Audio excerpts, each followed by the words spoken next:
Friday morning, everybody. John and Eric, okay, and Dell here with you for the next 3 hours on ESPN 97.5 and 92.5. And for whatever reason, Eric thinks it's okay to be drinking in studio. For those of you who are watching on Twitch or what are we on now? On YouTube? I believe we're on YouTube. YouTube. Yep. For those of you watching, you can see a six-pack of Coors Light. And they were cold, right? Oh, they're cold. They're cold? They're ice cold. They're ice cold. Yeah. Yeah, Here, well, the mountains are starting to get grayish. You can see the mountains. Yeah, they're blue. Yeah. They're blue. Yeah, They're mountains are blue. The mountains are blue. Yep. But they're going to get grayish by the time that this is up. We'll have to Not if we can finish them before they get gray.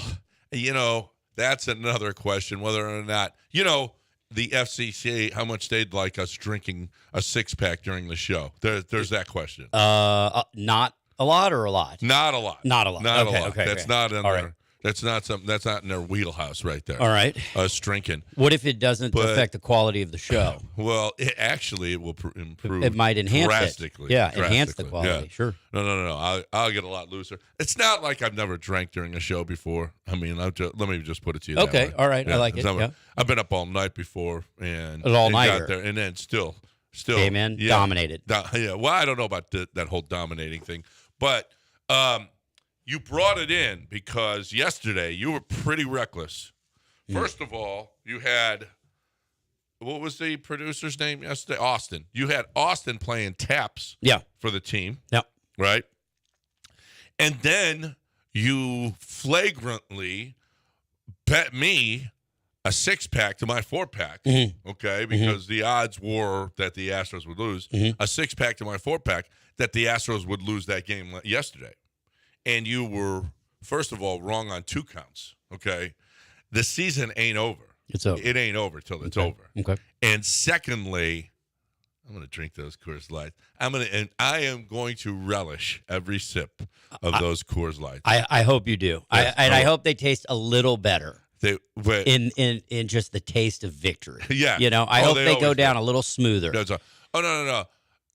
My favorite money is my buddy's money that you win in golf or poker or whatever. Of course. That's the best money. Sure. It's better than regular money. Absolutely. Yeah. No doubt. No. Yesterday, I was watching the game, of course, and found yourself rooting against the Astros. I didn't. And let me tell you why. Because at 4-2 in the seventh inning, I had no doubt the Astros would still lose. I had zero doubt. Because what did they do? They trotted out the most expensive bullpen in baseball, who's been the worst bullpen in baseball. And Brian Abreu came in, and he did something miraculous. It was awesome. He got out of an inning. And it set up exactly how they wanted, 7, 8, 9. But even with Abreu getting through the inning, I still knew John's not out of the woods, and he's sweating this. Yeah. I know he's sweating this. I was sweating it. And here comes Ryan Presley. And what does Ryan Presley do but give up a home run to Aaron Judge? And that's when I started laughing because I knew that somewhere at home, John Granado was going, or at a bar, was going, my gosh. What the? I could feel the Coors Light slipping out of your hands and into mine. And Ryan Presley couldn't even get himself out of the eighth. Well, in fairness to Ryan Presley. Okay. And this is something that bothers me a lot. Okay. Is that you use your who's their best pitcher allegedly on this staff in the bullpen? Hader. Okay. Who's coming up in the eighth? Soto, Judge, Verdugo, Stanton, Rizzo. So the game isn't saved in the ninth when you got the back end of the lineup. The game is saved in the eighth. Well, no. We have established.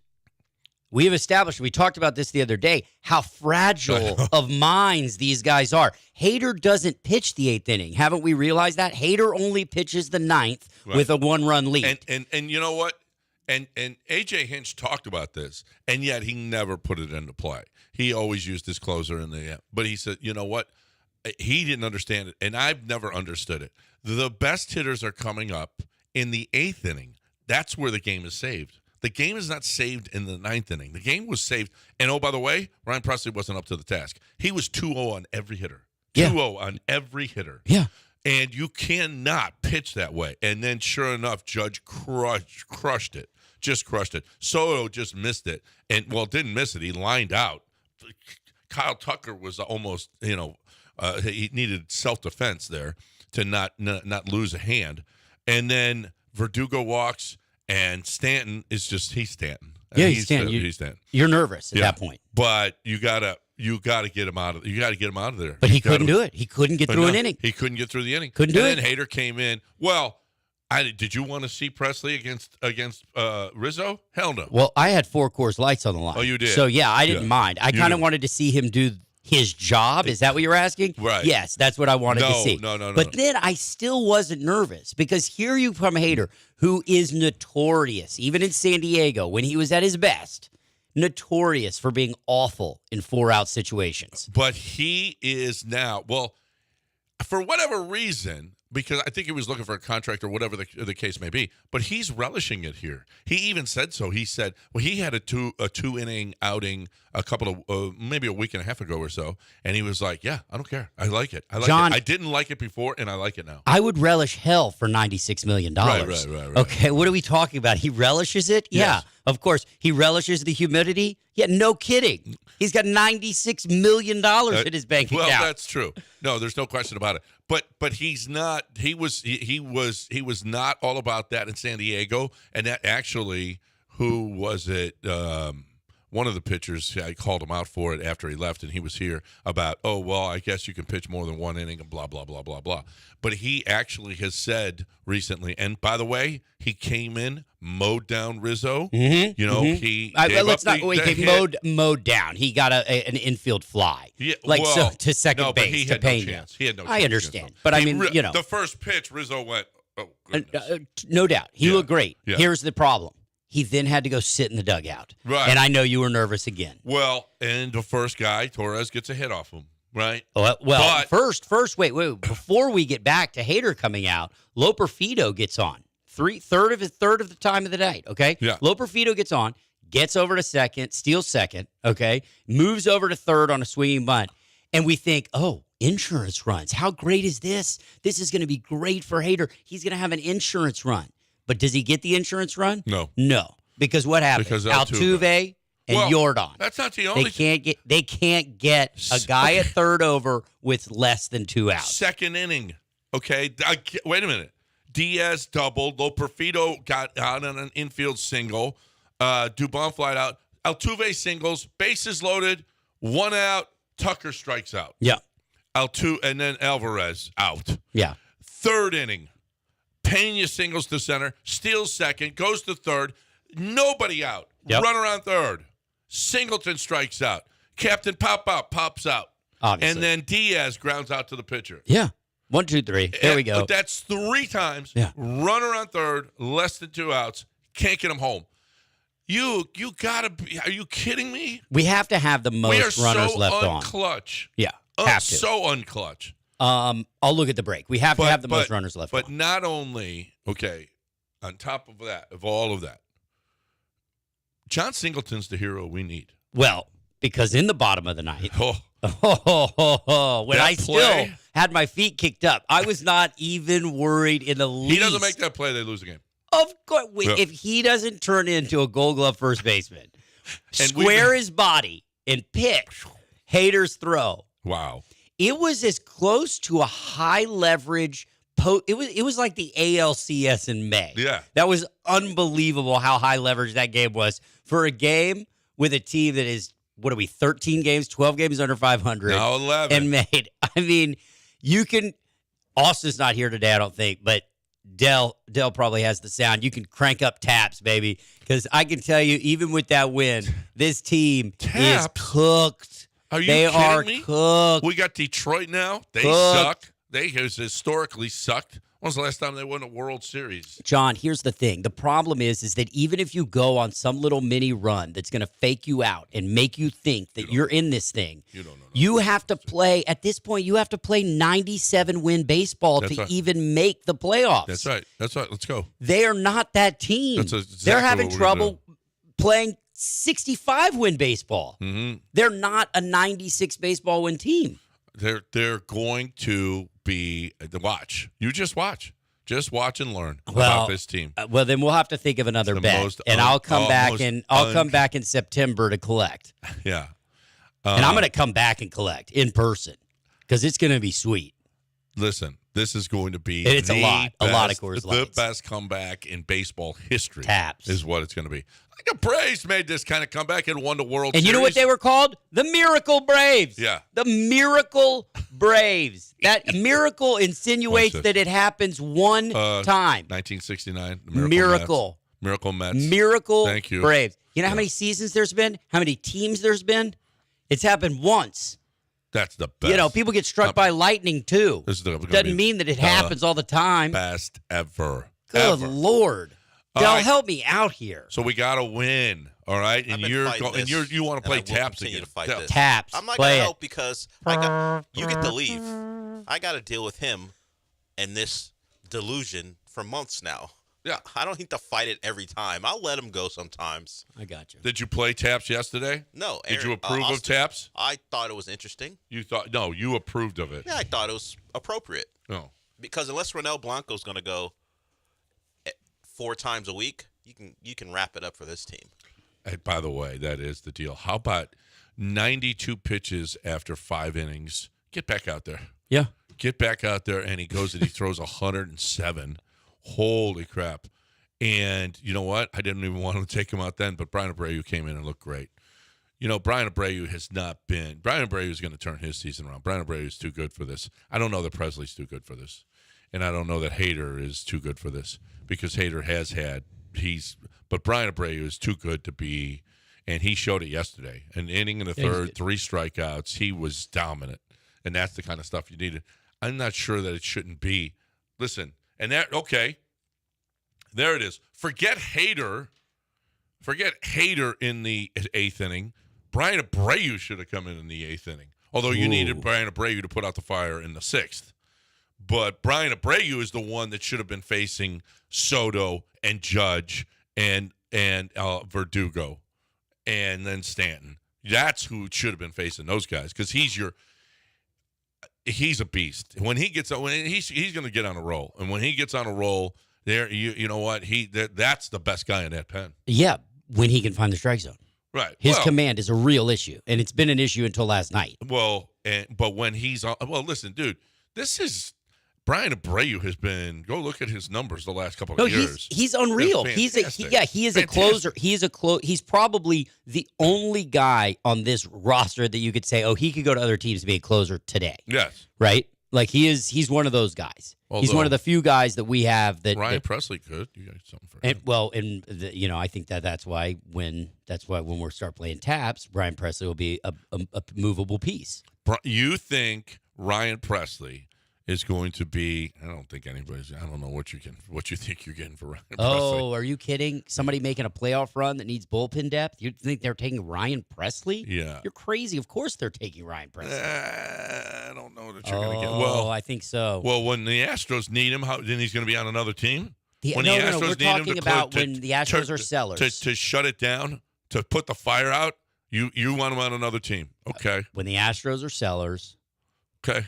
Okay, just like who was it? The Yankees did with Chapman, sent him over to the Cubs, let him do his thing. Yeah. And then they brought him back. He's got Brian Abreu is 25-11 this year, strikeouts to walks, which is below. It's a half a point below what he's usually at. Last year was 3.2. The year before 3.4, 3.4 to 1. So he's fantastic. And Brian Abreu came in and did a hell of a job yesterday. Yeah, his whip this year is 144. That's way too high. But it'll come down. They all started slow. Everybody, offensively, defensively. Now, boom, taking off. Just like I said, boom, taking off. This is the day. This is the catalyst day. That's the catalyst. You go to Yankee Stadium and beat the New York Yankees. Once. Okay. One time. Yeah. You go in there and beat the New York Yankees. Now, all of a sudden, that's where the season takes off. You thought beating the Rockies in Mexico. No, Jordan thought that. Well, Jordan did. Dude, we're not the Twins. We're not the Indians. We're the Guardians. We're the Astros. You're damn right. You're talking about celebrating one win in Yankee Stadium, a place that we have dominated? Yeah, you're damn right we did. It's football season. It is not football season. It's football season. It is not. It is. It's HRP season. HRP is where you need to go to get your payroll on. HRP is where you need to go to get the bottom line, much better than it has been. Listen, I don't know what you're using. You're a CFO. You're a CEO of your company. You make economic decisions for your company. Are you sick of paying as much as you are? Is your payroll department growing? Or is your admin company that you're using doing your payroll, doing your benefits packages, doing all of your 401ks and everything else? Does it seem like that bill's a little bit high? I mean, or do you think maybe you should check it out? Maybe we're not getting the best deal that we possibly can. Maybe if, instead of making cuts by firing people, maybe look at the way that you're doing things, okay? Because maybe you're spending too much on your payroll and your benefits packages. And if as opposed to making cuts, you know what? Making employee cuts should be the last thing. The first thing you should do is the way you look at the way that you do stuff. Look at the way that you're getting your payroll to your people. Look at the way you're doing HR. Look at the way that your benefits packages, because HRP gives you choices for your benefits packages while the other guys put theirs on you. You need to look at it. HRP.net, 281-880-6525 or HRP.net.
Time for me to talk right now about Own Well. And here's the deal, people.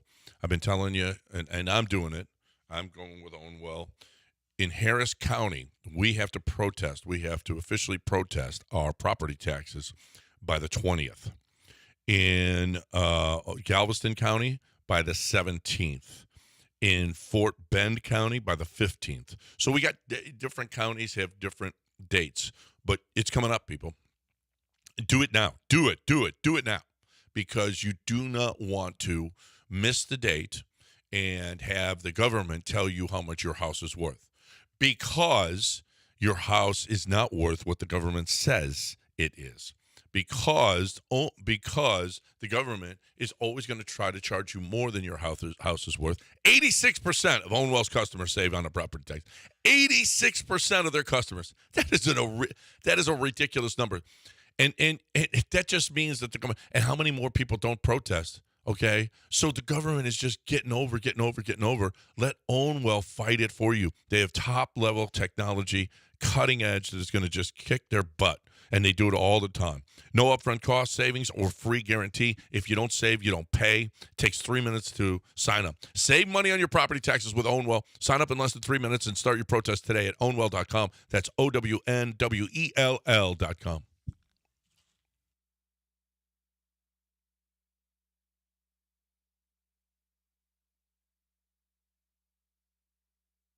You're back in the Veritex Community Bank Studios with John and Lance. On ESPN 97.5 and 92.5.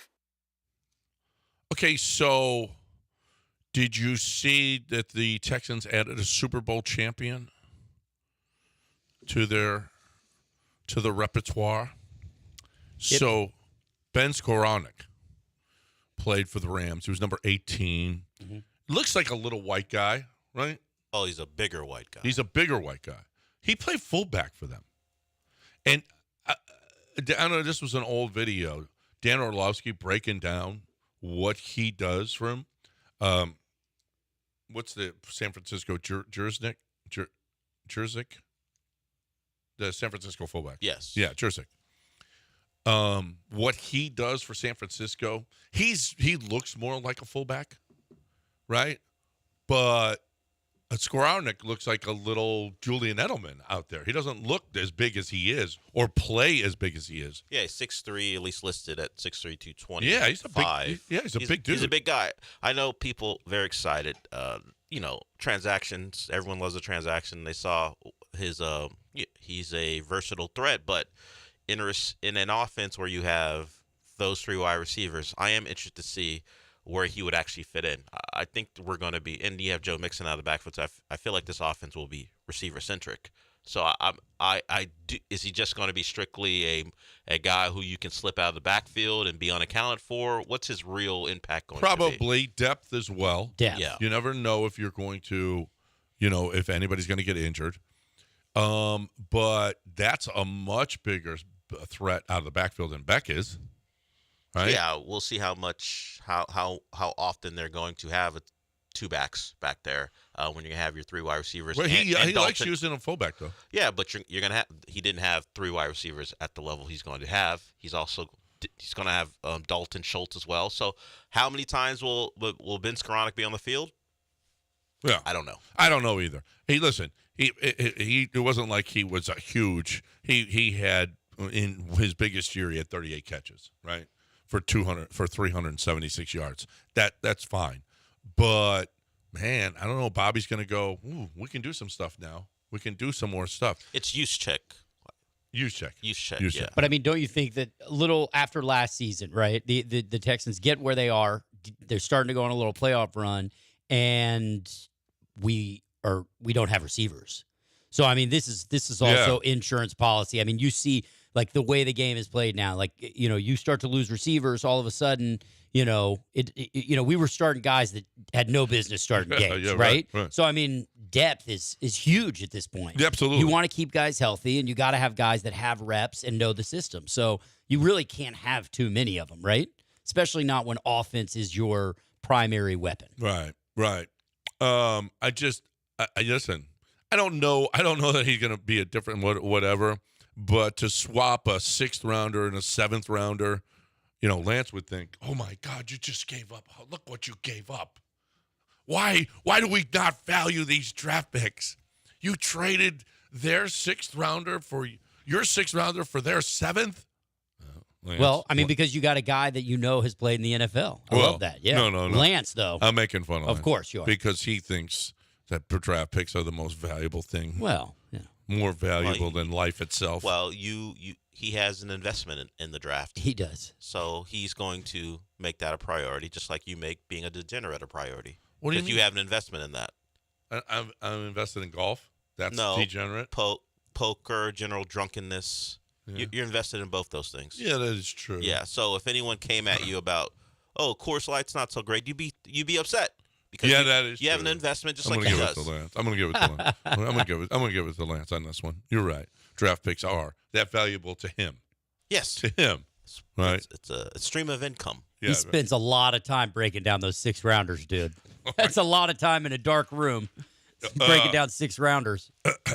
He does 300 some players. Yeah. That he looks over and over. I just go, the guy's just he's not that good. That's okay. Put a 6th on him. That's all right. Just throw a 6 on him and let's move. I couldn't do what he does. Of course, I'm too lazy to do much of anything, if you want to know that. That's what my wife thinks anyway. So not only did we get that, Ben Skoranek. And we'll find out how they're going to use him, and we'll find out what this means for Beck as well. Zaire Franklin called out C.J. Stroud. Yeah, saw that. I'm not going to lie to you. Zaire Franklin is the linebacker for the Indianapolis Colts. Mm-hmm. Okay, he was none too pleased with C.J.'s world tour this offseason. There were like, for example, at the Super Bowl, CJ was talking about his couple of games against the Colts, and I was like, I cooked him. He said, I cooked the Colts. He had, well, it kind of did. Now, they did go 1-1 against the Colts. Yeah, but his numbers. But he threw 648 yards in the 2 games with 4 touchdowns. That's right. Right? 648, 4 touchdowns. Well, Zaire says this. Well, we were talking, and you know how the Super Bowl's at Radio Row. He had the XM radio right before me, and he was on there talking about how he cooked the Colts in both games. I was like, if that's what you consider cooking with the loss, I mean, congratulations. Did CJ cook the Colts? Oh, you got it? Yeah, Dell's got it. You got it? Let's hear it.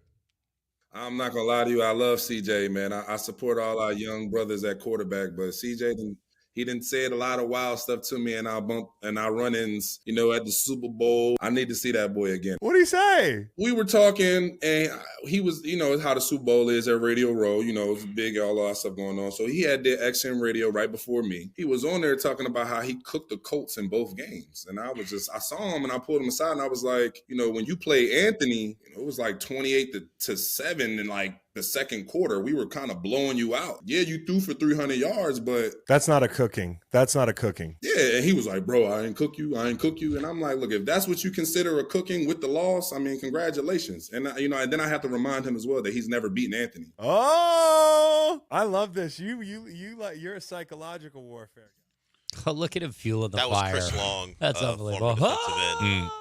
And then when CJ gets on there, oh, CJ, you cooked him. Yeah. Yeah, we'll see. Yeah, for sure. You cooked him, CJ. I mean, what? We remember what happened in the first matchup, and then we remember they were a third-string running back drop away from losing that game too. So cooking is a bit of a stretch. You're 1-1. It's fine. You can just admit right. that you're 1-1. He cooked him. He cooked him. I'm okay with CJ cooking. I'm okay. He's a chef. Okay, I'm okay with CJ cooking him. Hey, keep that same energy and cook them again this year. You mean go 1-1 again? No. Well, maybe we'll go 2-0. It'll be good. I don't know. They did. Well, listen, I heard a lot of people saying, well, he had a lot of garbage yards in that. He didn't have any garbage yards in that game. That was a close game in the fourth quarter. Yeah. They were big. I don't know what the Colts were doing, and where they were hoping not to give up big plays, and how defenses tend to change when they're up big. I don't know. I didn't break down the film. That's Lance's job. But yeah, the numbers were great. But when the starting quarterbacks are going against each other, and that's more about the defense anyway, they had no answers for Anthony Richardson. Apparently, they didn't realize a quarterback can run the football. Apparently, the Texans defense wasn't aware of that. Is that legal in a bowl game? I think it's legal in any form of football. Okay. Maybe it's a flag football. Yeah. I didn't know if Anthony Richardson, noted inaccurate passer. Maybe we should look at the quarterback run game as a potential threat. Yeah, it was 28-10. It was at one point it was 31-10, and the Texans came back with 10 points in the fourth quarter. But that game was still up in the air. I mean, it wasn't like the Texans couldn't have won that game. They could have won that game. What was the final score? 31-20. So was it up in the air? Yeah, because they got it to within 11 with 10 minutes to go. Okay. But then nothing else happened the rest of the way. Yeah, nothing else happened. Yep. Yeah, there was still plenty of time for them to get 11 points. Shoot. Losing by 2 scores at home means you got blown out, though. Yeah. What I mean, you lose by 2 scores at home, it's a blowout. I think I would agree with that. That qualifies. I mean, And not a blowout. They were getting their ass kicked, though. Anthony Richardson was running all over him. There is no question. But Anthony Richardson can't stay. You know what? He's fragile. He's soft. He should be in the NBA. Wasn't that early in the season too? Very early. It was yes, second game. Second game. Okay, so it's a this very is different before team. This was before we knew the Texans were the Texans. And also before we really knew what Richardson was. I do remember after that game, we came in on Monday, and I was pretty happy. I was like, wait, would you see how CJ played? I'm okay. We know we're going to lose. We're going to lose all Texans. kinds of games. Right. That's what we do. Right. We lose. Right. But, man, CJ looked good. Yeah, I mean, I think that, you got to take into account what time of year it was that we played that game. Yeah. And the tape we had seen on Richardson, not a lot. We didn't, the Ravens game, the first game, we knew, we're not very, you know what, Right. we're the Texans, and we're right where we belong. There was some, not really, didn't score a touchdown. Okay, it's going to take a little while for the Rook. But, man, in that game, while, started slow, he, boom, boom, boom, boom, all over the field, 300-plus yards. Was like, oh, man, that's pretty good. Right. And then what? Well, And what game was then it? the Steelers. Right. Then Jacksonville beat them, and then the Steelers. Right. And just destroyed them at Jacksonville. I was like, wow, that's okay. Wait a minute. Look at this Steelers game. And then the Falcons. Yeah. Ritter. the Losing quarterbacks that that you game. lost to. But see, this is the thing. You really played Gardner Minshew for most of the Colts game. Trevor Lawrence isn't all that. And then you had baby hands in Pittsburgh. Then you had Ritter. You beat Derek Carr. You lost to Bryce Young. You beat Baker. Beat Joe. Beating Joe was a big deal. Beating Joe's big. Yeah, that's big. That was a big game. That was nice. Yeah. Little baby Kyler running around. You beat him. But beating Joe, like at that point, you were like, wait a minute. Although you should have lost that game too. You should have. You should've. But when you win that game, all of a sudden you're going, wait a minute. Right. This is Who was feels it? different now Tyler a little Boyd bit. dropped the pass. It was Tyler Boyd dropped the pass, right? He dropped the pass in the end zone. Tyler Boyd dropped that pass in the end zone and At the end of the game. at the end of the game. Yeah. You could have lost that. You should have lost that game. That's right. But you lost to Zach Wilson. You beat Russell Wilson. You lost to Zach Wilson. Lost to Flacco. I mean, he says that was not Murderer's Row. That was not Murderer's Row. You got Murderer's Row this year. So you're less positive about the Texans than you were the Astros. Less sure of yourself. Oh, sure. At the beginning of the year? No, I'm talking about this version of the Texans 2024 versus this Astro team that you were high on. Which one? I was higher on this Astros team preseason than I am on, but there was a much better track record. Yes. Much better track record than the 2024 Texans. Than the 2024 Texans. I'm worried about it. You're playing much better competition. Yeah. You don't have that quarter pay. It's going to be harder. Everybody, it's going to be harder. That's just in. And I mean, you got to think we're going to have, 3 or 4 nationally televised games, like primetime games? Oh, between think a Thursday and I think we'll have 4, maybe more. Do you? Well, we'll get a Thursday, obviously. We'll have a Monday. Yeah. We will hopefully get And a then maybe a couple Thanksgiving. Sunday I night. count Thanksgiving as a nationally televised. Oh, for sure. But, well, it's nationally televised, of course. But like a primetime, big boy game. Just because it's not prime time doesn't mean. I mean, that's the game. That Cowboy game, everybody watches. So Cowboys, Texans, Thanksgiving. Yeah, that would be sweet. That would be sweet. Sweet. Yeah. Yeah. We'll see. They waste those games on bad teams and NFC East rivals. Just look at the history. Like They had the Packers last year, the Lions had the Packers. Yeah, the Cowboys have generally gotten not great matchups as far as opponents. They've played the Raiders, they played the Commanders twice, the Giants, or the Eagles, but that's the division rival. Yeah. Well, that's a big game though. Yeah, but they usually go divisional stuff there. We got to break it. Time to talk right now about bull shirts. This is something that can promote your business. It's awesome. I love these guys. I've known them forever. Over 40 years of service in Houston. They're an industry leader. You need screen printing. Do you need embroidery? Do you need promotional items? Whatever it is that you need. T-shirts, hats, polos, protective headwear, koozies, cups, mugs, pop-up tents for your tables. They do it all. Any kind of golf. How about awards? Okay, you need trophies for your golf tournament, or any kind of medal for your kids' little league, or coolers, lunch bags, backpacks. They've got it all, and then they can embroider, or they can screen print anything. Okay, they're really, really good. This company has been around forever. They've done Astros. They've done stuff for the Texans and the Astros. They're the best at this in the city of Houston. It's a one-stop shop. Visit their website at bull-shirts.com. Tell them we sent you. If you need anything embroidered or any kind of product that's going to promote your business, bull-shirts.com.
You are listening to Houston's longest-running sports radio morning show. From the Veritex Community Bank Studios, here's John and Lance.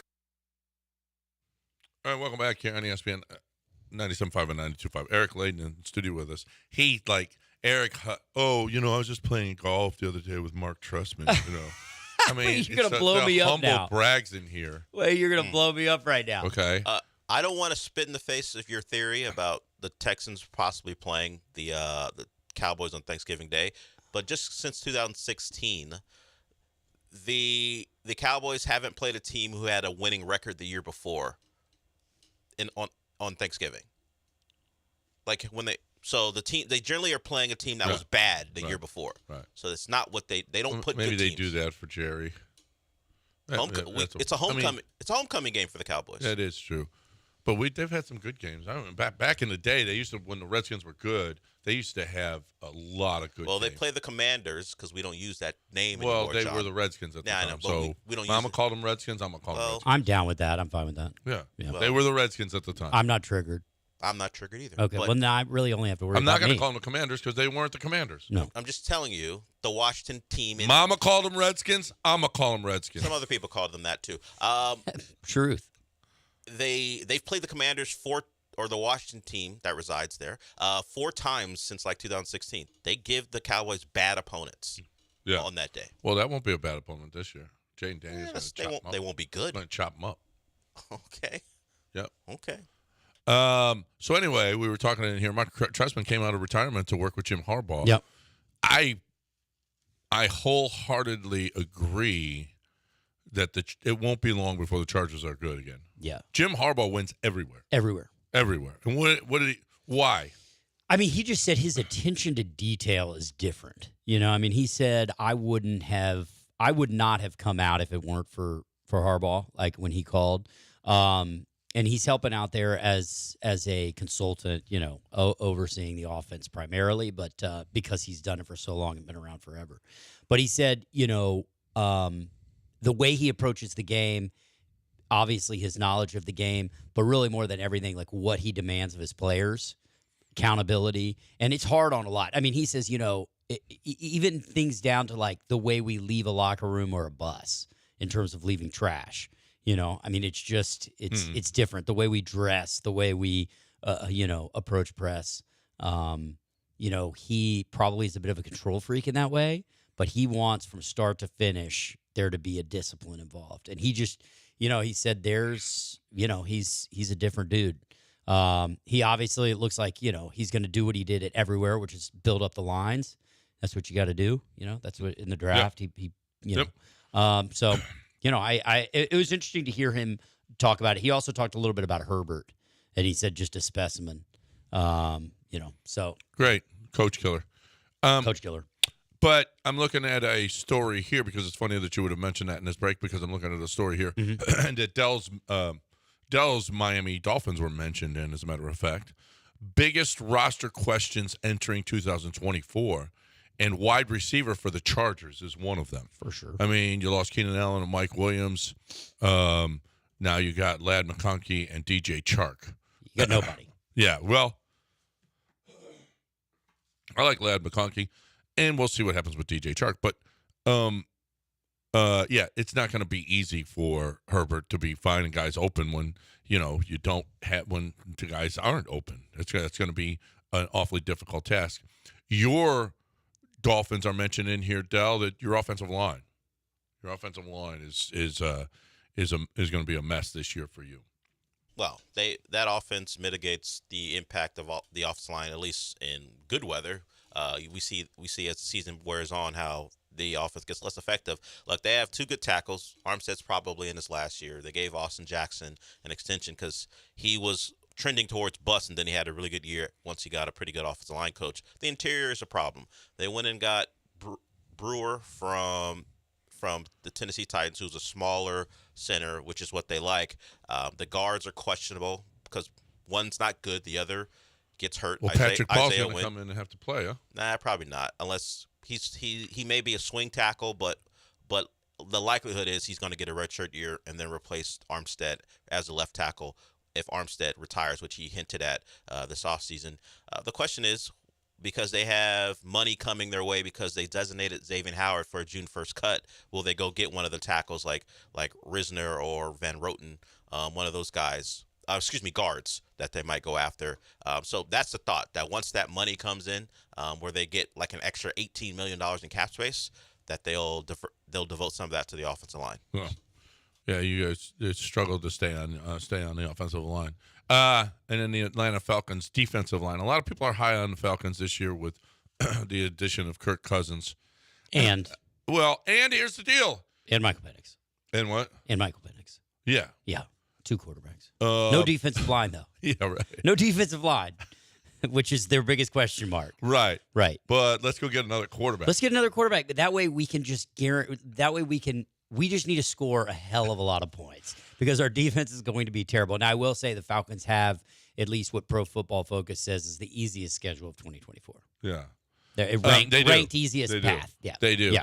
And that helps. It absolutely helps. Yeah, absolutely. But every year, man, there are 4 or 5 teams that weren't in the playoffs last year that are going to be in the playoffs this year. And, out of that division, you can certainly see, I mean, it's up for grabs. It's not like Tampa was so much better than everybody. No. Right? No. The Falcons have a legit, legit, for sure. Would Kirk Cousins have quarterback play? But defensively, they're that's going to be a huge issue for them. Yeah. It seems like. Yeah. It wasn't against the Texans so much as we scored 19 points there. That was a problem. That was any given Sunday.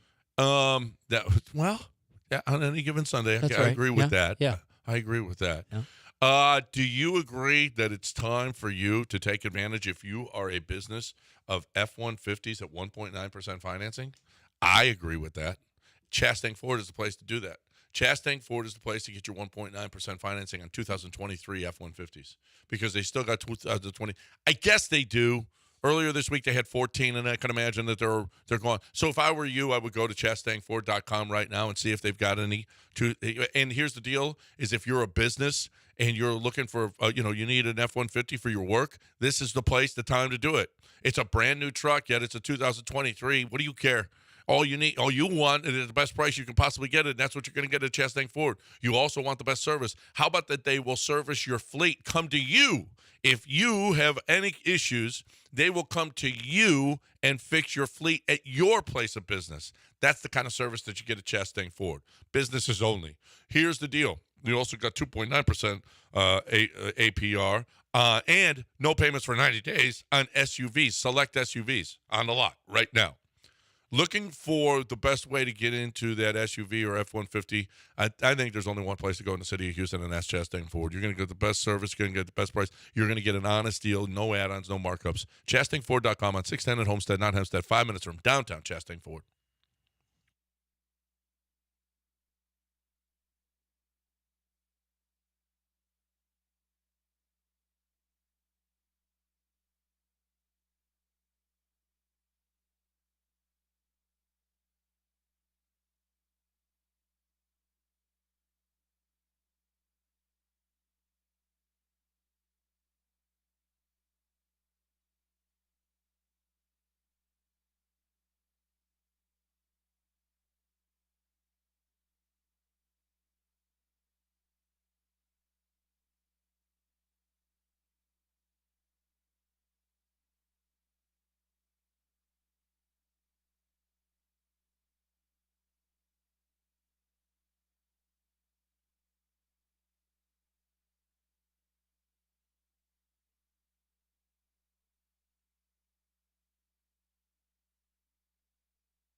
You're back in the Veritex Community Bank Studios with John and Lance. On ESPN 97.5 and 92.5.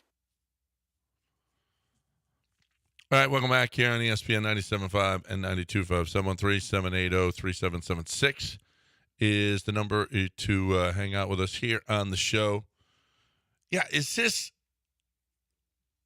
Robert Woods, is this almost done with Robert Woods?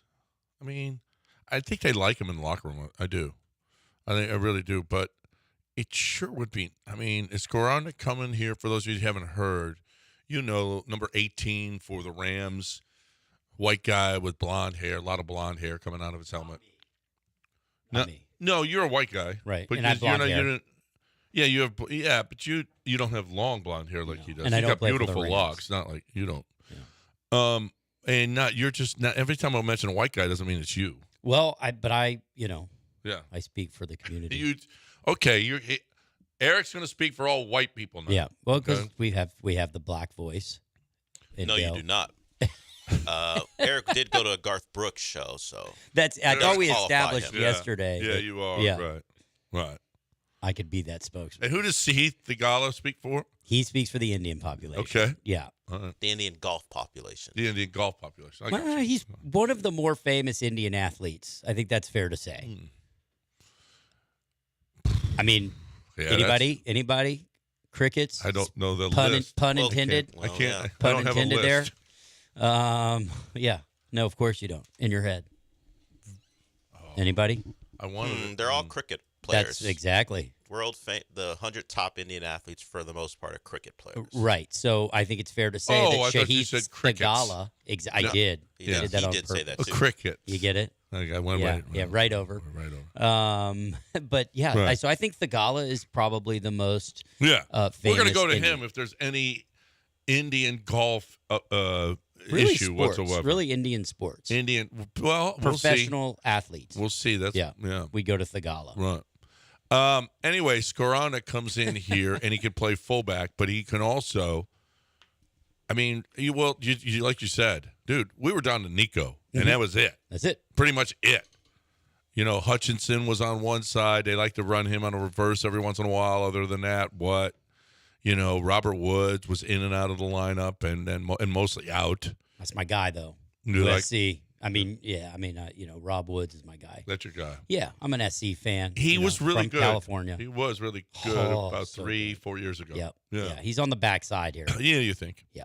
Anyway, you got you're wondering why you adding wide receiver. Well, wide receiver / fullback.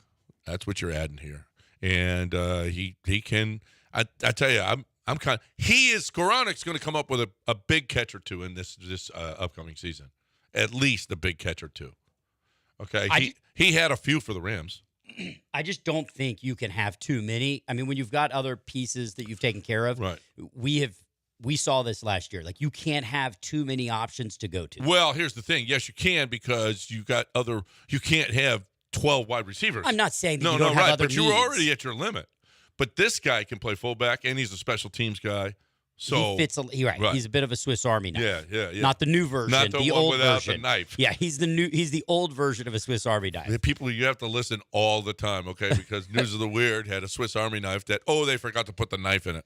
Sorry, I'm big into callbacks. So Right. it's the comedian. It in me. is. It is. Yeah. But not everybody gets those. Well, you just unless gotta they're listen here in. for well, 3 hours every day. Those are the Easter eggs I like to drop. Let's get Giovanni in here. Let's talk a little Dodgers baseball, but who doesn't? What up, Giovanni? Hey, good morning, gentlemen. Thank you for taking my call. I wanted to see if you guys saw that Shohei Ohtani's gambling saga is going to be turned into a TV series soon. And my question really is for Eric, of course. Is Eric going to be auditioning for any roles on this show, maybe the interpreter? Thanks. Man, Giovanni, I can assure you that I cannot be auditioning for the interpreter. That will be a role that will be a Asian will be cast, Japanese will be cast. In fact, they have to go that direction. I don't even think they could cast anybody other than Japanese. Oh, if only this was 1961. Yeah, well, then I could do it. And Mickey Rooney. Yeah. Mickey Rooney could play.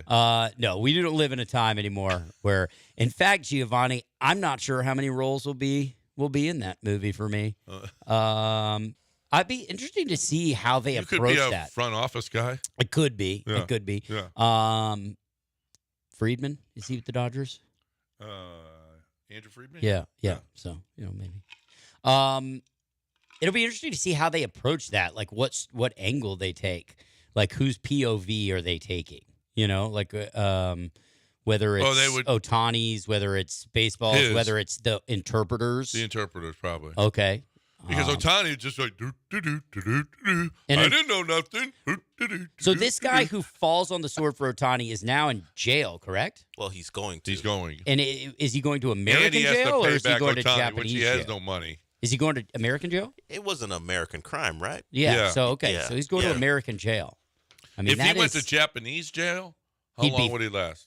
Well, I don't know. I Last. don't know how they treat gamblers in, No, in but Japan. But Shohei's a hero there. Yeah, I- but he took the fall He took for the him. fall. I think he'd be a He's hero probably- in jail. Yeah. Or he stole from Shohei. Okay. Well, that's the okay. That's the our story. American. Listen, our judicial system can't be fooled. Okay, we're not going to wrongly convict someone here. No, never happens. That never happens. Never. So I don't know. Maybe they do that over in Japan, but not here. No, not in America. Not in America. I No- think- no one gets wrongly convicted. Yeah, if he was going to jail in Japan, I think it would be a walk in the park for him. I think he would be a celebrity. I think it would be right. I guess if in fact you believe that he was he's taking the fall. Yes. Even if he didn't get Otani didn't get in trouble over this. So everybody would just want to know about Otani. They'd want to know his, yeah, that's true. what did Otani like to do when he wasn't playing baseball? What did he eat? I mean, he'd be famous over it. Right. My buddy was in lockup with Tiger King, Oh, really? and that's all. Hey, what about him? What about Yeah, Tiger tell me King? about Yeah. it. Yeah. He Was he weird- like his cellmate? a weird dude? No, they were in the same block, but he was a weird dude. What'd your friend do? He did some stuff. Yeah, did some stuff. Is he still there? No, he's been out for a while. Obviously, because Yeah. you could talk to him about Tiger King. Yeah. Right, But okay. he that's what I wanted to know. Of course. And That's of all course, you wanted to everybody know. will want to know about Shohei. Like, yeah. That's what I'm saying. He'll be a legend in there. Yeah. Now the problem with America, I don't know. Well, I guess obviously he speaks good English. He's the interpreter, so that's a good thing. Yeah. At least he's going into American jail speaking English. Like that would be really tough if you went into American jail and you didn't speak English. Right. Is there a big? Yeah, you've got all the Do different you groups, think he gangs. has to join a Japanese gang to Japanese- survive? That's yeah. going to be a thin gang. I mean, as There's far as just- John there's concerned, he just- probably just goes black, right? Because he's not white. Yeah, John, you think he should join the black gang? Well, He's not white. no, he could. He is black in John's eyes. He could join the Cholos. He could join. Oh, so you're now acknowledging that they're different. They're more than just white and black. Yeah. Well, but what? Okay, In prison, but yes. okay. Would the Chinese accept him? I don't know. I don't know if there's. I I don't know if don't it's know. an Asian gang or you have to be Chinese. I don't know. Do you have to be? I or don't know. Is there? Are we going to mix it up in there? It probably Korean? depends. I bet in California, if he's in California, really big Asian population in California, I bet it's not just Asian. I bet you got a Thai gang. You think? got LA has a Japanese, you lot got of that. Chinese. So yeah, I bet it, it differentiates within California. Now, if you were in like Texas or Oklahoma, Minnesota? you're just going Asian. We're just, you're not. I don't even think in you know, Minnesota. I'm gonna have to. It might listen. just be white, non-white. I'm right. That might be the gang. The prison gangs literally might You separate see now, okay. white, non-white. So white, non-white, which would he Tagala? join? No, I know which side Tagala would join. Right. Which side would the interpreter join? non-white. No. Yes. He's a lot. No, that's not how it works. Yes. No. not how He it would works. join the white guy. As a white- Have you seen a white gang in prison? They're very white. You think they're going to let He- the Japanese man join the gang? Do you think the black guys are going to let him? He said in Minnesota it's white and non-white. The white guys aren't going to take on the Japanese interpreter as part of their gang. I don't know. Del, Stop rubbing your arm. He's light-skinned. That's like, have you watched any prison movies? He's Del, let me speak for light-skinned. the Okay, white go community ahead. here. We're not taking the Chinese guy or the Japanese guy. It's just not happening. Not in Minnesota. Okay, I'm telling you. I think he'd be knows. better off. Just watch Shot Caller, John. You'll find out all you need to know about how white gangs operate. They're not taking on. Good movie. Yes, My buddy it is. Juan Pablo Raba. It is. What is good it? movie. What is it? Shot Shot Caller? Caller. It has Jamie Lannister in it. He's a star. Oh, I seen it. yeah. I seen good. it. It's good. Yeah, it is And a they're good not. They didn't take on. Did you see any Asian men in that gang?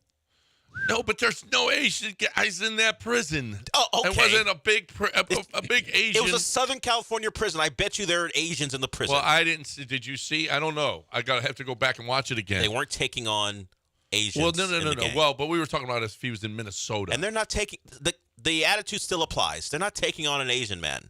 We're, I don't speaking of prison movies, did you watch Danamora? Another great prison I have movie. not seen that. That's one. a good I've heard good Yeah, things about really it. though. good. Benicio del Toro, know. Oh yeah, Paul Dano. really? Yeah. What's it called? Escape of Danamora. Ben Stiller directed it. Really? Really good show. Funny? No. Well, Ben Dark. Stiller directed it. No, have you seen what he's directed? Dark. No. Dark. Yeah. Oh, yeah. He's funny in front of the Comedians camera. are dark, dude. Yeah. You saw his reaction to Tyrese Maxey. Did that look like a funny man? Did that look like a guy who was feeling pretty good about himself after Yeah. Tyrese Maxey? 8 o'clock, ESPN 97.5 and 92.5. You know who I feel really good about? Robin over at Houston Powder Coaters. I love what she does for us, what our listeners. Houston Powder Coaters, it's not even arguable. They've been in business for over 20 years. They're the biggest by volume, and they're just the best. 5-star customer service, great Google reviews, very hands-on. You'll probably talk to Robin. You can, you'll get. Here's the phone number: 281-676-3888. You need anything powder coated? I mean, you got boat parts that are rusting out, or you got. I don't know what it is that you want to save. If it's metal, though, they can save it. Okay, it's a lot of patio furniture. There's a lot of that going on there. And they can fix your patio furniture with the slings and the straps and hardware, everything. Now there are some that they can't fix. You'll probably go, man, that's awful. Just get new stuff. We can't help you there.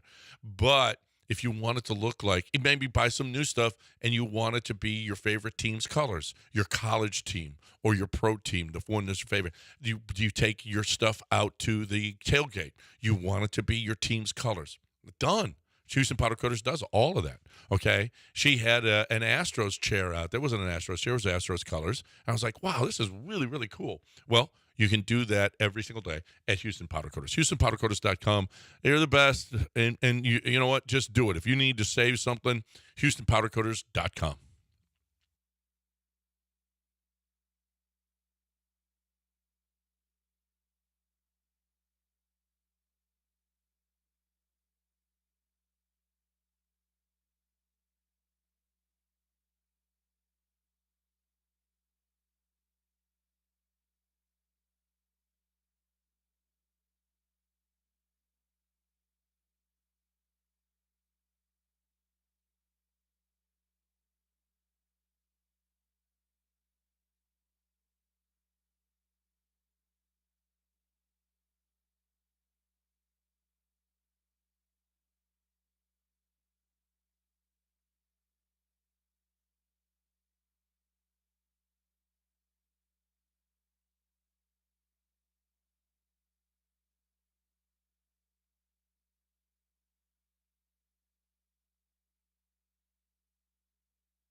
Astros win it last night. 4-3 was the final.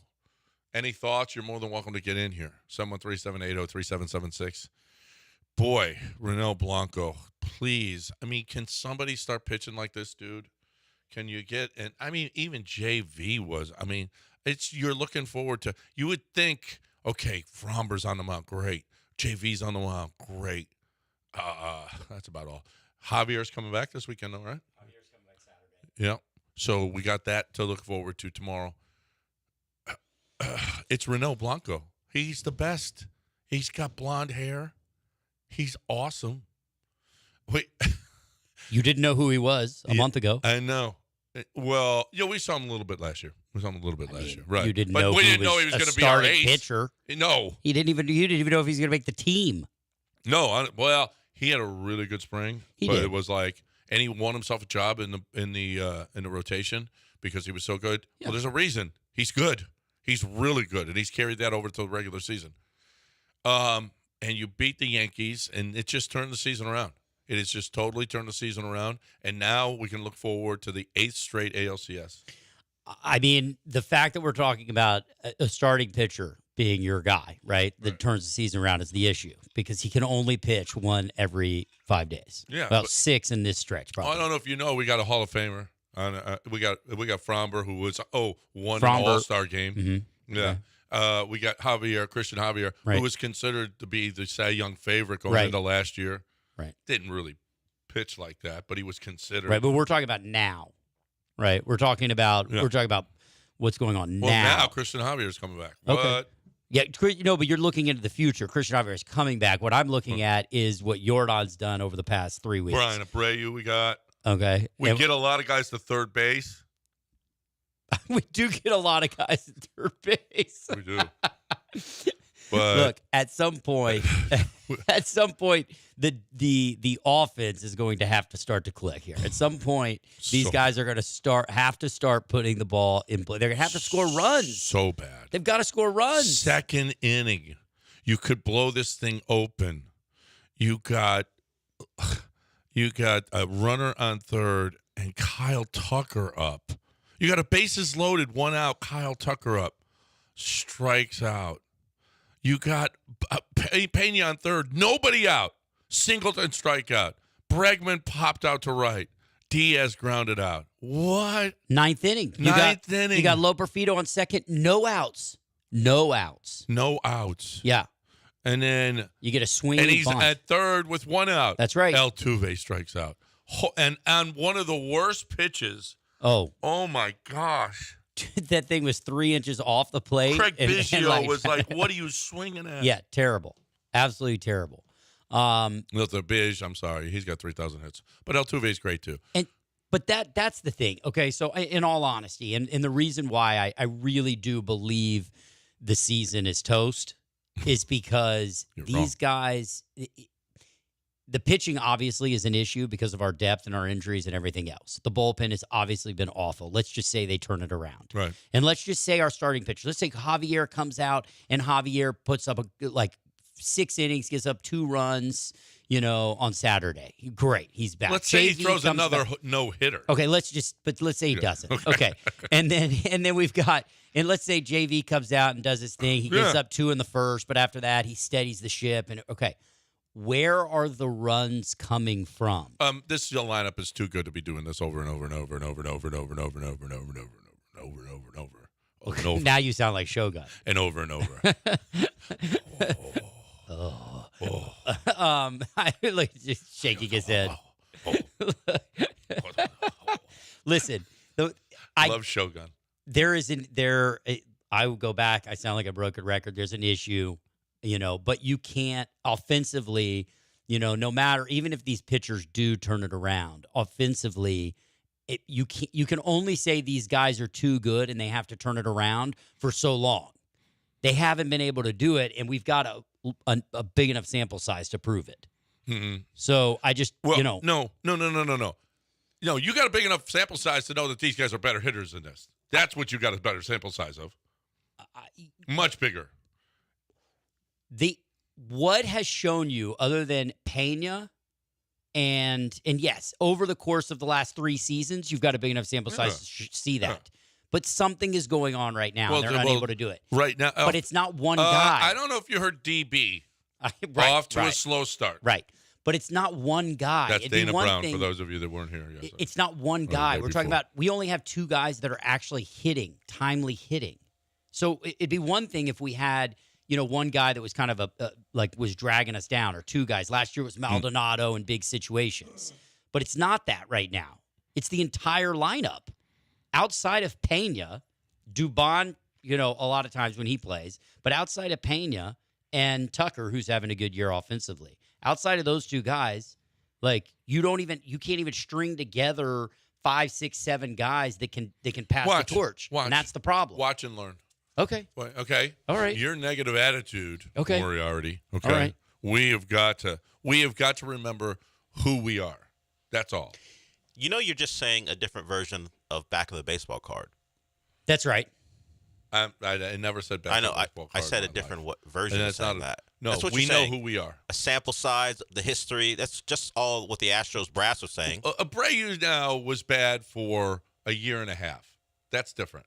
These guys have been Josh bad Hader for a has month. been bad for how many? These guys have been bad for a month. Josh Hader has been bad for how many years out of the last 3? Well, no, but he was good last year. Yeah, out of really the last good. 3, I said. That's why I said the last 3. 2 out of the 3. Yeah. But yeah. So in a contract year, he was great? Well, did you see Josh Hader yesterday? What? Yes, I saw John Singleton save his ass. That's what I saw. John Singleton did save his ass. John Singleton saved the day.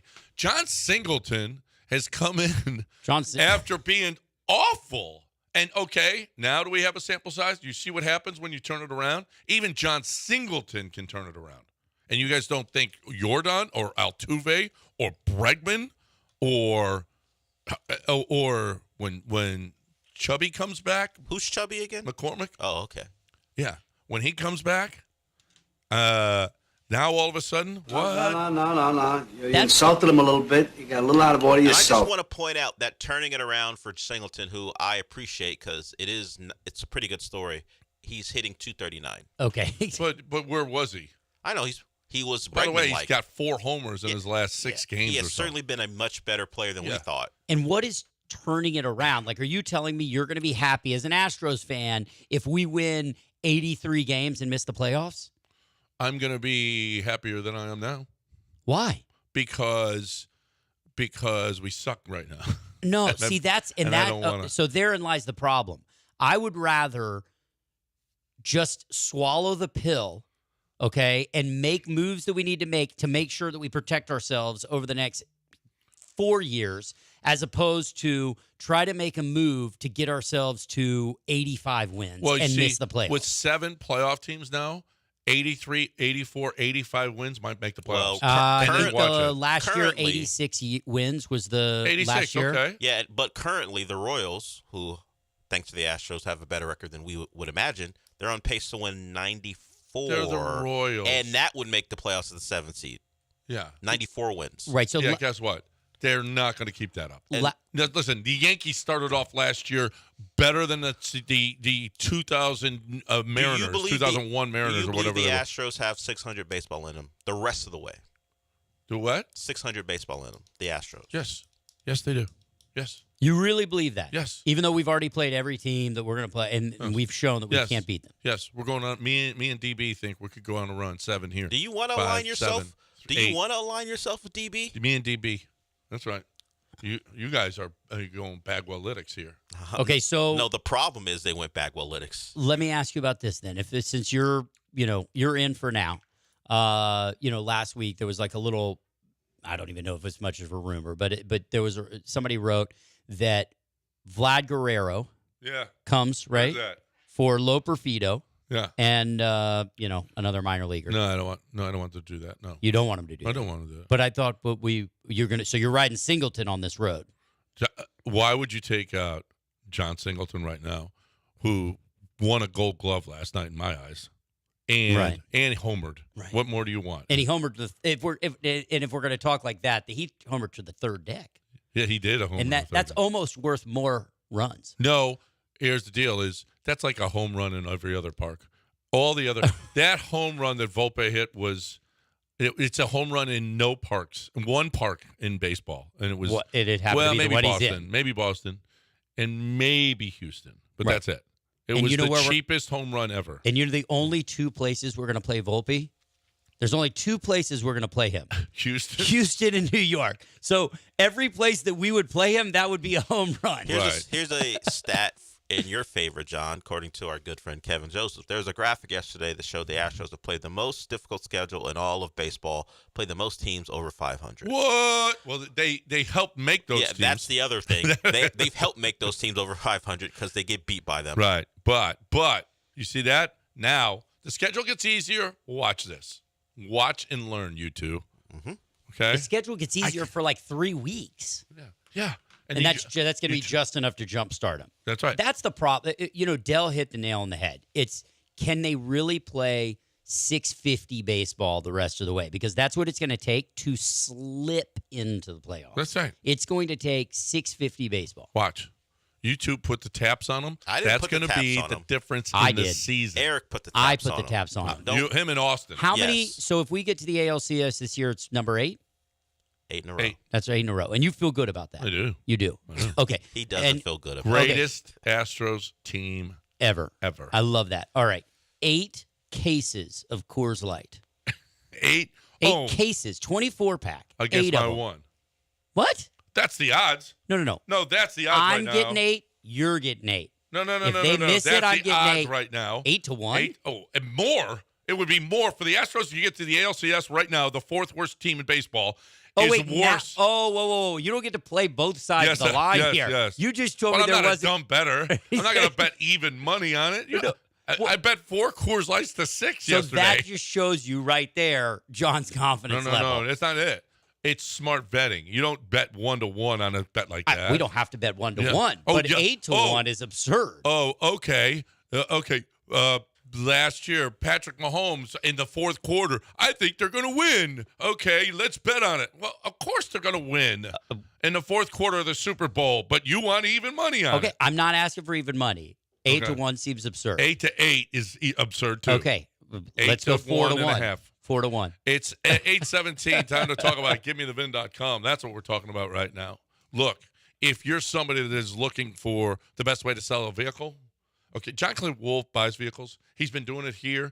Look, he's going to be on tomorrow morning, and the show's it's pretty. You know what?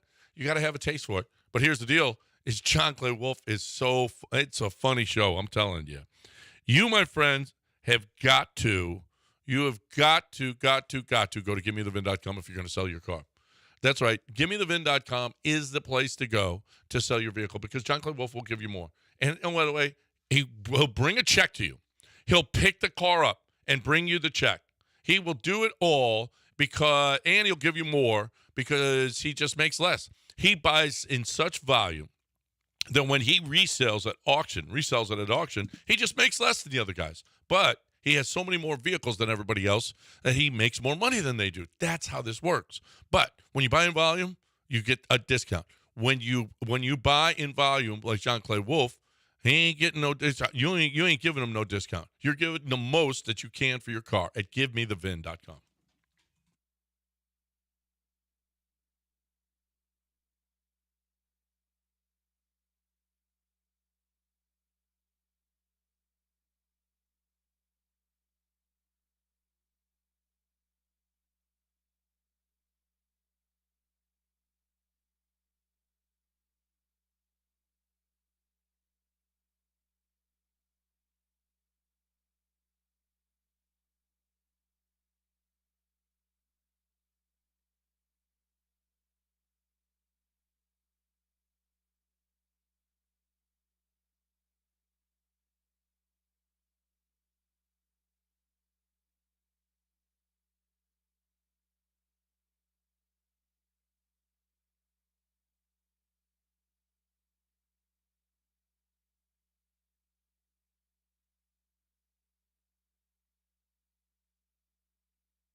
You're listening to Houston's longest-running sports radio morning show. From the Veritex Community Bank Studios, here's John and Lance.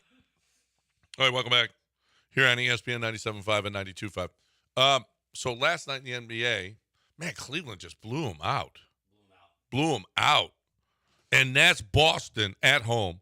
Boston was dominant in the NBA this year. And they're not dominant in the postseason. No, they're just not. Last year, too. Yeah.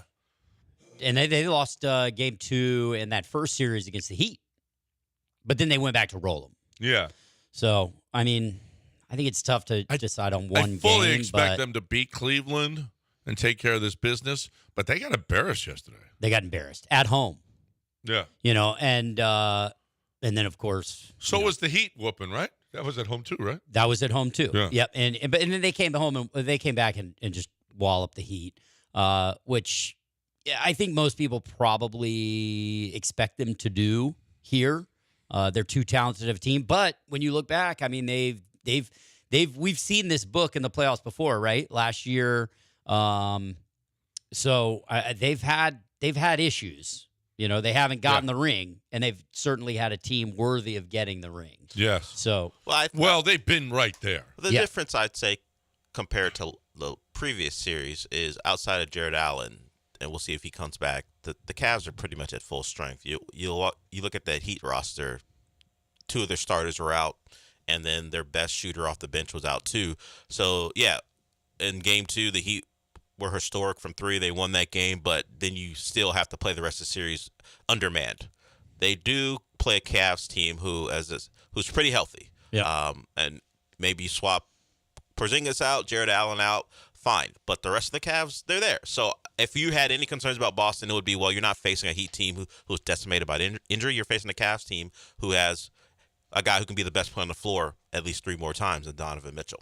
And Mobley, who's stepping up, had a huge year. Yeah. And defensively has played great and had a career high, I think 21 points last night. Yeah, and it comes hours after Brian Windhorst was questioning his offensive development, and then he goes out and plays really well offensively.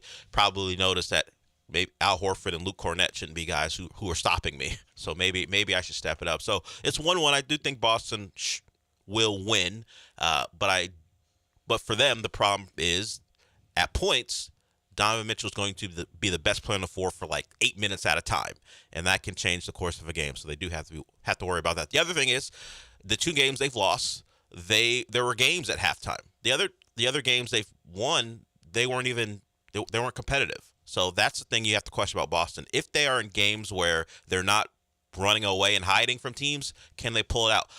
I don't know how other people felt, but I saw the Cavs go on the run the third quarter. They went up by 8. I was like, okay, they're winning this game. The Boston are front runners. They're great front runners, but show me a time where anyone felt confident about them operating and executing down the stretch late. Well, when shots aren't falling. Yeah, they are a jump shooting team, and if they aren't falling, they'll continue to take them. Mm-hmm. And it went poorly for them yesterday. Well, and now Brunson is – I don't know that they're going to get challenged, if you want to know the truth. Yeah, at this point, Brunson looks like he's going to play. OG Anunoby's out and probably won't play in Game 4 either. So if we're talking about them getting challenged in the Eastern Conference, it'll probably be this series, and we'll see what the Cavs can do. Or maybe the Pacers. Or maybe the Pacers come back, but even then the Pacers aren't going to stop Boston. My Pacers at plus 700. Did you bet it? You got to bet it now. Of course. You got to bet it now. It's probably going to go down with Jalen Brunson's foot. I bet it's already down from yesterday. Yeah. But so they lost badly. They got their ass kicked at home. And Jason Tatum is catching it a little bit this morning from these quotes from the press conference last night. Has your guys' success this year spoiled, you think, fans, people around you to think that you're supposed to win every game? I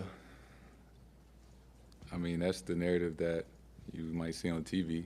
The idea that we have a super team.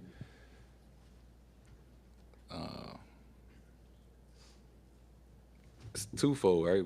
We didn't have the Coach of the Year. We didn't have the MVP. We only had 2 All-Stars.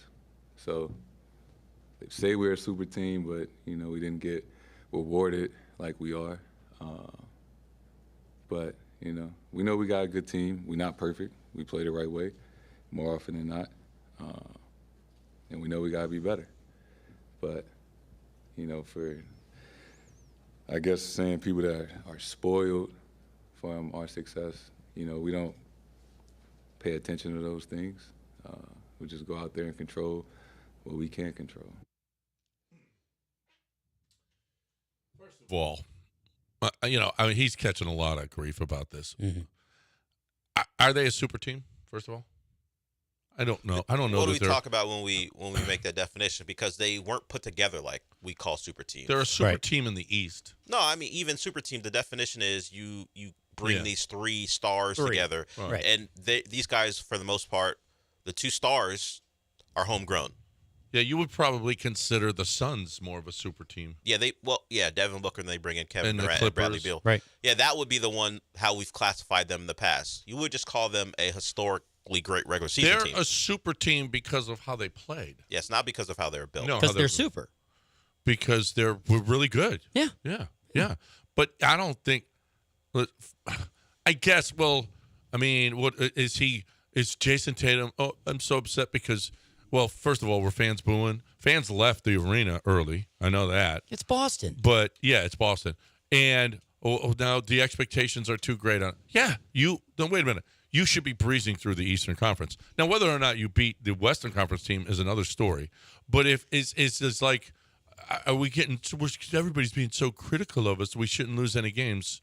No, you shouldn't lose. You shouldn't lose at home by 20 plus points. No. That's also the. Not job, but that is what fans do. That is what media does, right? We put expectations on teams. So, there's a little bit, he talks out of both sides of the mouth a little bit, and I'm not going to blow him up over this, but he says, we don't listen to all that. But then he also rattles off all the awards. But he also rattles off all the awards they didn't get. So, I mean, you either listen to all that and take it in, or you don't.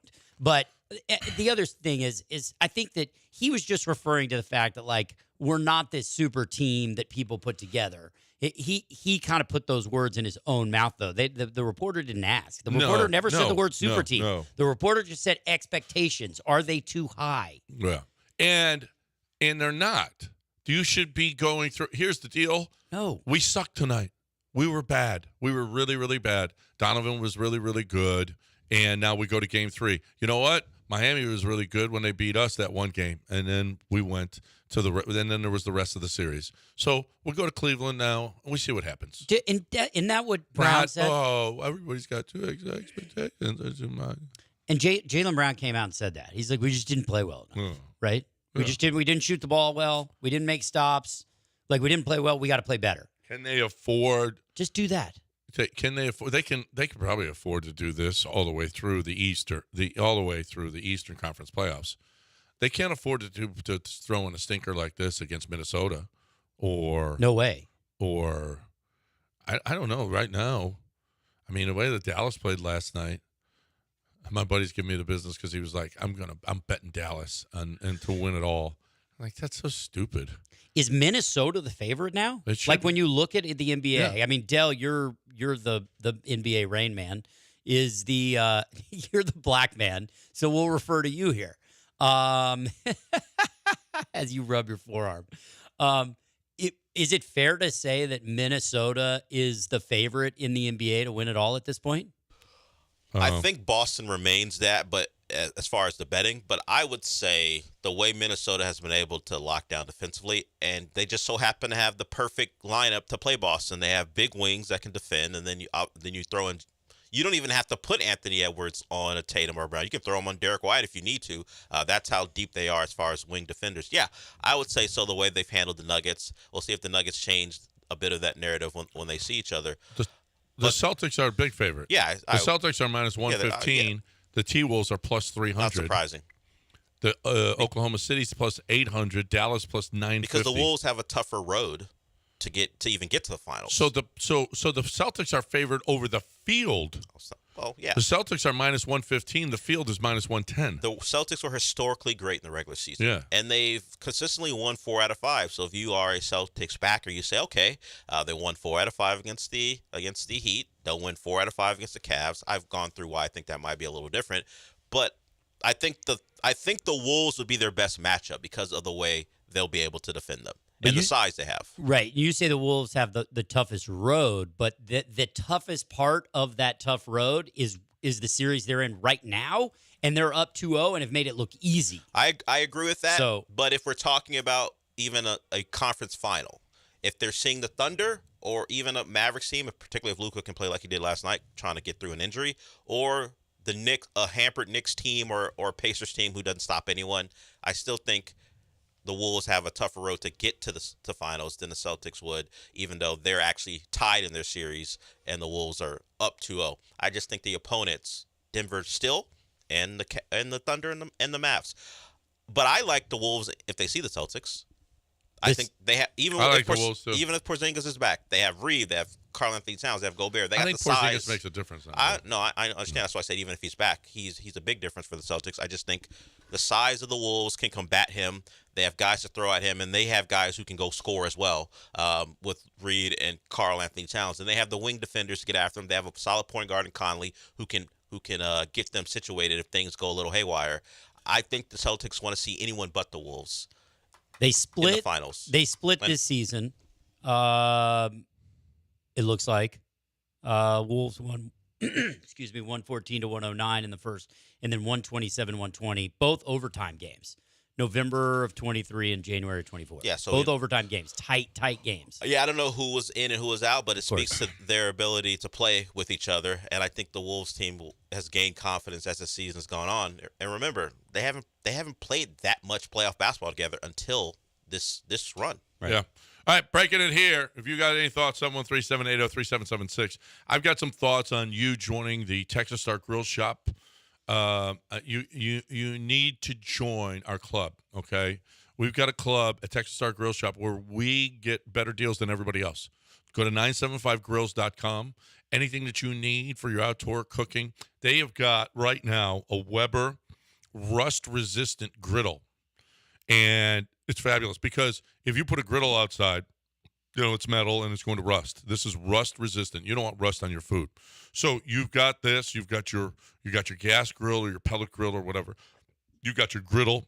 They've got pizza ovens. They've got woks that are and it is fantastic. And if you're in the club, you get a better deal than everybody. If you're in the club, 975grills.com, you got a better deal than everybody. They've got a sizzling spring sale that's going on right now. You got $100 off of this Weber grill, and it's going to go away. May 12th, the sizzling spring sale is going to end. So make it a point right now to go to 975grills.com and join the club. If you're in the club, you go to Texas Star Grill Shop, you get better prices on everything than everybody else. So join the club. And listen, it's going to get hot outside. We're going to be grilling all the time. Update all of your stuff at 975grills.com.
You're back in the Veritex Community Bank Studios with John and Lance. On ESPN 97.5 and 92.5. Caitlin Clark, very disappointing last night. Were you disappointed in her, Dell? No. 12 points? Yeah, in a preseason game. I know, but still. They were way down, and they came back, and they won that preseason game. So she was won. that one of the biggest preseason games in WNBA Well, they had history? played another one previously. The first one, They did? Yeah, I missed that one. she already played in a preseason game. What did she score there? She's been very disappointing. I don't know, I think she had double 21 maybe. 21? In the first one? Okay, listen. Caitlin, if you're going to save the league, we need more than 12. Triple-double every night. I don't think it matters now. Huh? I don't think it matters in the preseason. I do. When These are the biggest games in WNBA when Nico history. Collins wasn't catching passes in the preseason, and we were criticizing me among everyone, the Texans wide receiver core, did that matter when it came down to it? It mattered. No, Mattered it didn't. Big time. How many assists did she have, though? Because that's like, no one cares about assists. Oh, assists is her game, baby. 6 assists. Not really. 8 Turnovers rebounds, are 6 kind of part of her assists. game, too. 8 rebounds, 6 assists. So a stat stuffing night. Filled up the box score. Yeah. Did she? Yes. Did she fill it up? She's not though? just a scorer, rebounder. Rebounder, contributed to winning, and you just want to think about points. Mm-hmm. How about you learn the game? Will she be the rookie of the year? Yes. Unequivocally? Yeah. Because of who she is, or because she deserves it? A little of both. Huh, okay. Because she's actually got, it looks like competition here for rookie. I mean, there's other women that are really good. Yeah. That might be in positions where their stat line's But they better, won't their get teams are near better. But that's a media vote. They won't get near the media attention that she does. Although people do deeper dives now than they used to. Yeah. Instead of just voting for the stars. No, she probably. Well, we'll see what. But one of the things is the Fever the worst team in the league? They were. They must have been, right? Yeah, I don't know if it's a lottery or is it just straight if you're terrible. I don't either. Yeah. But they got her because they weren't very good, right? And if they're better this year, then she'll be a big reason why. But she disappointed me anyway. There is a lottery process to determine the draft order. Did you watch any of the game to be disappointed? None of it. Oh, okay. So how could you be disappointed then? Well, because I'm watching the highlights and she only had 12 points. In a win. Do you care about winning? But I don't care about winning. We just talked about how bad they are, and they won a game. Yeah, it was a preseason game. So now the preseason doesn't matter. Okay, just trying to figure out where you stand. But that's kind of why even if the Astros had lost last night, Abreu had a great inning, and so that was great for you. And Renel Blanco. Really, that's what it's about. Well, right. Not really the wins and losses. I go positives. Just like when the Texans lost to the Colts, I was like, oh, CJ looked really good. Yeah, okay. Take positives. And you know what? Sometimes they turn into big, big things. Now, I'm disappointed in Caitlin. She's probably going to have a very disappointing season. She's probably not going to be any good. Who do you think would get banned first if we did this over again? You or Greg Doyle? Greg Doyle, because that was creepy. Greg Doyle got creepy in a hurry. That was really, really, really creepy. I'm out on that Greg Doyle stuff. Okay. No, listen, I may overreact sometimes. I'll give you that. Okay. Maybe I'm overreacting to a preseason women's basketball game. Maybe. First time you've ever said that, by the way. And that I didn't even watch. How many years have you been doing this? First time I've ever said that. And that has got to be the first time you've ever said that. No question. Right. But I just feel like she needs to play better. It's the first time he's ever said he's disappointed in a women's basketball player before. That's what I mean. He has never said anything of the sort. No, that's what I mean. Yeah. Nothing close. I've been doing this a while, and that's a first. Do you think they should change their names to the W Pacers to make it easier for people to remember who the teams are? Like Bill Simmons and some other dude who's on his podcast said, should every team go, you're the W Lakers. No. W Suns. Or the Lake. No. The Pacettes or the Lakeettes. Oh, like the Lady Volunteers. Yeah. The Lady Pacers. Exactly. The Lady Pacers. The Lady That's Pacers. right. The Lady Lakers. Right. Yeah. I like that. Do you think we should do that to make it easier? Yeah. Then we know where they actually are. Well, the Sparks have been around a while. I know where they are. I like that. The I'm not Lady sure. Knicks. They wear the Lakers colors. It's pretty obvious The who they are. lady Knicks. Yeah, the lady sees. Oh, Well, the Knickerbockers aren't they? what are they? Pants or how about we shorts? call them the Bloomers? Well, the team plays in Brooklyn, so you'd have to call them the Lady Nets. They play at Barclays. right. That's Lady true. Nuts. Okay. Right. That's not demeaning. The or anything. Mavettes. You know what else was Instead of the wings, The Mavettes. The Mavettes. Yeah. the you know what else was a little demeaning was Luka Doncic's press conference. Ooh. Or all that's good fun. Little awkward. I thought it was good. Luka didn't. He just kind of. You're going to hear something. Luka Doncic is going to be answering a question, and then you're going to hear something, and all Luka does is lower his head down to the microphone and just listens to what happened in the middle of his answer. Just our sharing the ball and our energy was great. What do you think? Okay. Okay, moving on.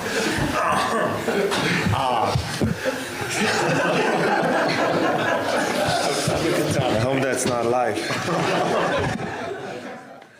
I hope that's not what? Live. Live. Did they? I mean, No, it sounded like it was on tape. or was it coming from the training room? I don't. The Mavericks. I better hope not. Why wouldn't you? Why would you hope it's not live? I don't know. I don't know, but I mean, did a reporter just have a window on his browser open? Yeah. Likely. That just accidentally he hit the space bar and it just started playing. Well, he hit sound. Accidentally hit the sound up and Oh, well, that's saved yeah. for you. What? That sound you made. Yeah, go ahead and that save goes that. on the resume for you now. Yeah. Why don't you also save the WNBA lines? You might need to pick that out sometime. I need the man to keep his job. But the other stuff, the groaning, yeah, we're going to see how that competes with the German Lance. Have you heard German Lance? Have you heard German Eric? Lance? No, I haven't heard German Lance. Well, it's not German, but it's Lance's interpretation of Here's German. German Lance. Ich bin der Wundklon und Steinteig. That's Taylor Swift singing in Germany. Now, have you heard him do the Minnesota Vikings horn? No. Okay. That's the Minnesota. That actually sounds like a sound Lance would make fornicating. Yeah, that was. That's what it That sounds was like. the Minnesota Vikings horn. Yeah.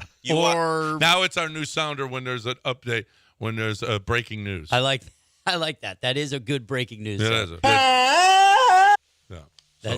That is his alert of breaking news. All right, we got to break it here. You can call in 713. Oh, la raza, ¿qué pasó, mijo? On the other side. So you got to choose the right contractor to do your roofing. Okay. You need somebody that's going to be able to talk to the insurance company about claims and coverage.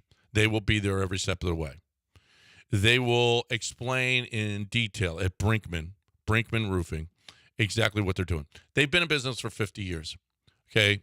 Jason's dad and before that, I mean, they've been doing roofs. They know roofs. The Brinkmans know roofs better than anybody. BRINKMANN. BrinkmanQuality.com. If you haven't done anything with your roofs lately, it is imperative that you do this. Imperative. If you haven't done anything in years, imperative that you do this. Insulation, they do it all. Wood shingle shake? Yes. How about solar, not panels, shingles? It's a different deal. It looks great, and it's going to save you. If you're going to put in a new roof, you put in the solar shingles because it's going to save you so much money over the life, plus the tax breaks that you get as well. All happening at Brinkman. If you need a roofer or you haven't done anything with your roof in a while, 281-480-7663, 281-480-7663, or Brinkman with two N's, BrinkmanQuality.com.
You're listening to Houston's longest-running sports radio morning show. From the Veritex Community Bank Studios, here's John and Lance. Well, Lance isn't here. Eric Layden is in studio with us, and he's got a story, and I'm a little disappointed that it took 3 shows for him to tell this story. But we got to get La Raza in here. Sí. La Raza, ¿qué pasó, mijo? Deportes, gentlemen. Deportes. To you. Hola. Hola. Yeah, so, look, man, I was calling because I wanted to figure this out. These coaches with the NBA teams, right, with the Lakers, 2 seasons out. The one with the Suns, you had Devin Booker, and KD out. Also with the Bucks, I'm kind of worried about Ime. Is the bar set so low that we have to, because our team is in rebuild mode, and I was wondering why these coaches get let go after even winning a title for their team. And also for the Brown community, if we were to take the interpreter, we will accept them and we will call them El Chino. Oh, I like that. You can't call him El Chino. That's nope. I think in Yuli got prison- suspended for it. I think in prison you can. Yeah, I think he would welcome a nickname. Yeah, he would tattattoo El Chino on his forehead Yeah, he probably if it would. meant he could stay safe. Right. Yeah. I mean, I would too. But Yuli got suspended. Now you. Okay. Well, I mean, Major League Baseball's a little stuck up. Yeah. They don't want to have any fun. And also the ain't about that fun life. The baseball has a little stricter regulations than prison, right? You so think? the commissioners in prison are a little more lenient when it comes to racial discrepancies as opposed to the commissioners in baseball. Think about one of the best Netflix series of all time. It was the what's his name? Colombian drug lord. Narcos? Yes, Narcos. What do they call the black Pablo guy? Escobar? What do they call the black guy in their gang? No. Exactly. No. They don't call him No. No, his name wasn't No. No, his name wasn't No. It is to me. It is. So the point is, like Eric said, things would be a little bit more lenient. So wait a minute. Prison's just a little. You're saying Major League Baseball is stricter than the place where you have armed guards and barbed wire and you live in a cage? Well, Major League Baseball has stricter regulations? Absolutely. As far as wokeness, language. That's okay. wokeness and language, Yes. absolutely. I just no wanted doubt. to get that clear. Yeah. The Major League Baseball is stricter. Because within those barbed wire fences, with those armed guards, it's really run by the heads of those groups. Right. And so, and those guys, they have their own regulations. Right. But I don't think wokeness and political correctness of language is one of That's their. not one of them. They're not like, they're not drawing a line Although in the they sand do over take that. offense to it. They do. Yeah. But I think you can get away with some more stuff. Like in prison, Mike Fyers wouldn't have been patted on the back by the rest of the he's a population rat. other than the gang. No, he would have got a toaster in his bathtub. Well, if they had, I something don't know along that those they lines, have yes. bathtubs in prison. Right, per se. I mean, like well, a he would have clawfoot. got a toaster that would have electrocuted him. He would have gotten a toothbrush sharpened right in his abdomen. Yes. Right. Just right there. Rat. So there are differences, certainly. There are certain differences, yes. Do you think you do prison well? in Major League Baseball? Yes. Do you think you do well in prison? No. No. I'm trying to stay out of it. I feel like I do. I'm trying to stay out of that. Do you world. think your relative that guy fame would keep you safe? Me? Yes. No, I don't know that it would keep me safe. Would it keep you out of? Would it put you into the? Now I'm I think I would go crazy. Okay. Like yeah. I would roll in there. Well, first of all, I think I would need a little. Hopefully I could post bail leading up to my sentencing, because then I would do an 8-week cycle of steroids. I'd get my face tatted up. Well, I'd shave my head and I'd go in hard. I think you'd look good with a swastika on your forehead. I'd do what it takes. Whatever. Yeah. Ooh. Yeah. And as a proud Jew, What a statement. by the way. Yeah. What are you doing? What is he doing? I still would. I would be playing a role. I would Right, approach you're it like a like, role. This isn't me. No, I would go full method. I would become Daniel Day-Lewis, and I would roll in there in full role So, till you get your ass kicked. until I get stabbed, and then it would be over. Until the role ended, like most of my roles do, dead. Death. Dead. Yeah, but I'm thinking, I guess, depending on the crime, you're going to the Felicity Huffman prison. You're not going to the Supermax, No, right? you don't know. Well, What did he do? Depends on what he does. That's what I said. Yeah, I mean, I would hope that I would be going to a prison, that has some leniency in terms of like walking outside the cell, getting to know my guys a little bit. Yeah. You know what I mean? Not just sit I in a would cell much all day. prefer being in A cell. isolation All day. All day. Isolation? No, Yeah. you wouldn't. Yeah. Not like I pure don't want to isolation. be around everybody. But you want to be just you and your guys, your cellmates. Well, your yeah, cellies. maybe just Yeah. If I liked them, but Would I'm you not go- sure would you go we're in going to get tough, along. or would you go in like, Oh, hey, no, I'm good, I'm whatever just y'all here. need? No, you can't. I'm in the corner. You can't do that, though. That's not good. Shot caller taught you. You can't act like a punk, or they're going to make you a punk. That's right. You got to at least hit a guy You first got to day. walk in and punch somebody in the face. Well, if they challenge if I you. see Eric, I will. That's Look at him call me out right off the bat. El Chino over there, just coming in hot, gonna punch me in the nose. You got to pick out I someone, don't right? like that You do have- swastika on your forehead. You have to pick pal. out somebody. I don't- You do have to pick out somebody. I'm going to be with the Italians, though. That's the question. I know from the movies we watched, the Italians were very. They were but, prominent. but are they now still? I don't know that that's the case anymore. I'm not sure what it depends on, obviously, what city you're That's in. true. In That's true. Salt Lake, I don't think the Italian prison population is. How would the Mormon gang treat you? You have a bit of an inside, though. Well, you have a you'd be buddy. married to a lot of guys in there. You have an advisor, so Am to I gonna- speak, your buddy. I mean, you could really talk to him and get some insight Yeah, strategy no. on how What to he approach told it. me, I don't want any part of it. Yeah. Oh, you don't want any part of that. No part of it. No. What's his And story? he was in minimum security. Minimum. What's yeah. Eric's story, by the way? Eric's story is about Lord of the Rings. Oh, yeah. And I told you know I'm a nerd. I so know you're a nerd. He auditioned for Lord of the Rings. He was going to be a Hobbit. Who beat you out? I don't. Dominic? No, I don't know. I remember, and this was, the original. And I just seen this thing about the remake with Peter Jackson's, which made me think of it. But I remember going in for Lord of the Rings, and they were like, yeah, you're going to play a Hobbit. And they gave me sides to go in and read. And I remember when I went in, they had said, right before we go in, they said, oh, and you need a dialect. But it just has to be specific. It can be Scottish, it can be Irish, it can be English, but it's, pick a specific dialect. And I thought, oh God, I am prepared that. What the hell am I going to do? And I hear in the room before me, people just howling and laughing and cackling and, oh, this isn't going to be good. You hate hearing that before you go in, right? And Josh Gad walks out of the room. And I know Josh because I had done something with him. And this isn't going to be good, right? So I follow him and I go in. And the casting director has a reader, and she says, "Oh, this is going to be your reader. This is Elliot or whoever." Sure, and big guy. And Elliot says, "Good to meet you." And I said, "Oh God!" He said, "What dialect are you going to be doing?" And I said, British. I'm going to do British." And they said, "Oh, okay. What region?" And I, north Cockney. And they were like, "Oh, okay, north." Like North London. And I was like, I mean, not like real north, but like the southern part of the northern region of the UK. And so she looks at me and Elliot's looking at me like, oh, this is crazy. Now, the first line of the audition is I walk into a camp thing, and I say, "Are you building a fire?" That's the line. And so I was like, well, here we go. Now or never. I'm just going to commit to this. And I roll in and I just go, "Are you building a fire?"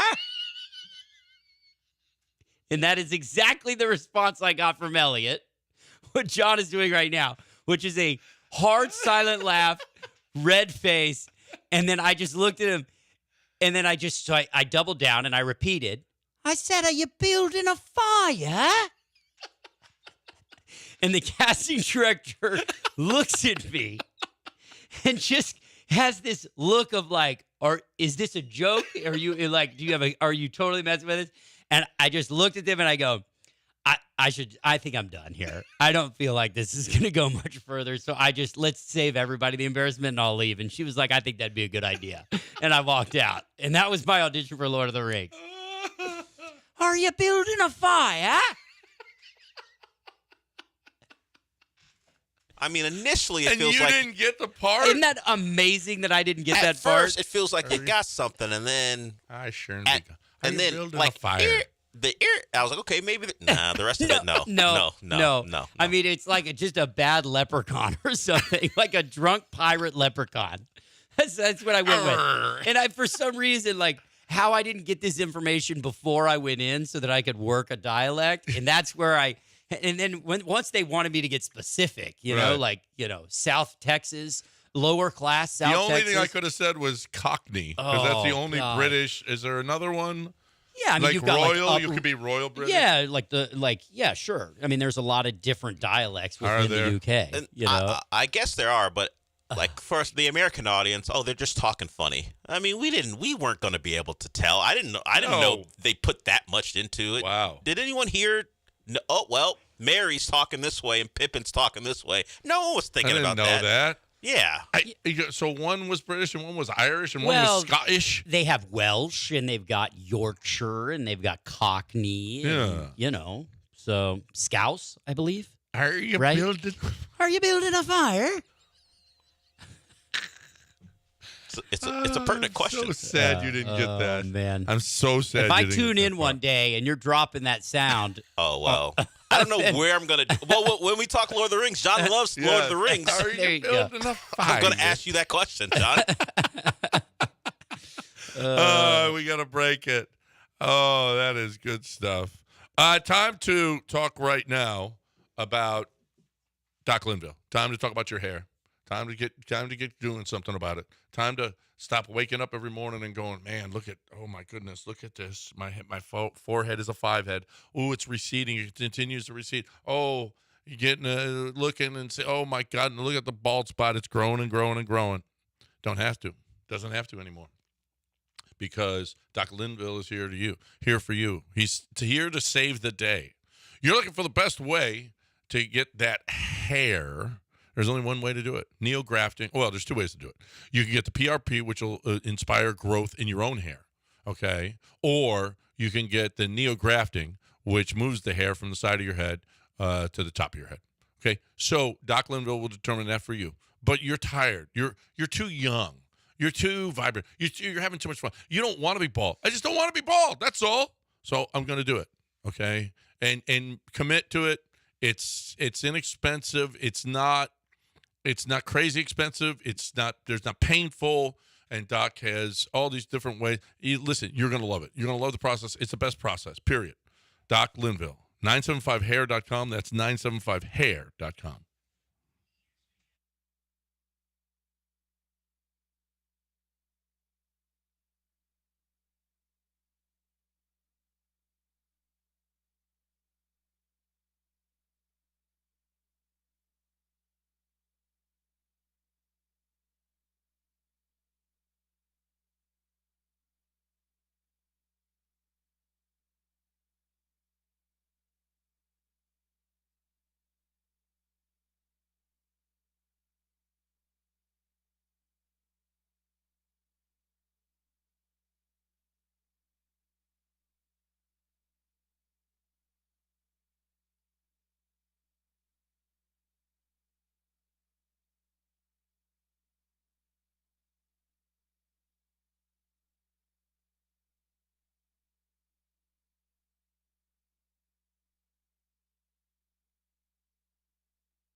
All right, welcome back. Here we got less than an hour to go. 3 days of this you had. I mean, what's harder, doing a movie or this show for 3 days? Well, 3 days. I enjoy this. I enjoy sitting with you. That's fun. Getting frozen out. Yeah. Talking to the people. Yeah. Talking about sports. Getting frozen out. I will tell you this. Yeah, it's cold in here. Oh, yeah. Yeah, it's cold in here. Did you want that? No, well, you I knew brought better. one. You brought one. I brought one. Yeah, I Yeah. brought one today. Mm-hmm. Did you look at my nipples? No, I feel like you did. I really haven't looked at them. They're hard lately. It's easier to do with you than it is with Lance. What? Why? Well, it's just I feel like we're on a train here, and Yeah. it's not veering left and right so quickly. Well, and with Lance, if- you got to stay on your toes. Yeah, with Lance, the train does veer off the track. Yeah, a bit. quick. Yeah, in a hurry. Like it kind of, it can just take a sharp right. There's no rails. So exactly. Right. Yeah. No, So I do a show with him. I know. Yeah, he's more like those teacups. They just spin in circles, and then fact spin in circles, and that's what it's like doing a show with Lance. Whereas like with you, there's just a little bit more. It's a little bit more linear. Linear. Okay. You know? Yeah. All right. Yeah. We stay on the tracks a little bit. I'm sure more. Lance is listening. I love you, Lance. Yeah. No. He is. So, do we criticize the NBA that Jamal Murray was not suspended? Is there? I mean, Jamal Murray is going to be playing tonight now. Should he be playing? I don't probably see how. Shouldn't. No, I don't see how you can possibly not suspend a guy that threw an object at a referee. Yeah. Yeah, it's not like he, it's not like he hit a chair and it happened to go on the court. He didn't just throw a towel and it hit a, Gatorade that spilled. I mean, he took a heating pad and threw it at a referee. Is there any reason He threw a towel as well. He threw a something towel at on him the floor, twice. Yeah. Yes. Yeah. On the floor. Yes. Yeah, and it threw was something targeted. at Mark Davis, or at least in his general area, twice. Yeah. And did the money symbol like you're getting paid as well, and still just hit him with the fine. Did you hear him? His Yeah, we have the sound. Yeah, here let's hear Jamal Murray. Please. Let's hear Jamal Murray talking about not being suspended. It is what it is, and I take everything full responsibility. So on to the next. Was it just your frustration boiled over? Is that what happened? Yeah, on to the next. I mean, there's not much. 2 days ago, not much for me to say about it right now. Were there any conversations that you had with people or anything just to kind of apologize or whatever, maybe take this one? Do you have any basketball questions? No. So I couldn't understand. He said, "It is what it is. On to the next." Yeah. And then he also went on to talk about how 2 days ago, don't got nothing to say about it. And then when someone asked him again, "Did you talk to some people? Apologize?" He goes, "Do you got any basketball questions?" The guy goes, "No." Then Jamal goes, "No," and then that kind of wraps it up. It's a story, Jamal. Sorry. So is there anything to do with the fact that they're down? Denver's down 0-2. You lose Jamal Murray, you probably go down 0-3 to Minnesota. Not sure the league is going to be thrilled if it's Minnesota in the NBA Finals. No. Well, is Denver a giant market for them? No, but Denver is well known now. I think with the MVP, the Anthony Edwards stuff Yeah. will help. But I think they just don't like affecting series. They have during the David Stern era, he definitely would have got suspended. David Stern ruled with the proverbial iron fist. Adam Silver's been much more lenient. I thought he would get suspended because of how many things he did, but I just think the league doesn't want part of the equation to be, oh, you suspended their second best player. Here's the problem with not suspending him is that you set a precedent. And so what happens now is, another player gets frustrated and throws his towel at a referee or another player, and then he has a defense, right? He can now look at this and say, look, it was a fine. Yeah. Jamal Murray just did this in the playoffs, and it was a fine. Don't tell me that you're going to suspend me for this. Right. I think at some point next year, Jamal Murray does anything, and he will be suspended by the league. Well, he's building a resume. Yeah, he's building a resume. Well, we saw Patrick Beverly. He only got 4 for tossing the ball at a fan twice. That suspension came down, so I thought he would get 10. Well, first of all, who's gonna? I mean, he's been on 6 teams the last 2 years. Well, they said it's, no matter when it happens, if he gets signed during the season or in the offseason, it'll be 4. 4 is nothing light for what he did. Yeah. If I'm an NBA ref, I don't know who the governing body is for the NBA refs, but I'm losing my mind. I'm saying if you can't protect us out there, if you can't protect us from getting things thrown at us because we're doing our job to the best of our ability, whether it be good or bad is beside the point, but we're doing the jobs to the best of our ability. We're looking at the game. We cannot be also looking behind our backs or to the right and left to make sure that we don't have water bottles or heating pads or towels thrown at us, right? Like, I'm losing my mind if I am the governing body of the refs or commissioner or whoever they have, whoever their spokesperson is. Has got to be just going crazy. And you're right, the precedent. That's that insane. They set, That's the insane. precedent is terrible. And the precedent is terrible because now they have no leg to stand on when this happens again. Well, the NBA's always been liberal, except when David Stern was. That's what I'm saying. Right. Adam Silver came across, and the suspensions have been lessened. They've been less reactive to things the players have done. They've kind of reverted to, we're just going to find a guy. But we know David Stern was going to hit you with the suspension if he needed to. And the Malice in the Palace was years ago.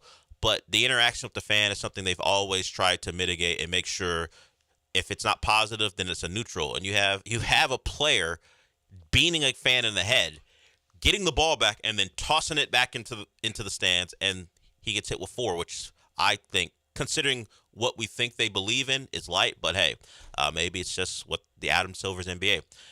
I was watching the game, the Mavs and Thunder yesterday, and considering who used to play there and how sensitive Russell Westbrook is to fan interactions, what they say, he can't even allow Westbrook to be said.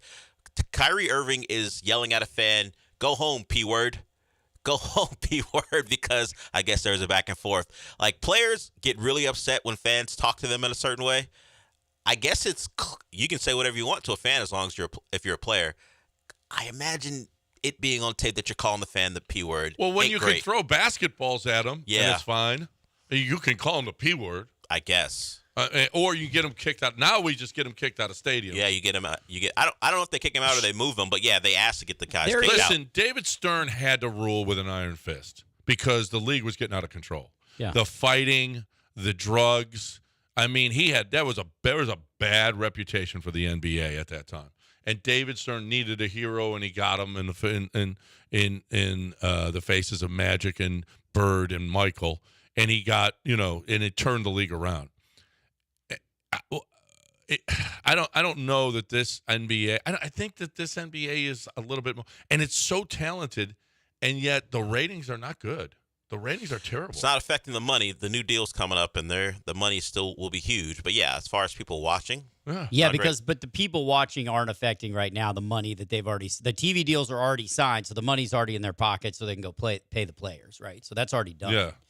Now the next TV contracts will be affected by these ratings. Well, I don't know. They're coming up right now. No, it's coming up now, and they're still going to get it. They're still going to get lots of it. I mean, what was Zaslav said? Like, we don't need it. And now they're going to lose it because NBC came in with a number he didn't think they were going to come in with. And the worst thing that's going to happen from this, is that TNT isn't going to get the games. So the best thing about the NBA is the halftime and post game show. TNT show. Yeah. Right. And it's going to go away because Ernie's staying with TNT. Well, and look at how much money Turner paid Barkley not to go to Live.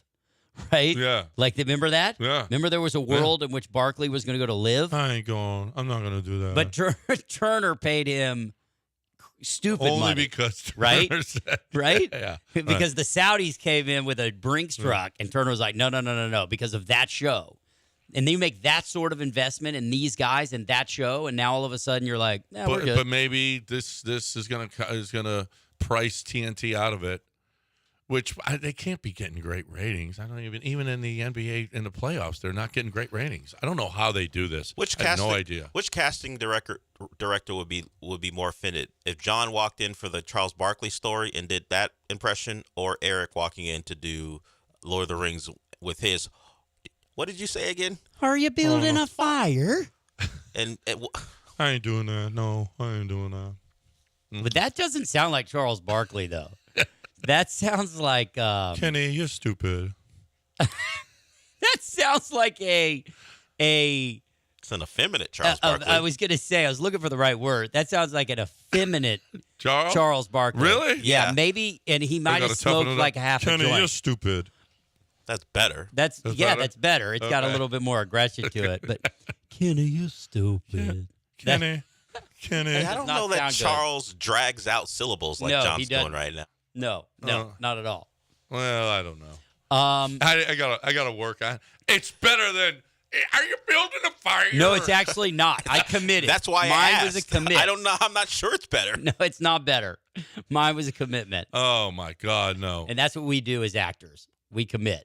All I know is that I am not going to go and try to read for the Charles Barkley part. I know that. Well, neither am I, by the way. No, you I can't. want a You wouldn't Charles let- Barkley roast is what I want. Like, I was thinking about that, and that's who I thought of, and they had to have asked him, and he said no. Well, he might do it now.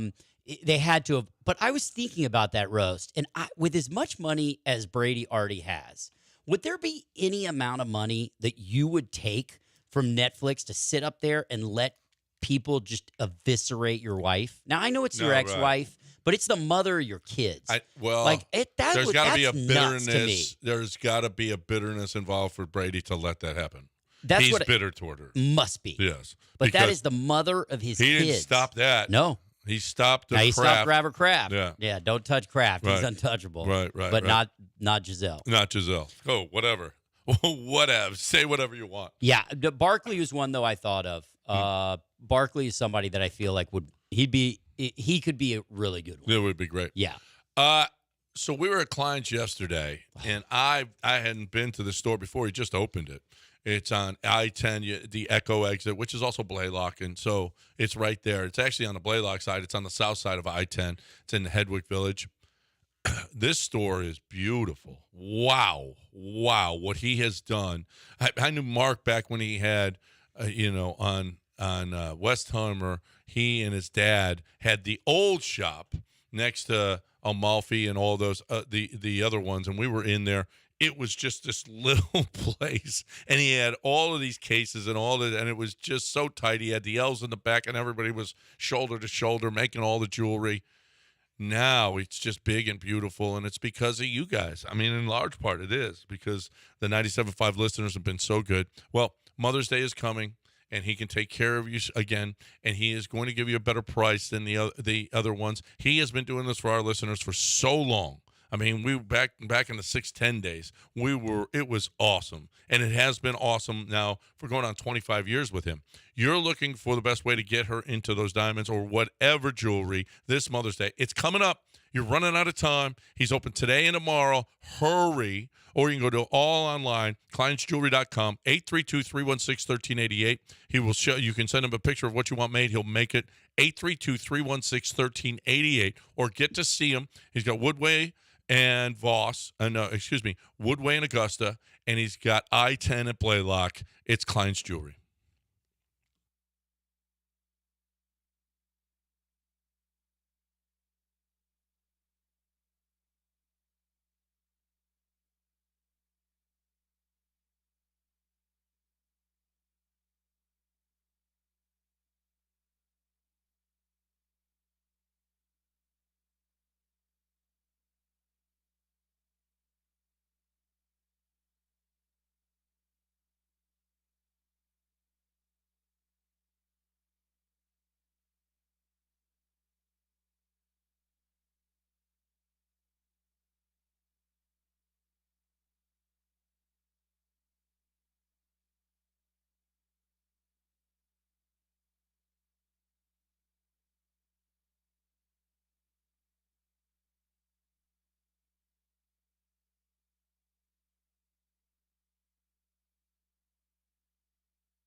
You're back in the Veritex Community Bank Studios with John and Lance. On ESPN 97.5 and 92.5.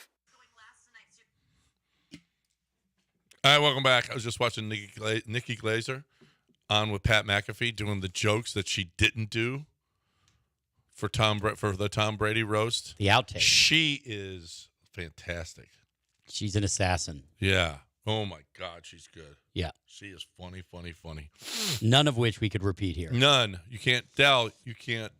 Can't play her. Are you near the kill button? Can we start repeating some of these jokes? Well, I mean, I can only hit it twice before it has to rebuild itself. So yeah, there you go. Right. No, we can't do it then. Right. So headlines from yesterday. Well, if you hadn't heard, the Texans acquired former Super Bowl wide receiver from the L.A. Rams, Ben Skowronek, who is a big dude, fullback kind of guy. I think he's going to play a role, guys. I do. I think he's going to do something that is going to be a big play for the Houston Texans because it'll be unexpected when you got Nico and Steph and Tank and Schultz, and all of a sudden Skowronek lines up in the backfield in front of Mixon. Yeah. I mean, are you going to throw it to Skowronek? Might. I mean, I got to cover all of these guys, and then Skowronek comes out here. He's a nice little hidden piece, right? It really is. Like when you've got it. Schultz is sitting there on the end. You know, you've got like a goal line situation. You got. I think it could be and I watched the play. Dan Orlovsky had superlatives about him. It was a couple of years ago, breaking down film of Skowronek playing fullback, and just a regular play that Skowronek comes out of the backfield, a play action, which means Skowronek has got to block a linebacker, which he showed a video of him blocking a middle linebacker and springing the running back for a touchdown. He comes out of the backfield, fakes the block, and then he's off. And if a middle linebacker's got to cover Skowronek, he ain't going to do it. No. And so Skowronek, they were at about the 30-yard line, and he picks up a huge gain for him. That's the kind of thing that is just going to be so hard. And the way that Bobby Slowick is going to be able to scheme, that is really, really going to be. I think he's going to be a nice addition. Plus, you get injured, like you said. You got injuries, and now you got Skowronek there as opposed to whomever that you have to pick up off the street. They were down to Nico last year. Yeah, I just think that more than anything, this just provides depth that we clearly were missing last year at the end of the season. And, to be able to have veterans that you can rely on that have game experience, that have been in the NFL long enough that, can come in and make an impact. Yeah. Because it's a war of attrition, right? I mean, it's such a long season. And so there's going to be some games where, maybe Tank misses a few or, one of our guys, misses a few. Tongue. I know. I don't want it to happen. Yeah. I don't want it to happen. Your guy, Robert Woods, might miss a few. Well, he's definitely going to miss a few. He's on the older side. Does. Yeah, that's what he does. But Robert's going to be there when you need him. Is he? Yeah, he is. Come on. Is he, though? Come on. Is he, though? Come on. Fight on. I got to stay with my guy. Fight on. Fight on. The best thing you got going for you now is Juju. Juju what? Juju Watkins. Yeah. Oh, not Juju Smith-Schuster, because No. that's another USC player. Not that one. You The pivoted. good one. You just did a Lance. You pivoted from football to NFL to women's basketball. Well, but fight on. I mean, really, Yeah. is there much to fight for anymore? Well, Caleb gave us a lot. Yeah, I don't Lincoln know if he's there Riley anymore. I'm pretty sure he's not No, there. he's not, but I said Yeah. he did. He did. And Lincoln Riley's put together a good defensive staff. We won't be the worst in college football this year. We'll just, sure about that? I hope not. Are We're you going to sure? the Big Ten. Okay. But, listen, SC is going to have a top 5 defense in the Big Ten this year. What? They're going to have a top You're one 5 of the worst in defense, all of college football. and they will have a top 5 defense Wow. this year Dell. in the Big Ten. Okay, With I'll bet Iowa, you 8 cases. with Michigan. I'll bet you 8 cases of Coors Light. Oh, on here we that. go. Done. Okay, even money. Done. Even money. Yeah, there are now 40 teams in the Big Ten, Wait. and there you want a top 5 defense In the Big Ten. in the Big Ten. Conference. In our conference. Top Right. 5. In our conference. Our new conference. Our Let's go through historic it. conference. Let's go through it. Talent-wise, the only people you would think would be better would be Ohio State. Michigan's lost a lot. Penn State has a good defense. Iowa 3. Michigan 4. Right. And then you think you slide right behind Michigan. I like that. Wisconsin not better than you defensively? Wisconsin. Not this year.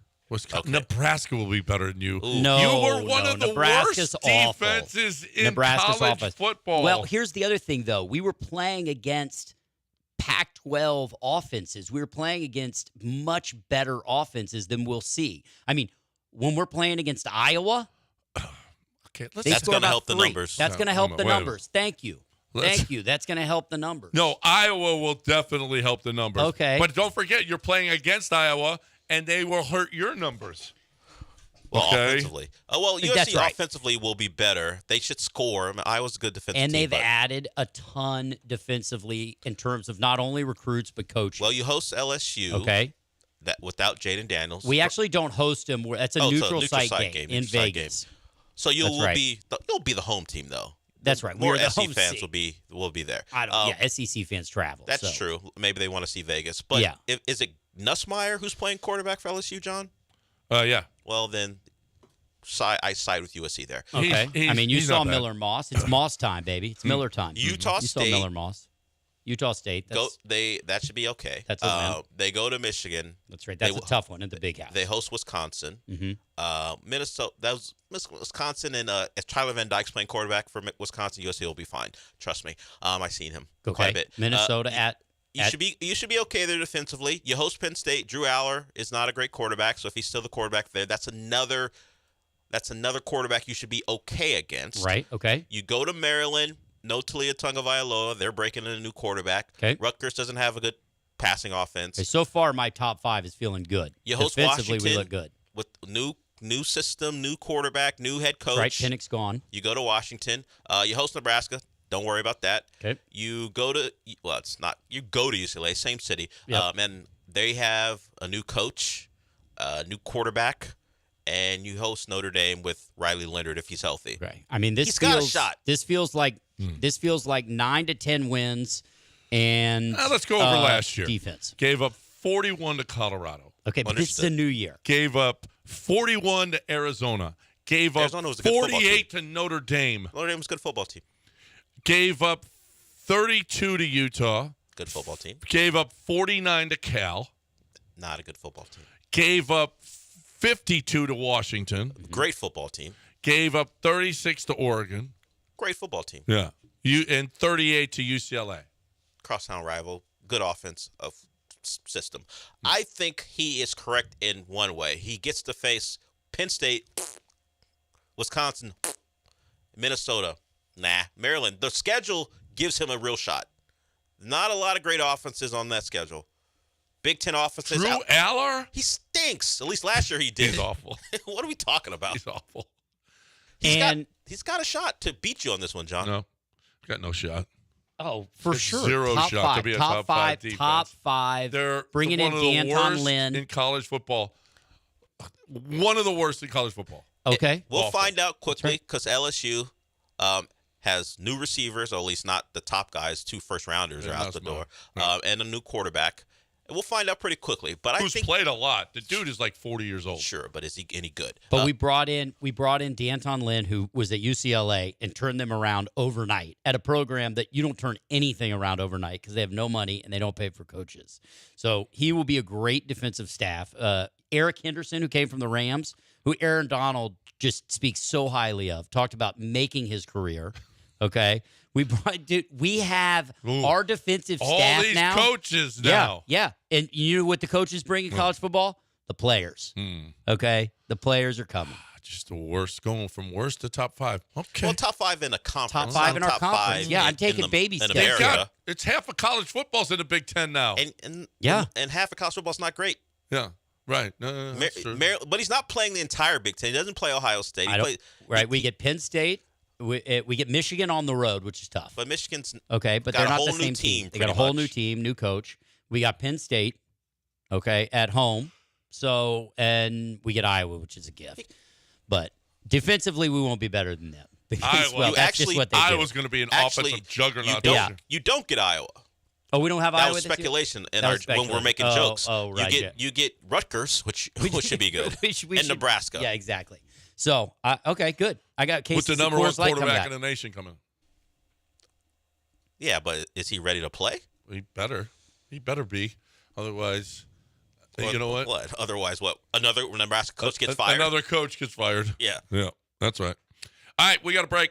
We got one segment to go, then News of the Weird right here on ESPN 97.5 and 92.5, so you don't want to go anywhere. You're spending more and more time indoors. You've got to have, and especially here in the city of Houston, man, was it humid out yesterday. Holy crap. The 90 and 100-degree days are coming. You have got to have great air conditioning. You have to, because you're going to be inside. And you have got to have Air Team on your side. They've got all of the different air conditioners that you got. I've finalized a plan with them. I'm going to talk to them today about when they're going to come and put mine in. Just like your car or any piece of equipment, maintenance is a key. I talk about the maintenance with you. Obviously, you got to do other things to your car, your roof. You got to do plumbing. You got to do that. You got to do it with your air conditioner as well. Okay, a small problem can be detected and stop it from becoming a big problem. If you have not worked on your air conditioners for this summer, you need to do that right now. Right now, you need to do it. And you need to call Air Team and have them come out and take care, maintain your equipment so it doesn't cost you. It's costing me because I did nothing. I did nothing with mine. I've only been in this house for 3 years, but they did nothing before that. So you know what? Those air conditioners went out when a small problem could have helped, could have been detected, and I wouldn't have to replace them. 713-956-8326. 713-956-TEAM. Air Team Limited. AirTeamLTD.com. That's AirTeamLTD.com.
You are listening to Houston's longest-running sports radio morning show. From the Veritex Community Bank Studios, here's John and Lance. All right, welcome back. This is one of our final segments with Eric this week. Thank you for coming in. Awesome.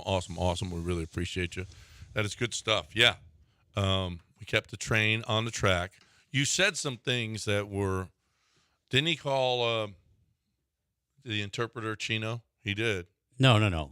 Yeah. No, I didn't say that. You did, yeah. No. He said if he went to prison, what his I said nickname it, would yeah. be. Let's not take it out of context.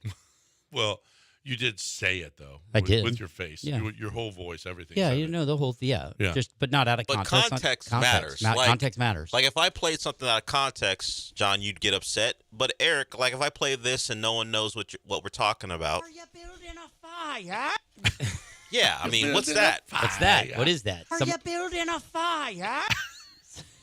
See that might play in certain situations, but just not To out me, of it's context. shocking you did not get the job. It really is, isn't it? It does. Like John, if you're talking about the Texans and you're really excited and you hear this, is that going to bother you? Right. Be watching them. There you go. That doesn't bother me at all. Okay. So you're good with that. Then we'll save it then. Yeah, save it for another time. Like Lance's? Yours will be in more inappropriate moments. Yeah. Lance's is just for an alarm, like a breaking news update. Breaking news. Breaking news update. Breaking news update.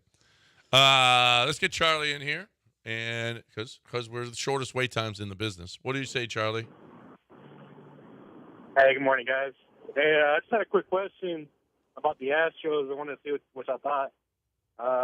Assuming that by some miracle they don't make it to the playoffs this year, and it's the downfall of the dynasty finally or something. What do you think? Who do you think out of these five people in this organization was like the most significant loss? Brent Strom, James Click, Dusty Baker, Ramon, that guy, the head scout that was for the Latin countries, the one that found like Fromber, Christian Javier. Yeah. I think he was part of Altuve too and all that. Dusty Baker, James Click, that guy. Jeff Luhnow is the answer. The guy that was belittling that lady reporter. Brandon Taubman? Yeah, Taubman, no. No. Jeff Luhnow is the answer. Yeah. They miss Jeff Luhnow most. He's number one on the list. And I would say now. I didn't throw him in there just because I knew he was going to be the Yeah, he's number guy. one. Yeah. Number two would be Click. I mean, James Click was pretty underrated, man. And He Brent did, Strom, but he of did course. build the bullpen, but everything else was built for him. Well, that's true, but you know what? He wasn't a yes man to Crank. Apparently not. Right, and so now with Dana Brown, you've got a yes man, and you've got Bagwell. He built the best bullpen in postseason history. Right. Yeah. Yeah. And that certainly helped win them the title in 22, no question. That bullpen was key. I mean, Strom, and if you look at what Strom Strom is huge. doing in Arizona with those guys, I mean, he went to the obviously World Series last World year. Series with Arizona, with the Diamondbacks, Brent Strom, and that made that staff that good to the World Series. Yeah, Strom's a huge loss. He's a huge loss. Okay, now name the batting coach when Stromy was here. We played this game before. Was it not Snitker? No. No one knows who it was. No, I don't think I because know. he's like, hey, don't worry about we it. get hits too, Yeah. but that's all we talk about is Stromy. Right. Well, because we love Stromy. Yeah, because we love Stromy. Stromy's beloved here. Yeah, of Stromy course. should get his Statue? name retired. Yeah. So no one else can use the name Stromy ever again in Houston Astros history. I like that. Yeah. Just the name Stromy. Yeah. Done. Oh, you mean the butcher? He's not the butcher. Look at all the arms after he left. The aftermath of his teaching methods. Look at all the arms. Oh, you think he's the one that left the barn on fire? The butcher. Well, Daryl Morey got out when he knew it was time to get out. Stromy was like, "Deuces." See ya. The butcher. Yeah, that's not exactly how it happened. I know. I'm telling the story here. Yeah, John. I know. But you're misleading people. Doesn't matter. Not Just exactly how it you happened. tell the story and see if they follow. But I honestly think that I think having a general manager that's willing to butt heads with an owner that's clearly wants to have his influence is important.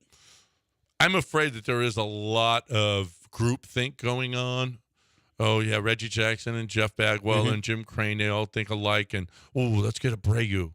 Let's give Montero. Montero look good. Let's give him a big Yeah. let's go get, it just is, yeah, there's some of that going on. And there's already like percolations of Joe Espada being on the chopping block sooner than later. Well, when you start out like this with this team, because it's the same team. Yep. Yep.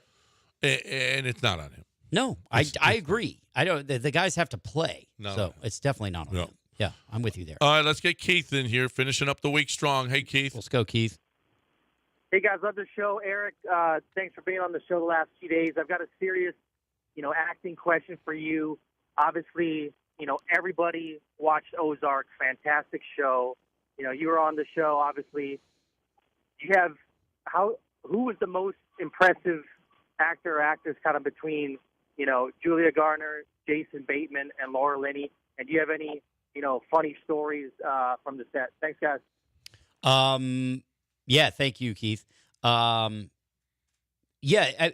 all of them are great. Julia plays that role so well, and she's a great actress, and you're seeing that now because she's starting to do other, you're finally seeing her do other things that you only knew her as that. And to come on a show as I call her the number 10, she's 10 on the call sheet. She was going to probably be a recurring on that show, and to basically in the run being, her and Jason were probably the two biggest breakouts of that show, right? So Julia was awesome. Jason, I only worked with a day, so it's tough. I had met him, but I only worked with him for one day. Laura, I had done a play in L.A. Like, she's a phenomenal actress. She approaches it with she's a hardcore theater actor. So the way she approaches the craft is pretty special. I love watching her work, and I got to know her a little bit. As far as funny stories, well, I'll tell you, there's a scene, I think it might have been one of my first scenes that I'm in. It wasn't necessarily the first that we shot, but I was in my restaurant in Ozark, and Julia comes to ask me to help her sell the heroin because of my connections. And I'm a famous chef. And I serve her a scallop dish, and the scallops, we're obviously taking take after take after take, so she's eating the scallops during these takes. Well, at the same time, we're snorting fake heroin, and fake heroin is essentially powdered milk, is what that is. That's what we use. It's like a lactate, sort of. And so on takes that they can tell, you're actually having to snort it. And poor Julia, started to feel super nauseous. Well, she didn't know, and actually I didn't know until we started doing this, that it was powdered milk. And Julia has a dairy allergy. And so we had to stop. We didn't even actually finish that scene.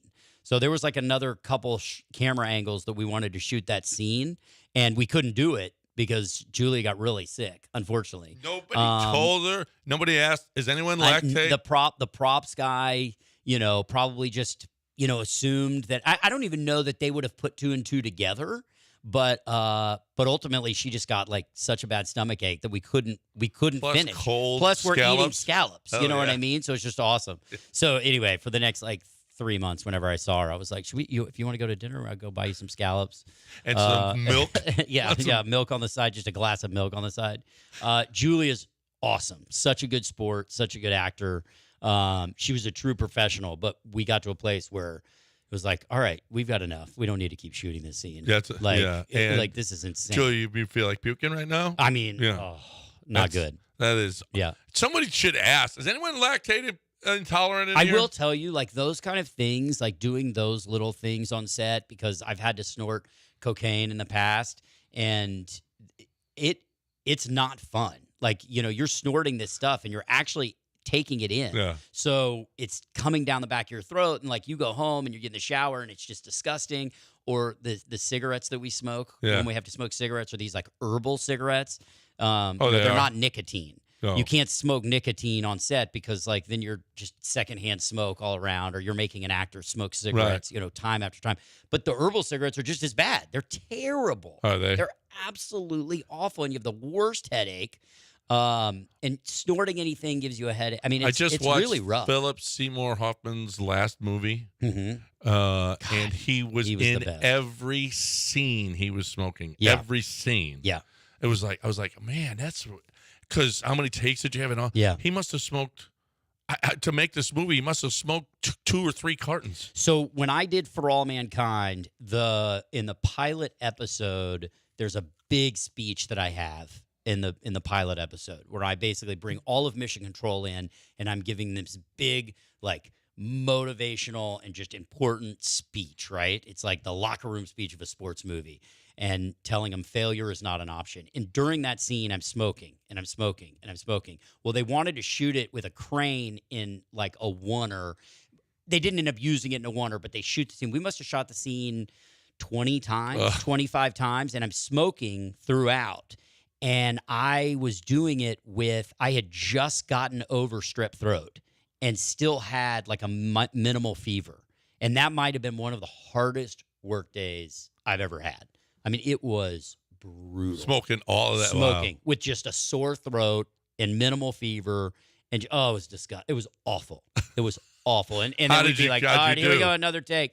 It turned out good. It turned out good. Yeah, it turned out great. But like, you know, those are those things that you make that character choice and you're like, okay, this guy smokes. I like it. But man, oh man. Then you get into the scene. Like I had a scene in The Brink one time where I was like, you know, it'd be really funny.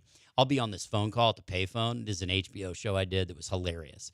And if you haven't seen it, it's really fun. Jack Black, Tim Robbins, Pablo Schreiber, myself, Asif Mandi, like really funny cast. And it only lasted a season, unfortunately.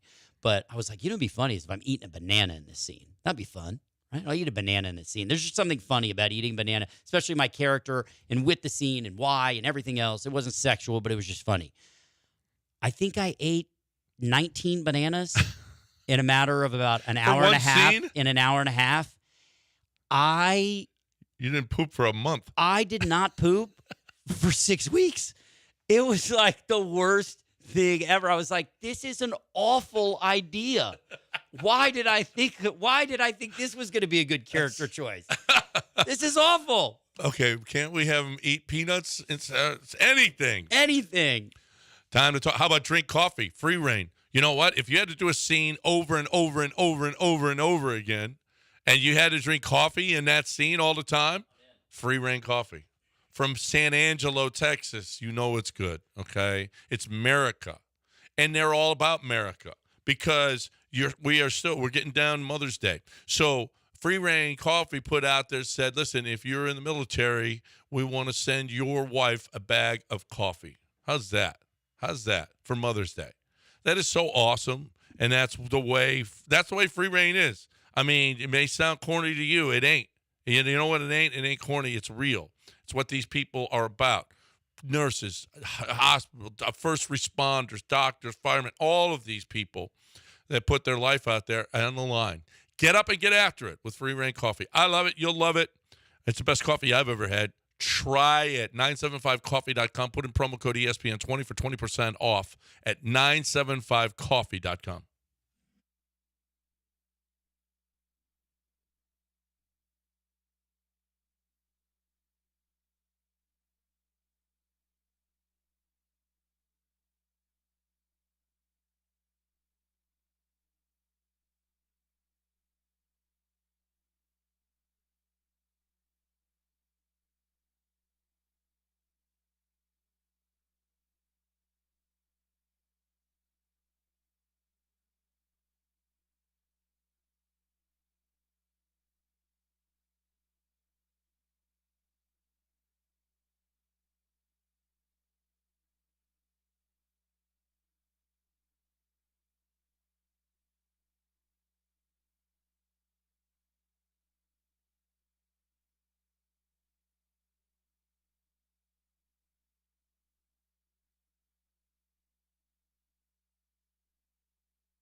Okay, so Eric's last segment this week. We really appreciate him. Thanks for people loved your story from Ozark. That is great stuff. The DEA told Congress getting illegal drugs in the U.S. is as easy as calling Uber Eats. Do you guys think it's easier to call Uber Eats or get drugs in the U.S. right now? Can you call your guy and get some drugs right now? I don't have any experience with either one. I've never used Uber Eats before. You haven't used Uber Eats? You never used? No. Oh, wow. I use Uber Eats a lot. Either. Yeah. My daughter does all the time. Yeah. When I'm working, I use it all the time. Do you? Yeah, because it's just easier to. You can only eat hotel food so many times. You know what I mean? Yeah. I don't traffic drugs or have a guy that traffics drugs, so I can't speak to that. But that doesn't surprise me. Well, in Ozark, you did. I did. I researched it, but I didn't research it by trafficking the drugs. But you were doing the drugs in Ozark. That's right. That doesn't mean he knows from firsthand experience. That's right. See, I don't think you can use that as an excuse with local law enforcement. No. It's for a role. I was working. No. I was working. Write it off. Yeah, this is a write-off. You can write stuff off. I don't think you can write a crime off. No, that's a good story, too, for my next time here. Go ahead. Teens kicked out of an elite Catholic school for blackface awarded $1 million by a jury after proving it was just an acne mask. Yeah, if you've missed it, they're like three white kids, and they have a mask on, and it looks without doing any research like, okay, They're these doing kids are in blackface, blackface. It's, right. And I don't know how you just prove that you're just taking care of your face. Yeah, it's acne mask, Del. But do you take a picture in it? Yeah, they sit and they put it on their social media, and then they got kicked out of school because it's all optics. You know, we don't actually ask questions anymore. Care. It's just no care questions need to be asked. Was there a caption under it? We're just three bros working on our face routines.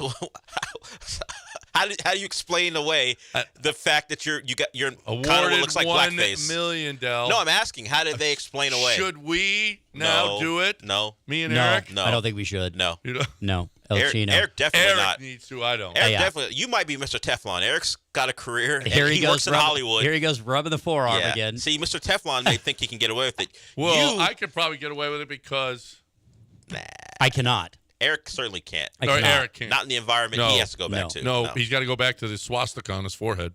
That's for a role. That's for a role. Potentially. That is for a role, a real life role. Like if he had to go to prison.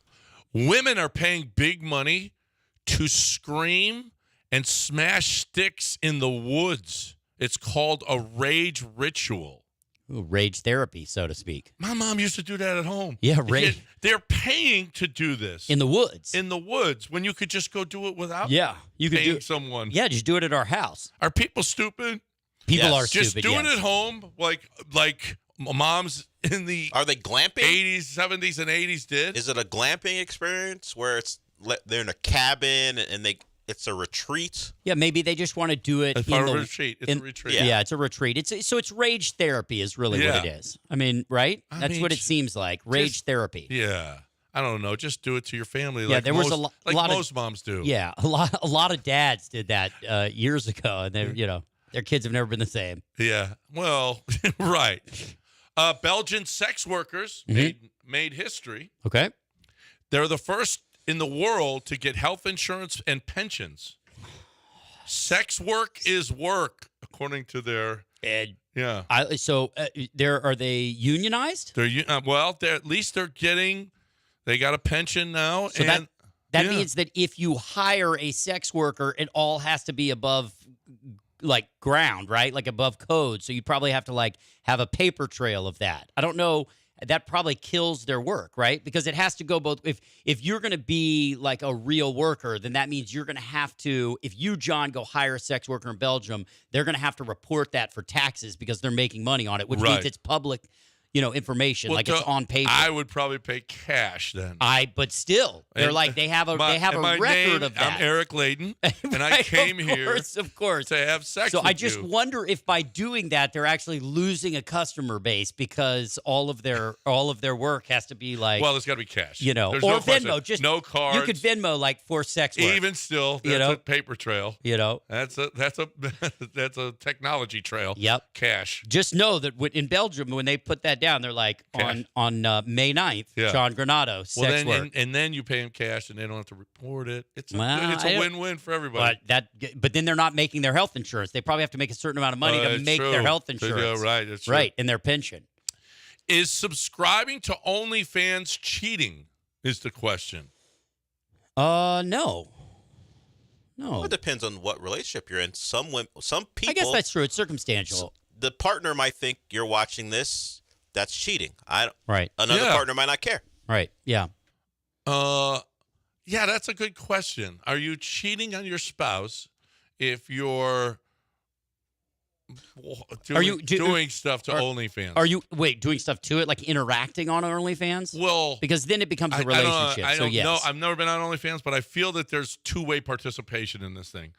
Why would I pay you all that money if I'm not going to have any pleasure? Right. From So you yeah. doing Well, it? then I think it's probably circumstantial based on your spouse. Yeah. Right. Okay. Yeah. I guess your spouse. Let me ask you this: would you feel that it was cheating if your wife was on OnlyFans? Yes. Okay. Well, then it probably Sure. that's your answer. Yes. That would be my answer. There you yes. go. What are you doing? Yeah. What are you doing? Yeah. What are we doing?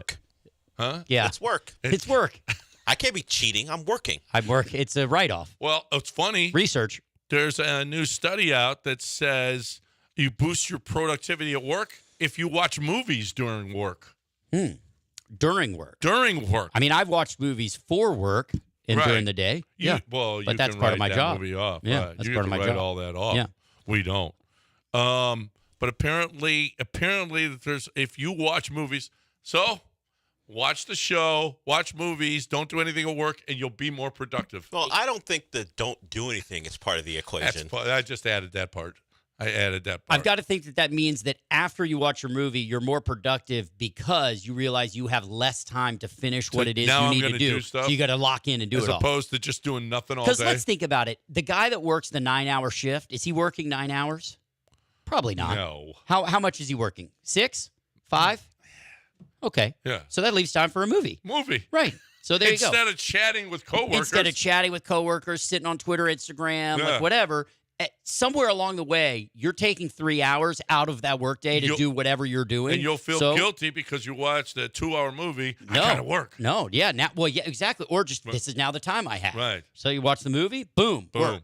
Right. That's it. You'll probably still talk to your coworkers and do all the other Enjoy stuff. this Coors Light, man. All right. Thank you for yeah. my Coors Light. Yeah. Thank you for not believing in our Astros. I stand. Thank you. Yeah, and I'll call in and check in with you I'll guys soon. enjoy all of those thanks to Yeah. you. Eric Layden, everyone. Thanks for having me, guys. being This here. was We fun. really appreciate it. It was a fun week. Time for me to say goodbye this weekend, and we'll talk to you. Lance will be back on Monday. Right now, though, I'm talking about Kent Jones at Dream Rate. Kent Jones at Dream Rate Loans.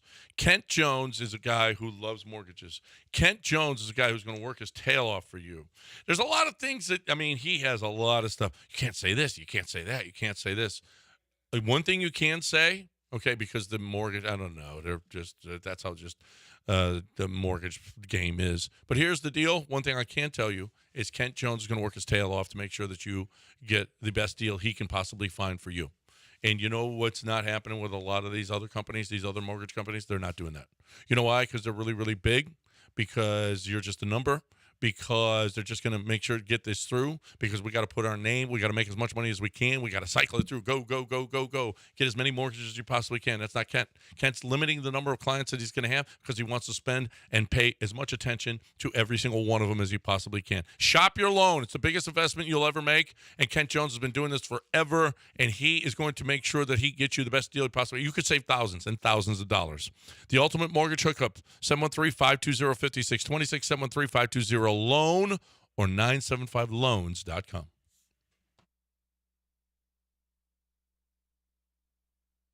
Are you building a fire?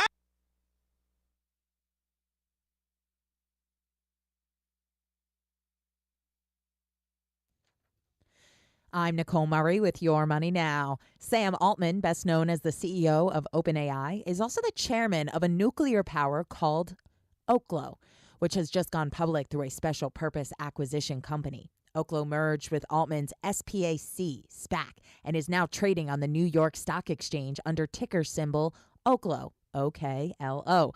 The company was set to receive more than $306 million in gross proceeds upon closing of the transaction.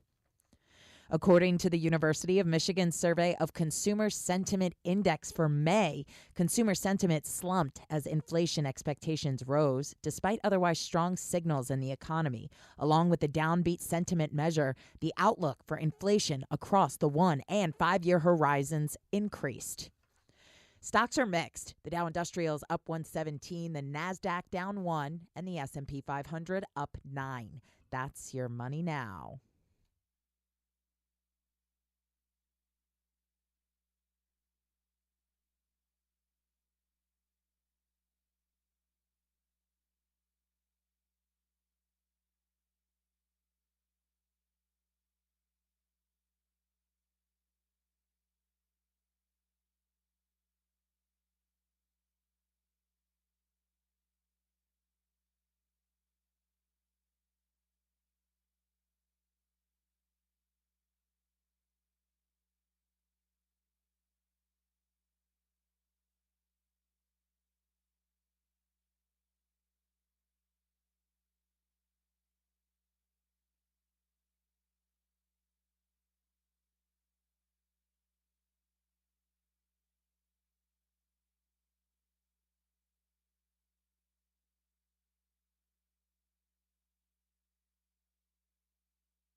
Welcome into the show. Want to thank Eric Layden one more time for joining us, filling in for Lance. Your guy Lance will be back next week. The guy took vacation. Been doing draft stuff for the last 3 or 4 months. Decided to take some time off, but he'll be back on Monday. Thank you, Eric, for joining us. Had a good time with him. And this show set a rather modest goal for the Astros, and they got the job done, at least for this show. Losing 2 out of 3 to the Yankees wasn't great, particularly the first 2 games, not competitive at all. But this show set a goal for them. Leave New York with something. And thanks to the best story of this Astros season, they did. Ronel Blanco. Again, a good performance. He gave up that home run that I thought was that Kyle Tucker was going to track down, but it just kept going. I didn't think that ball was hit particularly hard, but it just kept floating out to right field. So he gave up a 2-run homer.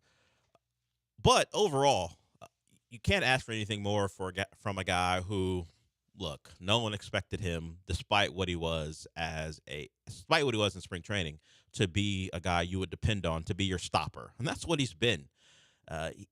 His ERA right now overall is just over 2.2, and he's pitched into the 6th inning of all his starts, and it's through 7 starts. you talk about that performance from any pitcher, and you'd be thrilled. And the fact that you're getting it from the guy who's nominally your fifth starter, when you talk about the accolades that some of the other guys had coming in, it's been a remarkable run for him at 30 years old to do it. Are we looking at a potential 30-year-old rookie of the year? No. Has he had enough major league experience? The baseball rules are always weird to me, is how much you have to be part of the major league roster, and how many innings you have to be in or at bats when it comes to an everyday player to qualify. He exceeded the rookie limit last year. Damn it. I wanted a 30-year-old rookie for the Astros. So that's off the table. I imagine if he was in line for that, we would have heard quite a bit about it. I was just hoping. I felt like that wasn't in play. I was just hoping it was. But Ronel Blanco won't be. Blanco, I always go back and forth, much like Hartenstein to Hartenstein. I go from Blanco to Blanco, but it's Blanco. That's generally how that last name is pronounced. Ronel Blanco. Thought he could win Rookie of the Year, at least I was hoping he could. But either way, he'll be – I don't know what the Astros postseason awards, like the ones they give out to within the organization, but it can't be Newcomer of the Year, can't be Rookie of the Year, can't be Young Player of the Year. What award would he get? Team MVP possibly? Is that up? Yeah, I was gonna say Cy Young. No, Team Cy Young. Team Cy Young possibly. And hell, the way he's going, he might be in line for the actual Cy Young. The way he's pitching right now. Yeah, I mean, there's so many options for Comeback Player of the Year. Like half the pitching staff is an option for Comeback Player of the Year. Sure. And I don't know if he's really coming back from anything other than not being. We didn't think you were good. Yeah, other than we didn't expect much from you. You had to earn your spot the Yeah. last day of preseason. Yeah, I don't know. Yeah, but he's been great, and he was good yesterday. The Astros get the win. I mean, Ryan Presley and Josh Hader tried their damnedest to repeat what has happened throughout this season. Presley gives up the home run to Judge. Hader has a man on, nearly throws the ball away on what would have gone down as a swinging bunt, pretty much. John Singleton, who hit a bomb yesterday, he and Jordan go deep. Singleton's bomb left Jordan aghast. The pictures you see on Twitter of Jordan absolutely shocked by a ball that would have gone into the upper deck, but it hit the facade on the upper deck and then bounced down. It's always nice seeing a meme happen in real time. Yeah. We're just like, okay, someone's going to clip that. That's going to be something we're going to see. Hopefully the Astros have a lot more moments where it can be used, because it can be used in a positive and negative fashion, honestly, depending on the moments. Hopefully there are more positive ones on the way. Certainly the season so far hasn't been filled with them.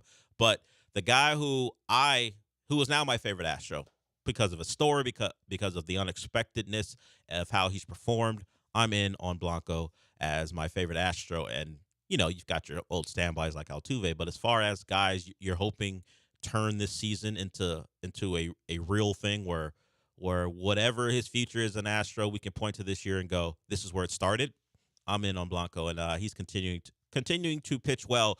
The bats continuing to underperform with runners in scoring position, and another 3 for 12 outing for them. And a couple of hits were like singles that didn't result in runs. So even a couple of hits didn't even lead to runs being scored, but they still counted as a positive in that 3 for 12. So only one of the hits resulted in a run scored, but they found a way.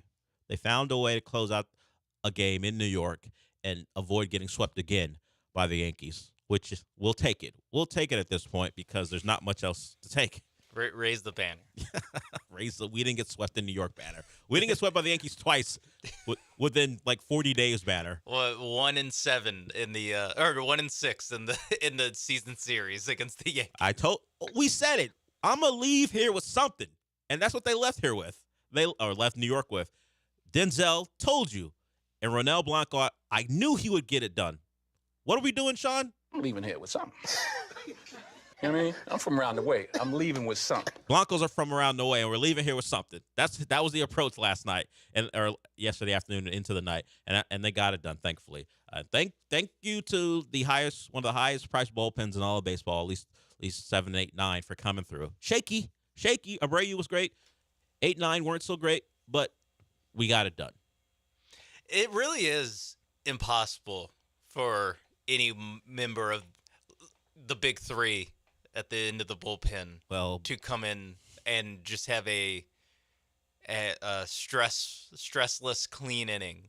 Even Ryan Presley gives up an absolute nuke shot, like just like and couldn't get through the eighth. Yes, yeah, that too. You had to use both Abreu and Hader for more than one inning, which isn't great. Not great. They'll I won't say it because the vibes are high. They'll have a rest day coming up when when they get blown out by 7 runs when Hunter Brown starts. Yeah, they won't need to be used. Like there's no. We look at the schedule. There's that many days off in the month of May. And it's like, well, the starting rotation will provide a couple days off for those guys. Where Gray Kessinger can get back in there, just where they pull Altuve in the 7th inning. Like there's still time. Yeah. So considering we just talked about the big three, you use that moniker. By the end of the year, which one of them is going to say, bleep the big three, it's just big me? Which one of them is it going to be? God, none of them. None of them? None of them deserve None of them are going to be able to do that? You would think Hader at some point. No, actually, you know what? Since you said it's at the end of the year, it's going to be Ryan Presley because his contract will expire. And he's like, you know what? It's big me. It's big me. I'm out of here. I'm going to go find my money someplace else. I'm going to go take the bag from, I don't know, the White Sox. Yeah, go play. He'll get paid by some bad baseball team who's trying to convince their fans they're trying. They're going to give Ryan Presley a deal. Yeah, or it's like how Aroldis Chapman just gets signed by a team that's going to win 75 games and then get traded at the deadline. That's what's going to happen. How would you approach, like Ryan Presley is 35 years old. How would you approach the end of your career? You have already won a World Series. The team you won the World Series with, you could say, looked at you and said, you're not good enough to be our closer anymore, so we're going to demote you. Would you try to go out winning or eat up some salary cap from some team who isn't great, but they're got to spend money, so they're going to spend it on you at this point? What would you do? I would look. This isn't really one of the options you gave me, but I would look for a closing role for the best team I could. Okay, and just try to shove it in the Astros' face. Yeah, basically try to outperform Josh Hader for the rest of the respective careers. Oh, so you were Mr. Petty. I don't mind it. Yeah, I agree with it, actually. I'm going to prove the Astros You're wrong. That's what I would do. I'm going to be better than the guy you got to replace me. And every time I see you guys, I would try to pick an AOS team. I was going to say bonus point because I'm pretty sure he's from Dallas. So he could be coming home and pitch close for the Rangers or. Yeah, I don't know if he wants to spend any time in Sacramento the next couple years. No, pitching for the A's. Yeah, really, we're talking about Seattle or Dallas or Texas. So yeah. Those are the two. I don't know, the Yankees maybe. I don't know, but you would have to shave his beard. Yeah, I don't know if he's interested in all that. But yeah, I think I'm with you. I would definitely do the petty. I would pick the petty option and go find a team I can embarrass you with as many times as I can because you chose me. But he's an unrestricted free agent it's a mutual option next year. At least that's how Spotrac is calling it. And he's an unrestricted free agent in 2026. Of course. I imagine how's the mutual option work? Yeah. Do they both have to opt in? Yeah, I'm not sure how that works. I think there's a chance both opt out. Probably. You sign Hader because you're not looking to play an 8th and a 9th guy, that type of money. I think that's how he signed a 2-year deal in 2023, and they're calling 2025 a mutual thing. I'll figure out what that actually means. But from what you said and what it looks like, yeah, he's probably done as an Astro at the end of this year.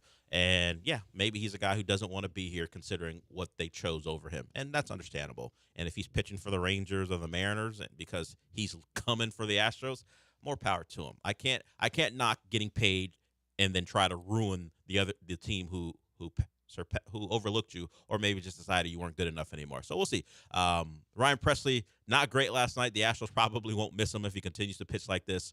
But they found a way, thanks partly to John Singleton's homer and also his play, to keep a potential disaster from happening after that swinging bunt and the Hader throw that probably, if not for a very good play by Singleton, leads to a run being scored by the Yankees. And we're talking about an extra inning game where we know the Astros aren't great if the Yankees just don't win it in 9. So that's a disaster scenario avoided, and we got a win. We left there with something, and now we see the Detroit Tigers, who just happen to be better than you too. So we can't call anything an easy touch. We leave New York, and then we head to then you face the Tigers, and we'll see. Can momentum be built by a win in New York? We've been playing this game for like a month now.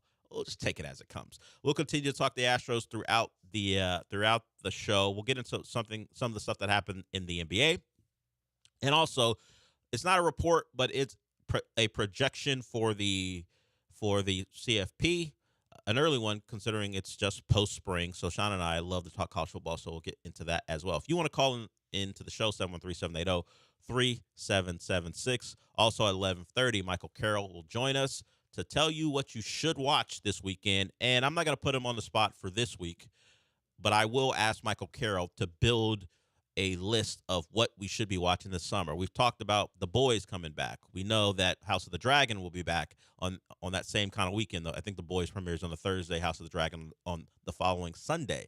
And so we have stuff to discuss, and Michael Carroll's going to build us a list. He doesn't know this yet, but he's going to build us a list of what we should watch and what he's most excited about for this upcoming summer. So a lot of stuff to get to. We'll be back.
This is the Del Olaleye Show. On ESPN 97.5 and 92.5. Broadcasting live from the Veritex Community Bank Studios, here's Del Olaleye.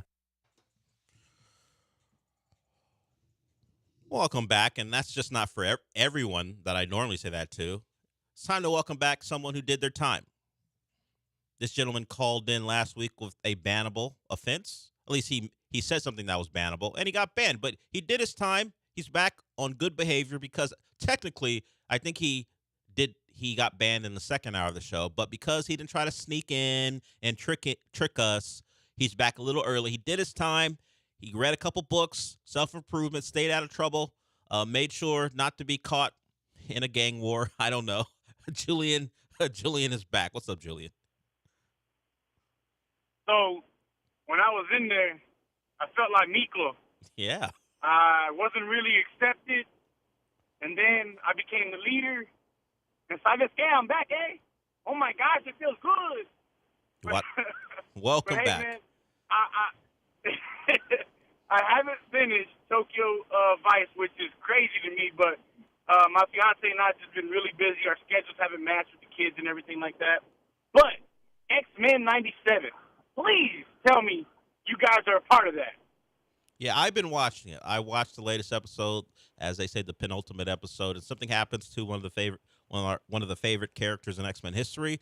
I'm not gonna give it away for people who haven't watched it. I'm in. I watched the show when I was a kid when it was on Fox, and I watched it every week. It was one of my favorite cartoons. So the nostalgia play is legit, but also the stories are well done as well. And X-Men has always been not only about the action, but like the soap opera aspect of it as well, all the relationship stuff. So as far as even interpersonal stuff, not just romantic. So I'm all in on that. I've watched it, and I can't wait for the season finale. Well, see, I feel like, so let's take away the nostalgia from the first one. I know that's hard to do because that's a huge part of it, right? But take away the nostalgia, X-Men 97 poops on it, brother. It just does. It does. Well, you know, what happened was the voiceover people on the original, they tried to have, I guess it sounds funny, but they tried to have a voice on what was going on, and they were being shut out. Well, now they're having a voice and not just on the screen, and it's being taken into account. And, dude, I just don't, if they were to do a Spider-Man 98, oh, bro, I feel like Peter Parker would be a goon. Yeah. I wonder how many times they'll try this. The X-Men, I think they're doing it partly because they're coming to live action, and Spider-Man has been done from the animated sense, and also obviously all the live action movies. I wonder if they will continue to revamp old cartoons. I watched Spider-Man too.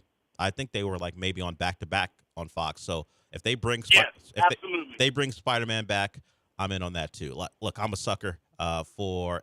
I don't watch a lot of animated stuff, but the X-Men and Spider-Man are two I will definitely watch. So they've done a great job with that show. The stakes are high. They've already killed off a favorite character, and I don't think the guy who suffered in the last episode is dead, but it wouldn't surprise me if someone else dies. Well, look, how about this? My thing is, all right, doesn't he? So, spoiler alert, you don't want to hear about X-Men 97. You don't change the station, because radio, you don't change the station, but you can turn it down a little bit. So, how does he have open wounds if he's constantly regenerating? Well, the thought is, since you gave it away, we're talking about Wolverine. Let me get really, really, very, very, very nerdy here. The thought is that the adamantium affects his healing. So, if the fact that it's being ripped out might make him more susceptible, or make him more aligned with all his real powers, because the adamantium is a metal that's in his body. It's hurting his abilities. So the thought is those come out and the wounds show up, and then now that they're out, he'll heal more easily. So we'll see. I don't know how the animation's going to do it. I just know that happened. And those are questions. You asked a very, very nerdy question, and I gave you a very nerdy answer. But I think that's kind of what they're playing at. Back in the day, Jim Harbaugh used to say this, and this is what I feel like being back on the show. Who's got it better than us? Nobody. Have a good weekend, gentlemen. He had to get some 49er crap in here, but at least it wasn't the one that got him banned. You're on parole, by the way. Watch yourself. You came in, I don't mind X-Men 97, but you got really, really nerdy and did a spoiler thing that I was trying to avoid. So make sure you show up at your next appointment, and you must have a job by next week, or you're going back in. That's all I'm saying. He's got 4 more calls left until he's off parole. Yeah, Just get through 4 more clean. Get through 4 more. Yeah, but you're close. You're late to your first appointment almost. But welcome Julian back to the show, even if he decided to bring all the nerdy stuff into the equation. Jim Harbaugh, the new coach of the LA Chargers. Jim Harbaugh, who probably is going to lean into running the football like he always has done. What's that mean for Justin Herbert? I guess you're de-emphasizing one of the alleged great quarterbacks in football. Maybe Jim Harbaugh thinks of him differently, despite what he might say publicly. They drafted Lad McConkey, but the whole Quentin Johnston, Josh Palmer, Lad McConkey trio, not exactly putting fear in the minds or in the hearts of anyone. So we'll see how Harbaugh decides to run that offense. But Greg Rome is the OC, so I imagine we're just going to run the football a lot and let Justin Herbert benefit from potentially people focusing on your running game. We'll see about that. I just tried to at least change it to a football discussion because the Harbaugh thing with the 49ers and the nerdy X-Men stuff might be a lot for some people. I was going to get to the Texans acquiring someone who used to play in the NFC West to try to make that connection with Harbaugh, but we'll wait. We'll do that when we come back. The Texans traded for a utility piece. What it means for their offense, we'll break it down a little bit. I mean, they swap late round picks for this particular player. People, I think, are overvaluing what he might bring, considering what I think the focus of the Texans offense will be. We'll talk about that when we come back. Anyone else want to call in with football questions? If you want to get really nerdy, that's that option too. We have that option for you too. I mean, Julian took it a little too far with the with the question about how can he heal or why doesn't he heal? How does he have wounds? All right, buddy, you're on parole. Remember that. Don't push it. We'll be back.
You're listening to the Del Olaleye Show. On ESPN 97.5 and 92.5. Live from the Veritex Community Bank Studios, here's Del Olaleye.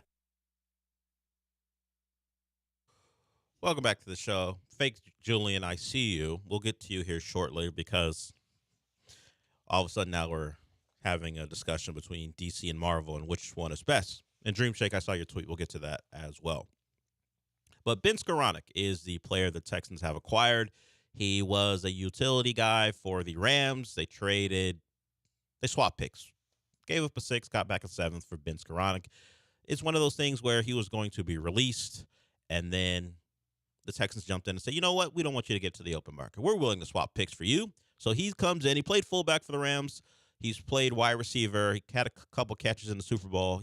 You know, Cooper Kupp dominated that game, but Odell Beckham Jr. was big until he got injured, and then they had to find a second receiver. So Skoranek made a couple plays, also did make a couple plays. I think he might have tipped the ball up in the air.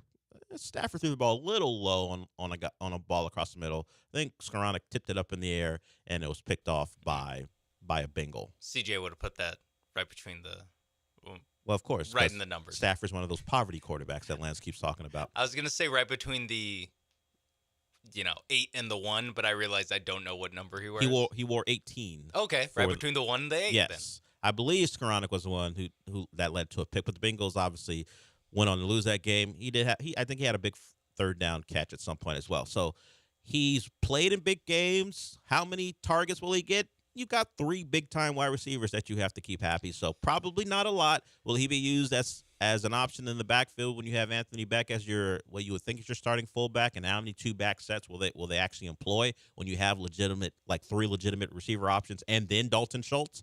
I don't know. I think his biggest thing might simply be wide receiver depth. We know Tank is coming back from an injury. Thankfully, it wasn't one of those things that you think is nagging that's always going to plague Tank. Yes, it was an injury where he was in a spot you would hope he doesn't have to be in, but it wasn't one of those things where Tank was being nagged by injuries all year long. So hopefully he can avoid a disaster type of injury and play 15 to 17 games. And you have Nico and Stephon Diggs. So I think people were a little too excited about the acquisition. I just think, hey, is he going to even beat out Robert Woods or John Mechie, or is he even going to do that? We'll see. Yeah, I think part of the reason people are so excited about Skoranek is that it's like the only move that's happened in the month of May. In a while, outside of the draft, yeah. Yeah, and so a little bit of it's a drop of water in the desert. But then on the other hand, I've seen some, trying to familiarize myself with Skoranek's game. And I see a lot of the Texans likely value the special teams and the run blocking that he brings at the wide receiver position. And then I was like, okay, there's only so much I can get excited when you're telling me that the wide receiver you just, I guess, traded for, but you just signed, you value his run blocking. That's the bullet point, is how good he is when the ball's being run. All right. Yeah, I mean, he's probably better at it than Tank. Maybe if he's blocking around the goal line, he doesn't have a leg fracture. It's a touchdown with 2 healthy legs. Yeah, that's what you're saying. Yeah, so maybe he's the Larry Allen. Maybe Bobby Sloak has heard all your complaints. He's the Larry Allen. Yeah, around the goal line of wide receivers.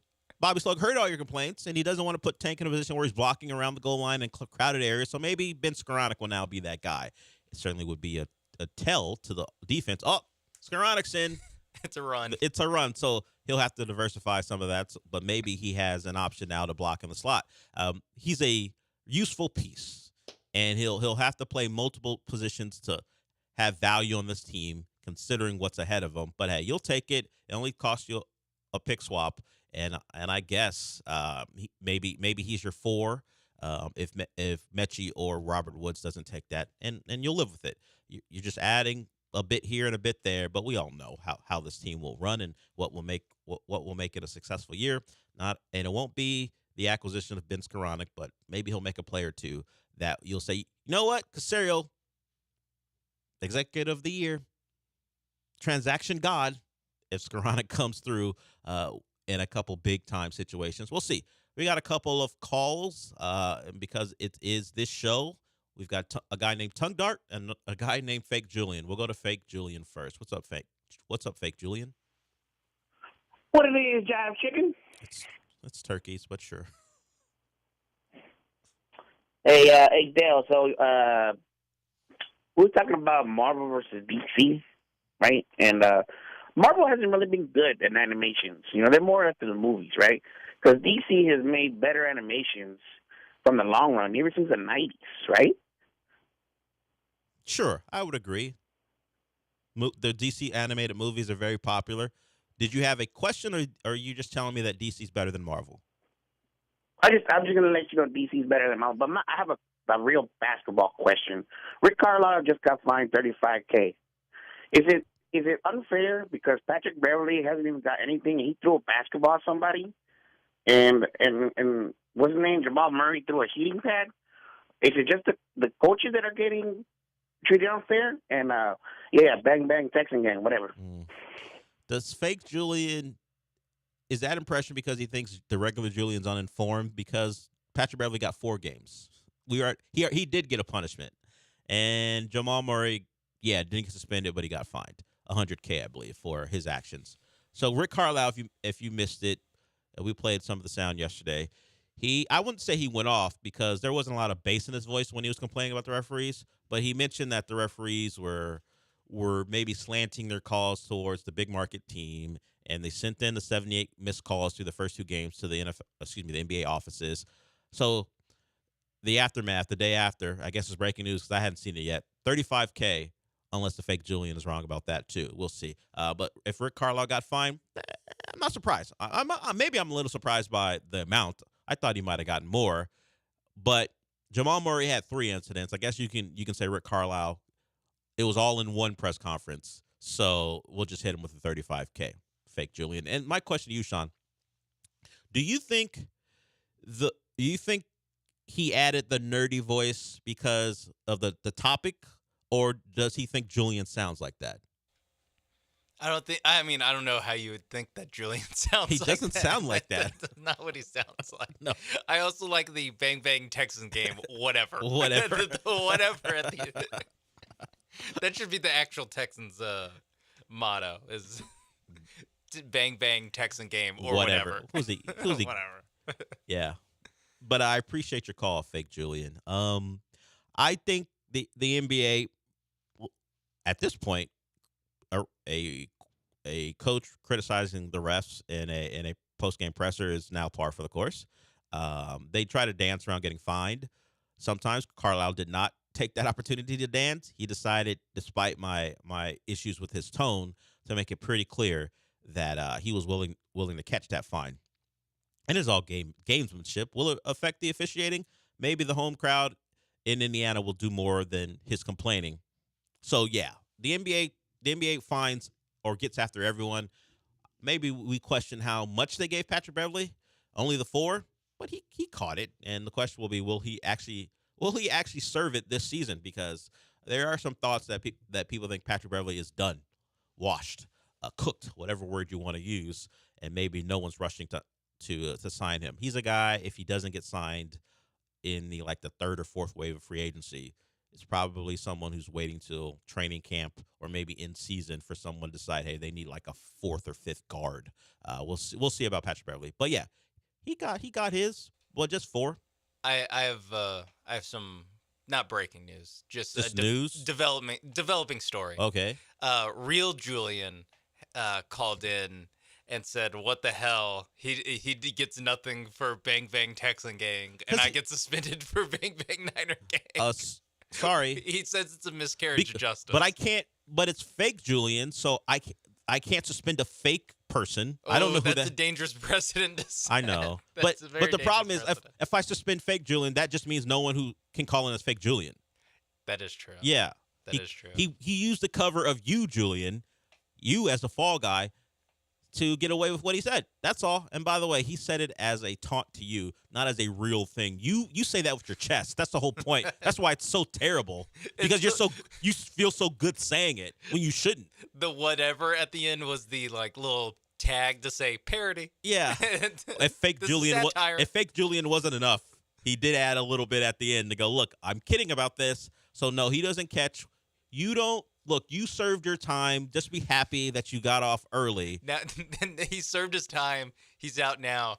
Now he's devoting himself to police reform and to criminal justice. No, he's not. Reform. He's not actually. He says, "I got mine. He should get his too." He's not about police reform. He goes, he's like those guys. He's like someone who didn't like the loan forgiveness, student loan forgiveness. Hey, I had to pay. They got to pay too. That's what he is. You're an op. That's what you are, Snitch? Chili. Yeah. Snitch? Is that how he got out early? Well, we'll have to find out.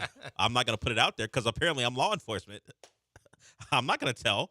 I get that man hurt by informing the general public what he did. Officer Dell. Yeah. Ooh, I don't like that. I don't like CO Dell.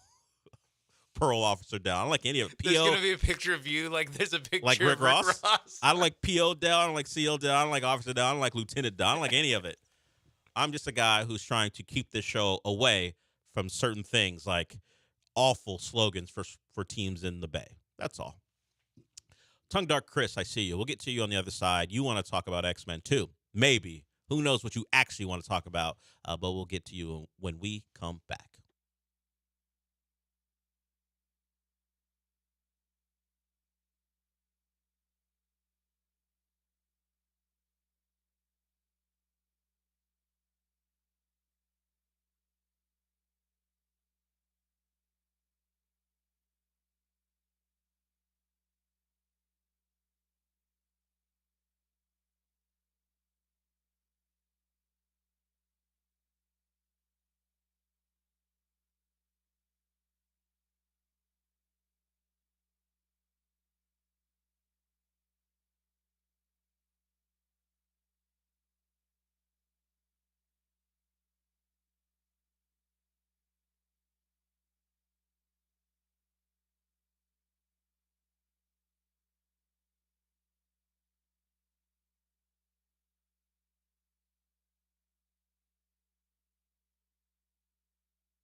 Broadcasting live from the Veritex Community Bank Studios, it's the Del Olaleye Show. On ESPN 97.5 and 92.5. Now back to Del Olaleye.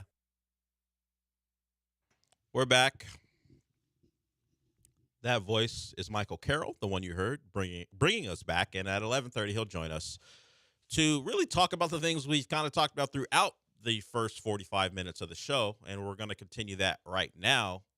Tongue Dart Chris wants to talk X-Men. What's up, Tongue Dart? Good morning, gentlemen. Yeah, no, I just want to touch base on X-Men 97 because it has been pretty fantastic. But you talked about a spoiler, but that's not the only big death that's happened in the show. And the other guy that died, I felt like he went out like a G. Yeah, I didn't want to break it for anyone just so they might be able to watch it. But yeah, the way he died and his last line was great. He's one of those characters that hasn't got really a good shake in live action. Probably a character that's been underused, but as far as in the animated series, he's been great. And he was great in 97. So it's comic books. Will he come back at some point? The way he died, I don't think so. I think this is the point of the series, and the way they're doing it is, hey, the X-Men are there are stakes involved, and just the comic book kind of thing of we're just gonna bring a guy back. I don't think it's happening. I feel like if someone dies in this series, they're gonna stay dead. Yeah, I feel like what they've been doing is they've actually been it was more of a kid show kind of back in the day, but now it's like the grown-ups are grown up. We're going to do more grown-up stuff.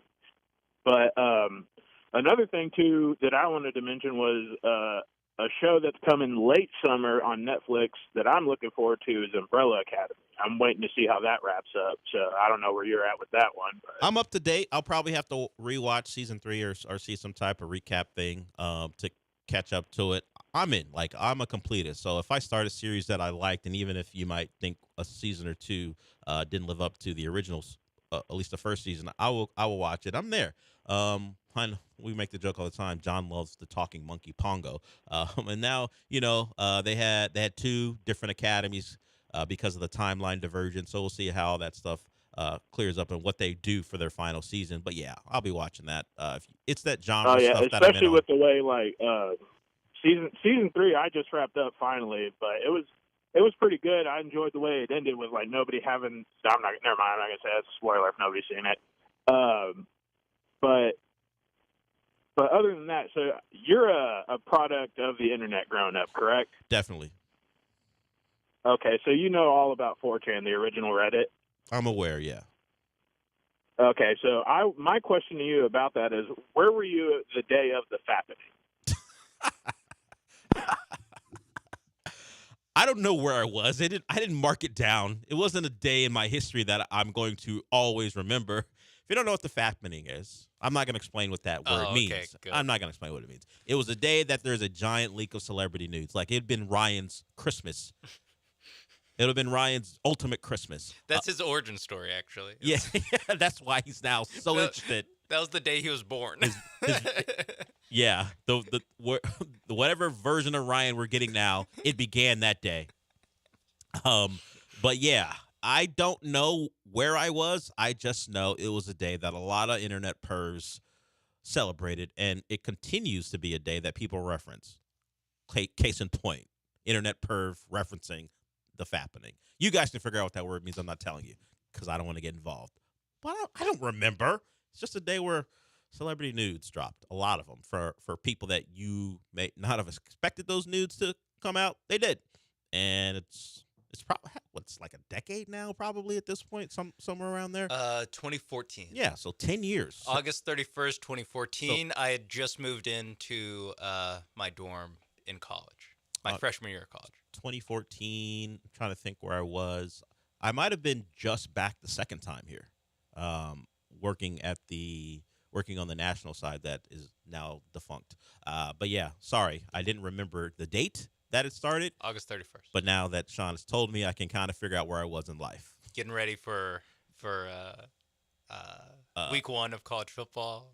Yeah. Yeah, and Prime Cut, or whatever that show was called.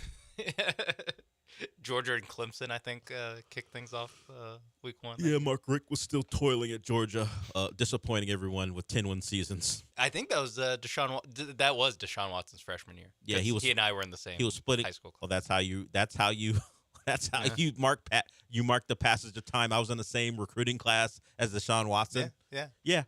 Did Got a lot of the same offers. I had a huddle. Yeah, you had a huddle page too, right? Deshaun Watson was splitting time with Cole Stout. Yes. And then Jabba was like, "What the hell am I doing here?" I think didn't he he ripped up his leg. He tore his ACL. yeah. I want to say in the South Carolina game. I think so. And then he went on to play with a knee brace on, I think, throughout the rest of the year, at least a couple games. I remember the Deshaun Watson year where he became, Clemson legend, and then all the stuff that followed, at least 2 years into his Texans time.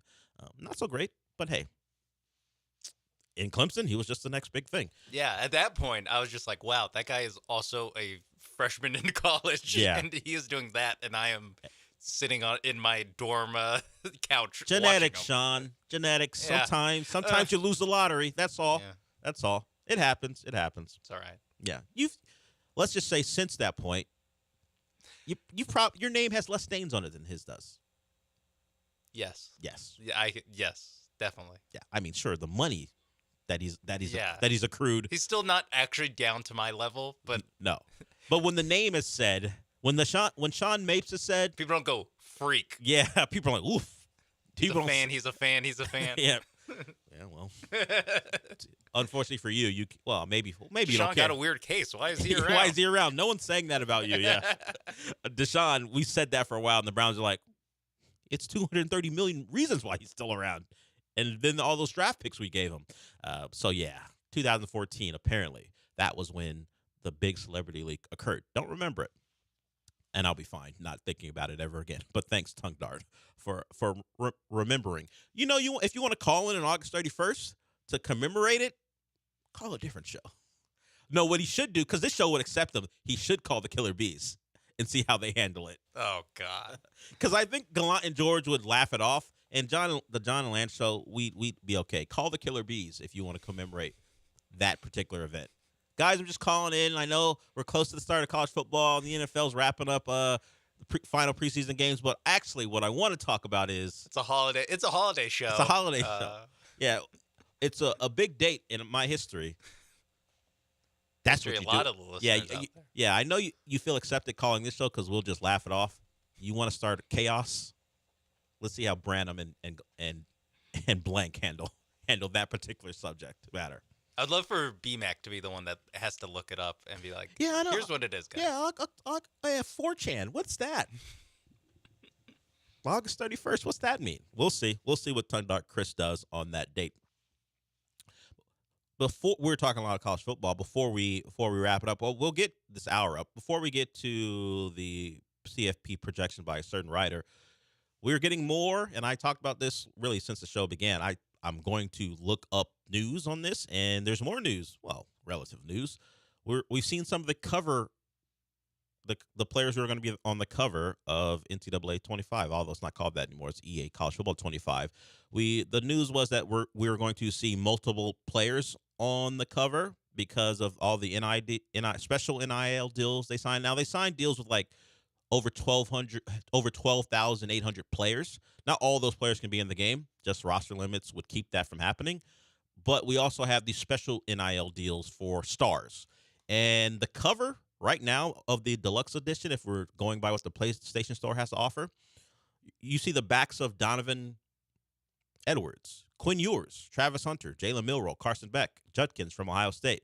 So they're not particularly facing the camera, but all of them are on the cover of what looks to be the deluxe edition of the game, and looks like real shots of them from games and just Photoshop together. It looks like I don't think they got all of these guys to pose for pictures. Maybe they did, but it looks like Donovan Edwards from Photoshop from an actual game. So we'll see if we'll see like a behind the scenes photo shoot of it. I was gonna say if there's an actual photo shoot, good job on these guys for not having it on Instagram social media. Live. Yeah, exactly, and leaking it. Or even just posting. I mean, because two of these guys have private plane sponsorships. Yeah. So they're not like, hey, flying to, I don't know, wherever EA headquarters. Tiburon, is. maybe Orlando. I'm not sure where their college football headquarters are. So the game is getting closer. I think it'll be released in July, And apparently there's going to be a big reveal about the game next week. At least it was the first couple weeks of May when that was supposed to happen. Doesn't look like it's going to happen this week. And the first in-game screenshot, John, have you seen it? Yes, I think, or I don't know if it's the first one, but I have seen a screenshot. It is of Notre Dame walking out of the tunnel into Notre Dame Stadium. So that appears to be the first in-game screenshot of the game itself, and it looks great. Some people said it looks just like the Madden intro, and of course that was some of the complaining. Hey, let's not make it a Madden game.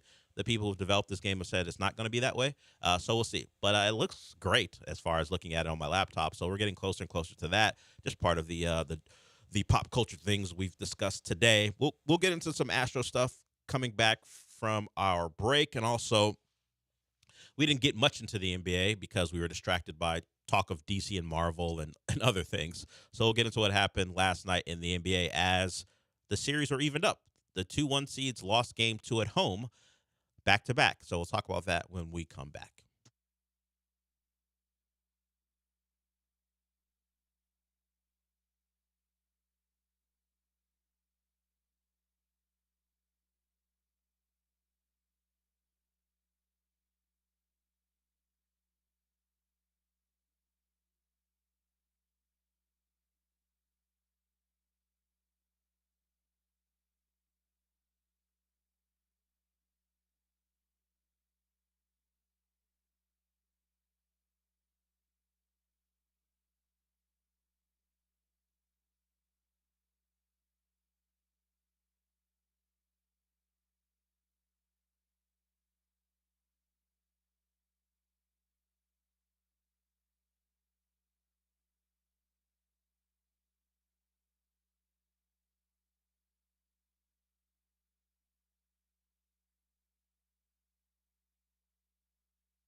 Welcome to hour 2 of the show. At 11:30, Michael Carroll will join us to discuss what you should watch this weekend. And like I said before, I'm going to spring this on him. Not that he has to be ready for it for this week, but he is going to at some point give us the best things you should be excited about for the summer.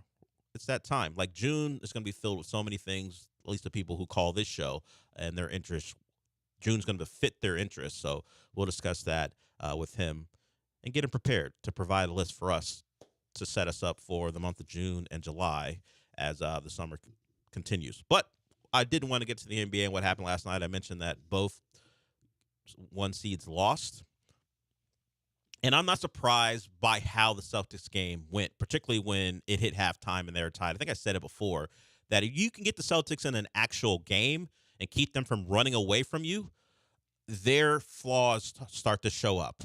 They didn't shoot well from 3 overall, particularly in the second half, and the Cavs were great. People might start to make a comparison to what happened in Game 2 against the Heat. A couple things I would take and say from that particular argument. The Heat were decimated by injuries. They had a good night that night. Sure, they shot the ball historically, but when Tyler Hero is the best player on the floor, sure, that's an outlier.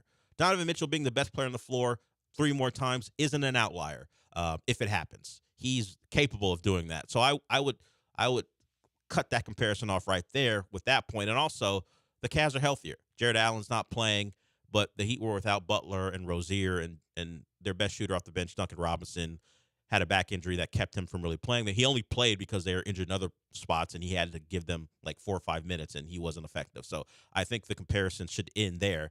Two different teams as far as health, and when the best player can be the best player in the series, when the Cavs' best player can be the best player in the series, I think it changed the equation. I think the Celtics will still win, but the Cavs have to do what they did last night. They had a nice run to end the second half, the end of the second quarter, that got them back from the game and kept the Celtics from building any distance, because the Celtics were having a good quarter until that point. They won it anyway, but the Cavs stretch in the last couple of minutes kept them in it, got the game tied, and then they ran away with it in the third and fourth quarter. Their ability to make shots was big. And Evan Mobley, he had to deal with the slander that went his way. Brian Windhorst was part of it, said Evan Mobley in his years in the NBA hasn't developed an offensive game. And then Mobley realized, wait a minute, I got guys like Al Horford and Luke Cornett and Sam Hauser trying to check me. Maybe I should impose myself offensively. And he did that in the first half. I believe he scored 19 points to keep the Cavs in it. And then Donovan Mitchell got going along with Karis LeVert. And they got going in the third quarter and early parts of the fourth before the Celtics called off the Dogs. So they win that one. The formula: keep the Celtics within striking distance and watch their flaws start to come to the forefront as they try to find their way through a tight ball game. Also, do whatever you can to have Derek White have an off night. Yeah, that too. Like, Derek White can't be what he had been leading up to last night if you're going to win. And Derek White's a very good player, but he's not this offensive weapon that's been unstoppable the last 3 or 4 games. I was going to say, Derek White is not the Celtics' best player. He can't be the best player night after night if you're going to win a series against them. You can't allow that to happen. Yeah, it's a point where he's not the best player on the team, but it's something where if he gets going, then you're in trouble. Yeah. And I saw a stat, or Meenel Hassan tweeted out a stat where the Celtics have won their last 25 games where Derek White attempts 12 3-pointers. When he gets up 12 threes? Not makes over 50%. Just if he is that involved in the offense. If he feels so win. Good about what he's doing and the game is going so well, if he gets up 12 if threes. He has the hot hand. Well, he got up 15 in their game 4 win against Miami. Got up 10 in their game 5 win. And they got up 12 in their game 1 win against Cleveland. So double-digit threes by Derek White means you're cooked. You're done. If he thinks he can get up that many threes, just wrap it up. And he only got up 8. He got up 8 last night. He just only made 1 of them. Yeah. So it was 3 for 11, 1 for 8. Yeah, so that certainly helps. And Derek White only scored 10 points when he had scored 25, 25, and 38 in his previous 3 games. So the Cavs get that one. And the Mavs go into, it's not Derek White, but P.J. Washington helping the Mavs win by shooting 7-11 for 3. Sometimes when you lose a ball game, all right, man, we can't do anything about P.J. Washington going 7 for 11. Look, if that happens, yeah, we're gonna have a tough time winning a ball game when a 32% shooter goes 7 for 11. We're gonna continue to give them those shots because it's either that or let Luka and Kyrie operate with no help when you're trying to defend them one-on-one, which is a bad strategy. So the Mavericks go into Dallas and even that series, and it's been an interesting series for the Mavericks when it comes to dealing with fans along the sideline.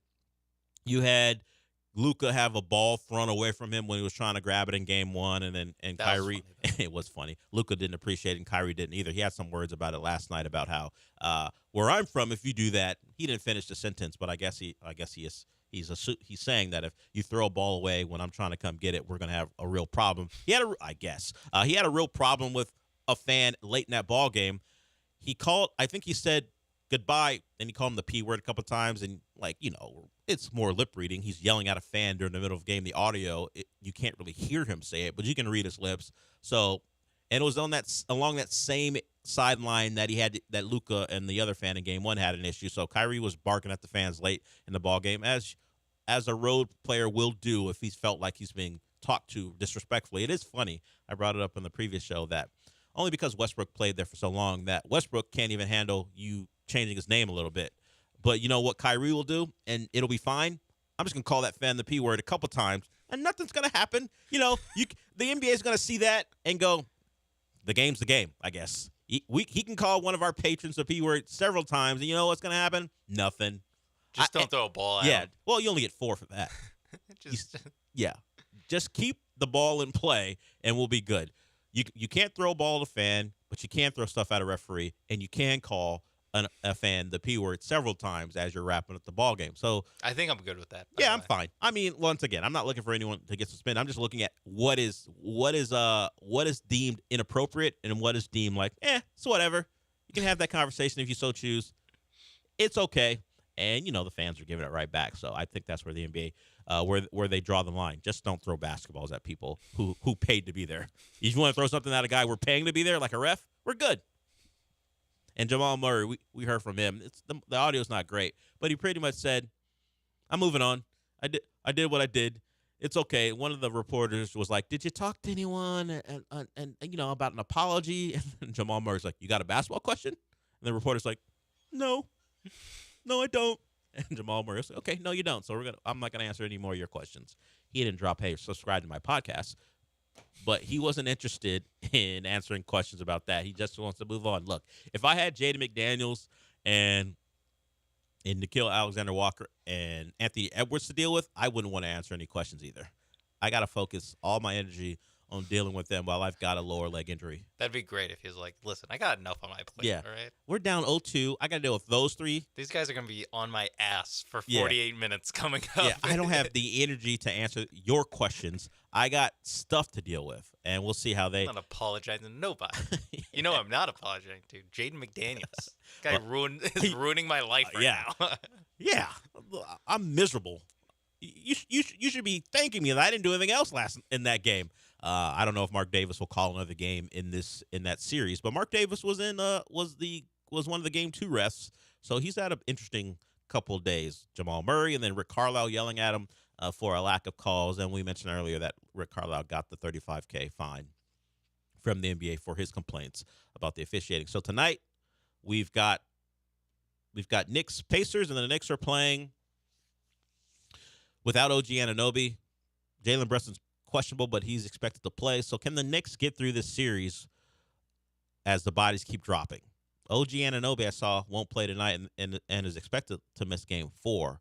We'll see if that changes between now and Game 4. And then we have, as I mentioned, Denver and Minnesota as Denver tries to get back in the series. So a couple of 0-2 holes for 2 teams, one home, one away.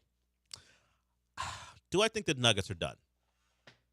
I guess the question will be, will they get officiated the same way?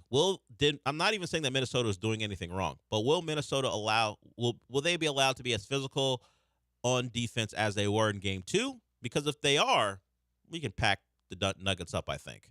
If the Nuggets benefit from the calls not going the Wolves' way, I think we got a shot for a competitive series. And I don't want to overreact.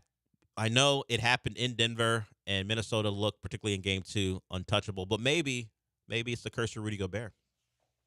Maybe he comes back and they're worse defensively despite him winning a Defensive Player of the Year.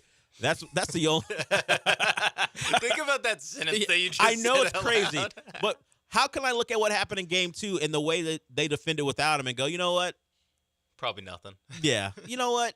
How can I give Denver a chance when the Defensive Player of the Year is coming back, which you think would make them more defensive, make them better defensively? The only hope has to be that the particular way they're going to defend with Rudy Gobert makes them susceptible to what Denver wants to do. But, it doesn't, though. I don't think so. Because they're not – the Nuggets aren't they can't go to what is in the past given Gobert some trouble and go 5 out and just, have him guard someone who's standing in the corner. It's like, well, they play a traditional center. They play a traditional center who can step out, but that's not even who Gobert is guarding a lot of times. A lot of times he's on Gordon anyway, and the Nuggets don't really have a person to take Gordon off the court and put in that spot that can stand in the corner and draw Gobert away from the basket. So, and I think at a certain point, no, go ahead. At a certain point, like, you just had to play with the best five that you got, and that's obviously their starting lineup that won the championship last year. Was they're a 2 seed this year. Yeah, and if they hadn't lost to the Spurs, they would have been a 1 seed. All the top 3 seeds are separated by like a game. Yeah. So that you just have to, like you said, hope that either the whistle's better or just play through it. Learn to just play through. Meet the moment. They didn't meet the moment early in game 2, and that cost them. Yeah, and yeah, the Minnesota only needs a whistle like they've gotten the last 2 games. They only need it for 2 more of the theoretical 6 or 5 games that are left. So it's always a tough spot. You really, if you're the Denver Nuggets, kind of have to get both these Minnesota games, which is tough. Yeah. You have to get both. You have to win game 3 and 4. Yeah, if you even survive not getting swept and go down 3-1, yeah, it's going to be rough and almost, in at least my eyes, impossible to beat that Minnesota 3 times as long as they're healthy 3 times in a row. Considering you do have to go back to Minnesota, and they've already shown they don't mind beating you on your home court. So Denver in dire straits.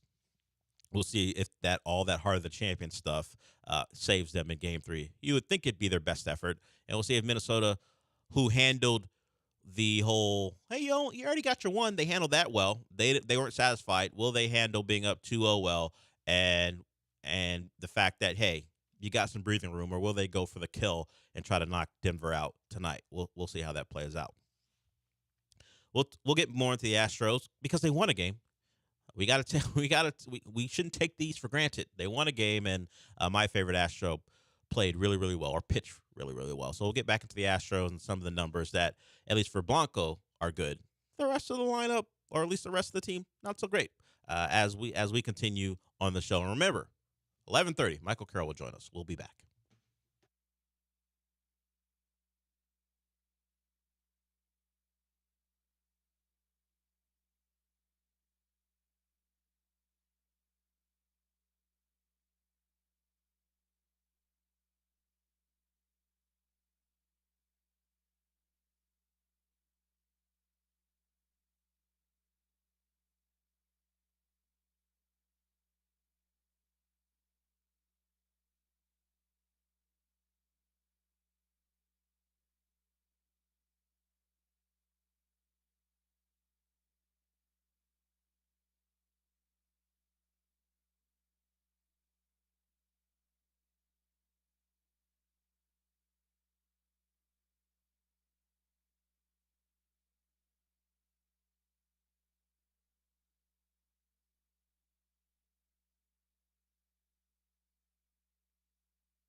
You're back inside the Veritex Community Bank Studios with Del Olaleye. I mean, you're not actually in the studio, but if you watch ESPN Houston's YouTube channel, it's kind of like you are. No, not really? Okay. Not really. So, the Astros get the win yesterday. They eked it out thanks to John Singleton made a great play defensively in the ninth inning as Hader was, he had to get his 4 outs. So that means we always got to be a little nervous with Josh Hader. But now that he's got his big deal, I guess we can expect him to pitch more than 1 inning because that wasn't what he was doing in San Diego. So Ronel Blanco, 5 2/3 innings, and he's been the Astros' best pitcher. And it's crazy to say considering all the accolades the other guys have gotten, the titles, the Cy Youngs when it comes to Verlander, but he's a stopper. Nominally your 5th starter, but if there's anyone else on the mound, I'm a little nervous. Thankfully, now he didn't have a spectacular outing. Once again, I still think that the 2-run homer was, that's just being in Yankee Stadium. I thought that ball probably would have stayed in the ballpark in a lot of other places, but hey, it gets out. But he recovers, and then thanks to Brian Abreu, he gets him out of that 6th inning, and then Brian Abreu was good in the 7th, and then Presley gives up his requisite run, and Hader almost tried to do it too, but you win, and the fact that Singleton and Blanco are big contributors in games now, I mean, it's great for those guys, and we're lauding John Singleton. The power is there, but he's hitting under 240 overall for the season, but much better than the guy they sent to Florida. And we'll see if he ever comes back in. And he's certainly not the problem. Singleton isn't the problem, and he may not be a solution, but we'll take what we can get.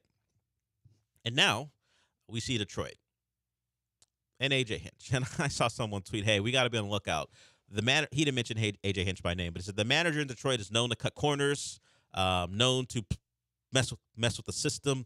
So we got to be on the lookout for that guy to take any advantage that he can to go try to win this series. All right.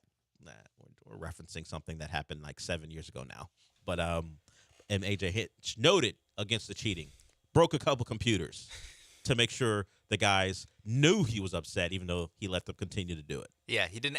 I was about to say he went, stop it. But actually, he did less than that. He did less than actually verbally say He didn't even say stop it. He just let everyone know he didn't like it. Yeah. Yeah.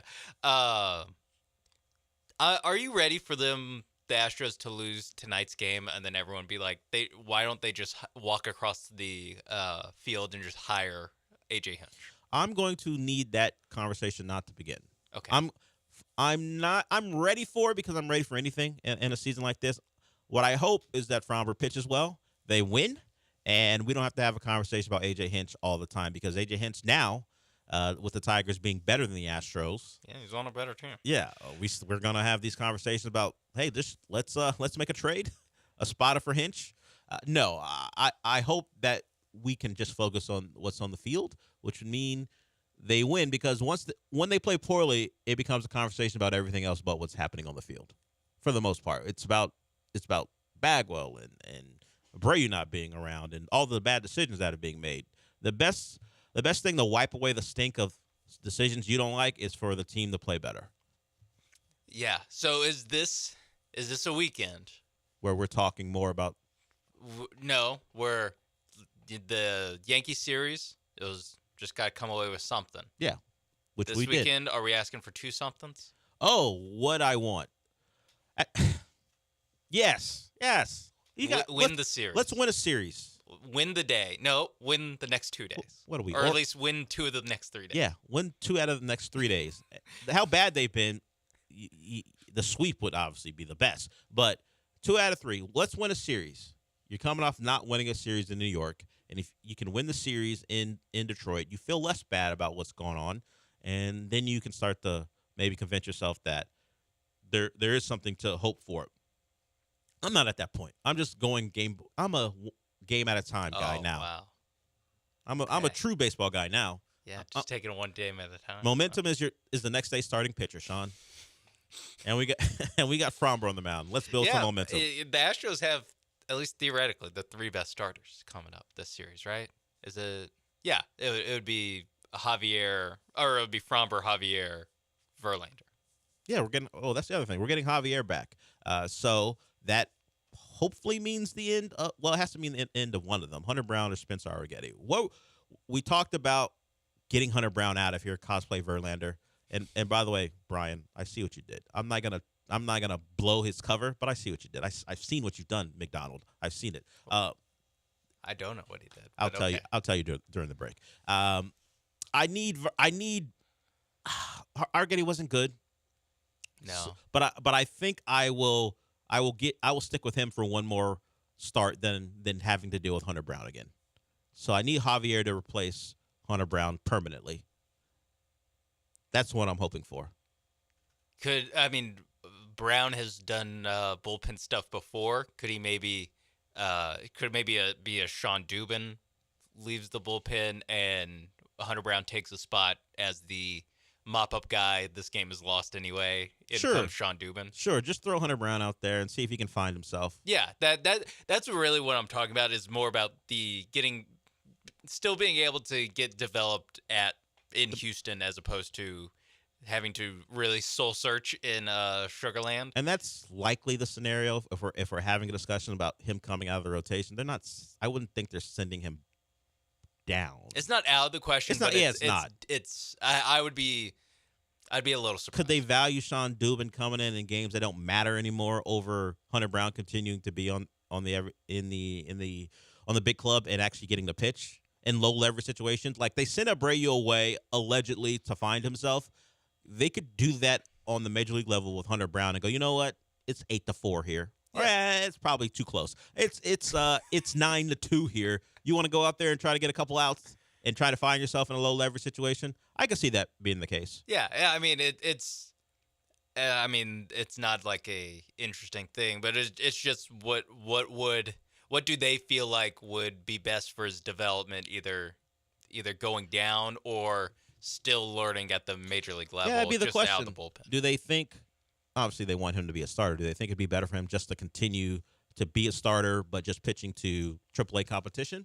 I don't know. Because with Arrighetti, I think he is a starter either in Houston or Sugarland. Yeah. I don't think there's the bullpen option for Arrighetti because he's a little bit younger on his developmental, and so he needs just to have as many starts as he can.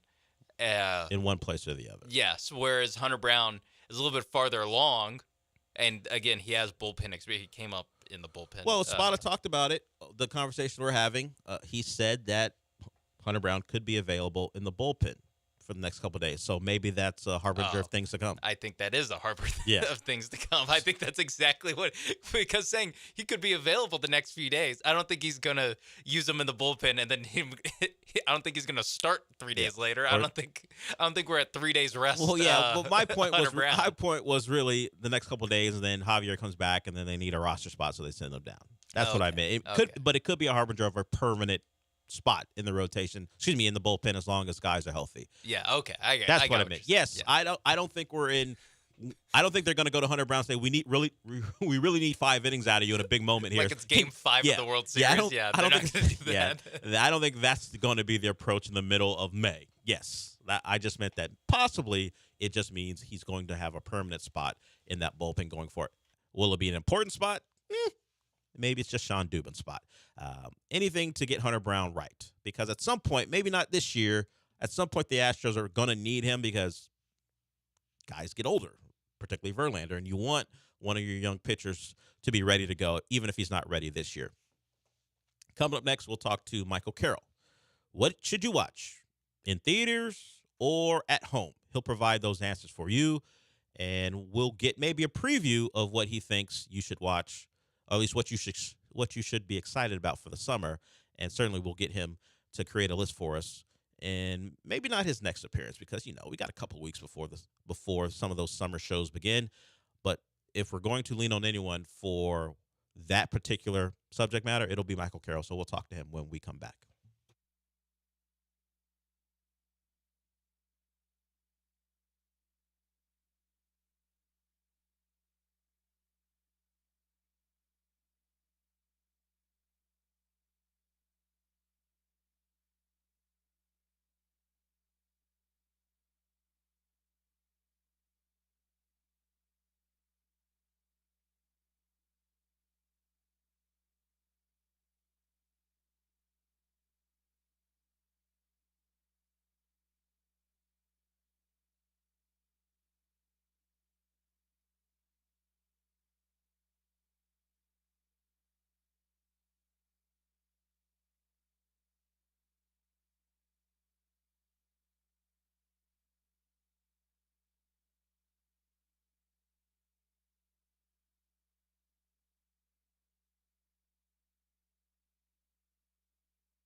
Some guy is here. We had that guy this week, Eric Layden. You would recognize the face, but maybe not the name if you're watching a television show or a movie.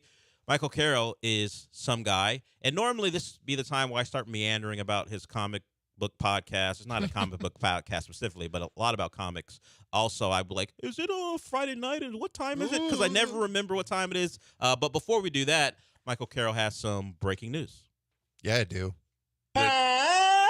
Thank you for that, Sean. I appreciate that. I believe all three of us here are Shogun fans, correct? Yes. Now, yes, Michael Sama. Thank you for that. I really now feel official. Respect. I appreciate that. So, obviously, the show was billed as a limited series, right? That's what they were pushing. That's what it sold me as. That's what it sold as. Sean's like, I'm not reading 20 episodes of subtitles. Yeah, I was only good for 10. Yeah. Well, according to Deadline, just, I don't know, like 20 minutes ago, Hiroki Sanada, the star and producer of the show who played Lord Toranaga, is closed a deal to return as Toranaga for a season 2. So they lied. Or hey, look how successful this thing is. Yeah. We can't give up this bag. We got Sean Mapes reading subtitles watching this. It's success right now. So and apparently it's being switched from a limited series for Emmys, and it's being switched to a drama series. So it seems like they're pushing. It's not for sure yet, but it seems like we're heading that way to a season 2 of Shogun. So it's season 2 of Shogun. Will it affect the quality? Because the book was for one season. Now they have to come up with original stories. They covered everything from the first book. Yeah. So how will they adapt? Because we saw what happened in the show. It's been compared to quite a bit. What happened after they ran out of reading material? I was gonna say, don't hire those two jokers. Yeah. Benioff and Weiss. Don't hire them for season 2. It doesn't look like they will. They appear to be focused on 3-body problem and other things. So, Michael Carroll, the breaking news is Shogun, at least the star of Shogun, one of the stars, has signed a deal that would lead you to believe a season 2 is coming. I wonder how that show will be without Mariko. How that show, because she was a central figure of that. Yeah. Of that. Now, the story was about Toranaga's manipulations and what he wanted and what he didn't want, but as far as the heart and all the, because she tied in everyone together. She's a big part, yeah. So how will they build that show around someone new, despite him being a major character? So if you love Shogun, you wanted a season 2, it looks like we're well on our way there. Now, Michael Carroll broke that news on this show because it wasn't available for him to break it on Comcast. But Comcast is a podcast you can find on Apple and Spotify, all the places where podcasts can be located. And also, you can find it here on ESPN 97.5 at 9 p.m. tonight. And, Michael, what did you talk about this week? This week, it's all about mainly X-Men 97, because that show's been just phenomenal so far. And we are going through, we're in the build-up. We're leading up to Comic Palooza, which is the big, obviously, comic convention that's here in the city of Houston, happening at George R. Brown Convention Center on Memorial Day weekend, May 24th through the 26th. So in the lead-up to that, with episodes predating it, we are looking at different things that are on the schedule that we're, highlighting, just looking forward to, or if we want to check them out or anything like that. This one, we are talking about the Friday schedule. Next week, we'll talk about Saturday schedule and so on and so forth. So it's a lot of X-Men and Comic Palooza. We had a couple calls about X-Men earlier. Julian, who had been banned for a week, called in and almost got another one because he spoiled some things I was trying to avoid spoiling. But Good Lord. He almost violated parole in his first call back. So we'll see how he manages parole for the next couple weeks. So you mentioned Comcast. We've mentioned the breaking news of Shogun.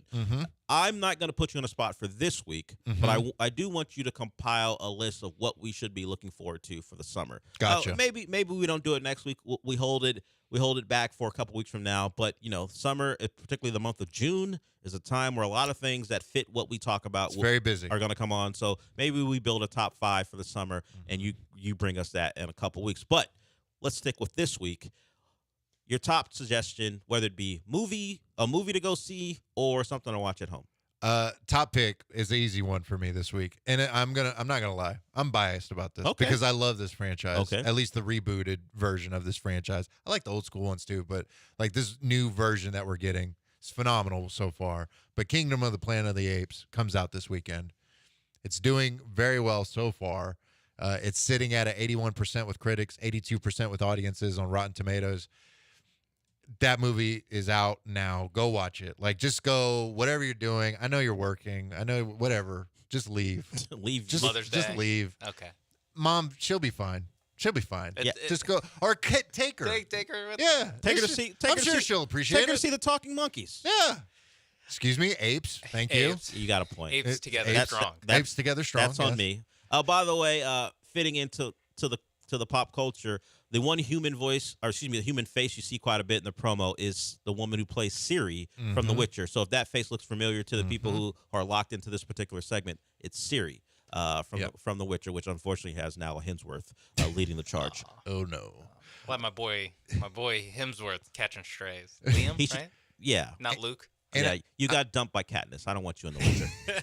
And I do want to add, like, for folks that maybe like, oh, I didn't watch the first three. This one is set like years and years, like almost like generations after the last three. So you don't necessarily have to have watched the last three to appreciate it, but you'd probably be okay. I actually want to interject here. What? And having recently rewatched the first three, you should rewatch the first. The first three are really good movies. 100%. Yes, I'm they not are. saying don't rewatch them. I would always go rewatch them at any time. They're all on Hulu because for a while they're all on like different streaming, streamers. yeah. Now they're all on Hulu, and again, I watched them all a couple weeks ago, and they're all very good. They're all better than you remember, and with the reviews that this one is getting, I'm ready. I'm ready to have some. I'll watch Kingdom of the Planet of the Apes first. I'll watch the new one. I'm ready to have some conversations about where Planet of the Apes lands among the franchises in our pop culture world. I was gonna say low key the original trilogy, or not original, but like the most recent three movies is low key one of the better trilogies out there. There's some real Mark Wahlberg erasure going on right now. It's okay. I can erase that all day. I liked that one when I was a kid. I'll say that. Yeah, I as a kid, I like a spoiler alert, Abraham Lincoln at the very end. Shout out to Tim Burton for making that reveal. Shout out. Yeah. Yeah. What a move. What a heat check. He shot the ball and turned around before it went in. Was it Abraham Lincoln? I don't. Was that the name they gave him? No, I don't think they actually gave him that name. That's the name I gave him. I was hoping you would blow past that. No, I won't. Never. I thought I heard that, but I wasn't sure. No, well, skip the 2001 one. Okay. Watch the 2011 through 2017. Those three movies. Also, watch the 1968 one. That one's good too. Yeah, or whatever year that came out. Yeah, that I think it's 1968. Yeah, Charlton Heston sang "Damn Dirty Apes." I mean, he said that with some. He said it with his chest. Yes, he did. Yes, he did. Yeah. Which, like, apparently Wes Ball, the director for this new one, because Matt Reeves did the last two, and obviously he's doing Batman and all that stuff. So Wes Ball, who did the most recent, but like the film adaptation of The Maze Runner and all that. Okay. He's doing this. He talked about like they're still a ways away from reaching that like same time point that they had back in 1968 in terms of what Charlton Heston's character was doing in the Planet of the Apes, like that timeline of events. Like we're still a ways away from that, but it's building up to that. We got possibly. potentially several more movies. Oh yeah, this okay. Apparently, this rejuvenates it in a different way. That it has story to tell. So, are we going to get a spaceman at some point? You think? I mean, if you watch the first one, there is a teaser to that. Yeah, there is a subtle like tease to that. So I wouldn't be shocked if we get that at some point. Okay. Aaron, we see you. We'll get to you before we wrap it up. You want to talk about Shogun? Maybe this breaking news that Michael Carroll brought to us. So, at the forefront is Kingdom of the Planet of the Apes. 100%, yeah. Do you have something for people who may decide this isn't the weekend they travel to a theater? Yeah, so there's a couple that I'm interested in. For Netflix, there's Bodkin, I think is how you say it. I've started the first couple. I've watched the first couple episodes. What'd you think of that so far? I like the lead actress. I think her name's Siobhan Cullen. Of course, it's Irish, so if there's a B and an H in there, you don't think that doesn't sound like Siobhan. But she was in. I'm trying to think of the show. It was a show on Hulu that I blanking on the name, where she plays a woman who is like, she's not Dexter per se, right? But she's in the mode of killing people who upset her, and they're bad people, and she's like finding the positives. And I can't remember the time. I'll bring it up when I look it up. I like the first couple like what's his name? Will Forte kind of throws me out of it because he's obviously he's got a certain vibe, and I don't know if it fits this particular dreary dark show, right? But it's a dark comedy, so I guess that's why he's there to kind of lighten the mood a little bit. Watching the clips and trailers, it feels like it's in the vein of Only Murders in the Building. Kind of, yeah. Which I like that show. I really liked Only Murders. I haven't watched the most recent season, but I'm kind of in that same spot with you. I really like the early season or two of Only Murders in the Building. So like I saw this and I was like, oh, okay, this sounds like an intriguing and it looks interesting. I want to dive into that. I also want to dive into Blood of Zeus, which is a Western anime. Oh yeah. Season 2 is out now. When I saw the preview, or it's coming in on May 9th, whatever it was, I watched or May 10th now. Did it come out last night or tonight? This morning? I think it's today. So I saw it come up on my algorithm that it was going to come out, and so I rewatched season 1 a couple weeks ago. I love that one, so I'm going to watch that. Thank you for reminding me. You're welcome. The show is Obituary. It's on Hulu. If you want to watch first, before you watch the Planet of the Apes trilogy, Obituary is really different, because there are no talking apes, but it is pretty good. That's where Siobhan Cullen, the star of Botkin, is. Oh, okay. That's the show that kind of alerted me to her and her talent. So yeah, but I appreciate Blood of Zeus. Yeah, Blood of Zeus is low key really good. Yeah. I really like that. Also, for folks that may have not caught it last year when it came out, The Iron Claw is out streaming now on Max. Okay. You also have Doctor Who, the new season of that on Disney Plus. With Chuti, I'm blanking on his last name. I'm not gonna. But I think his first name is Chuti and maybe Ngawa. Don't exactly remember how to pronounce his last name. He's one of the stars of Sex Education. He was also one of the Kens in the Barbie movie. Yes, he's the new Doctor. Yes. So he's out. Like that's out. I think like coming out later today on Disney Plus. Okay. Interview with a Vampire season 2 for folks that are interested in that on AMC this Sunday. Dark Matter, the new show on Apple TV Plus is out. With Joel Edgerton and Jennifer Connelly. Yeah. Mixed things about that. So I'm not saying like go watch it. It's like I don't know about that one. Yeah, like I just putting it out there if folks want to check it out. Yeah, Apple TV's lean really into sci-fi because even their new show, well, spoiler, Joe Sugar is not what you think it is when you watch it. I've watched a Colin Farrell's the star of that. It's a detective kind of noir thing, and then there's this mystery thing that's going on with him that you find out in the most recent episode. I think there's an episode coming out either last night or today, where you're like, oh, okay, this explains why he is the way he is. They've leaned into their sci-fi angle with mixed results. Yeah, they really have. So I reading up on reviews of that one, I just was like, I don't know. Like there was one article that said Joel Edgerton's in a multiverse of badness because of like apparently all the more recent things that he's done. And I was like, I mean, I guess I don't know. Like, yeah, but it's mixed. I don't know. Okay, so that one is you. Michael Carroll's not going to. I don't have a don't watch pick this week, but that's leaning towards that. So don't blame Michael if you don't like it. That's all I'm saying. That's all I'm saying. He just mentioned it because it's coming out. Yeah. Aaron, we'll get to him before we go to break. Aaron, what's up, man?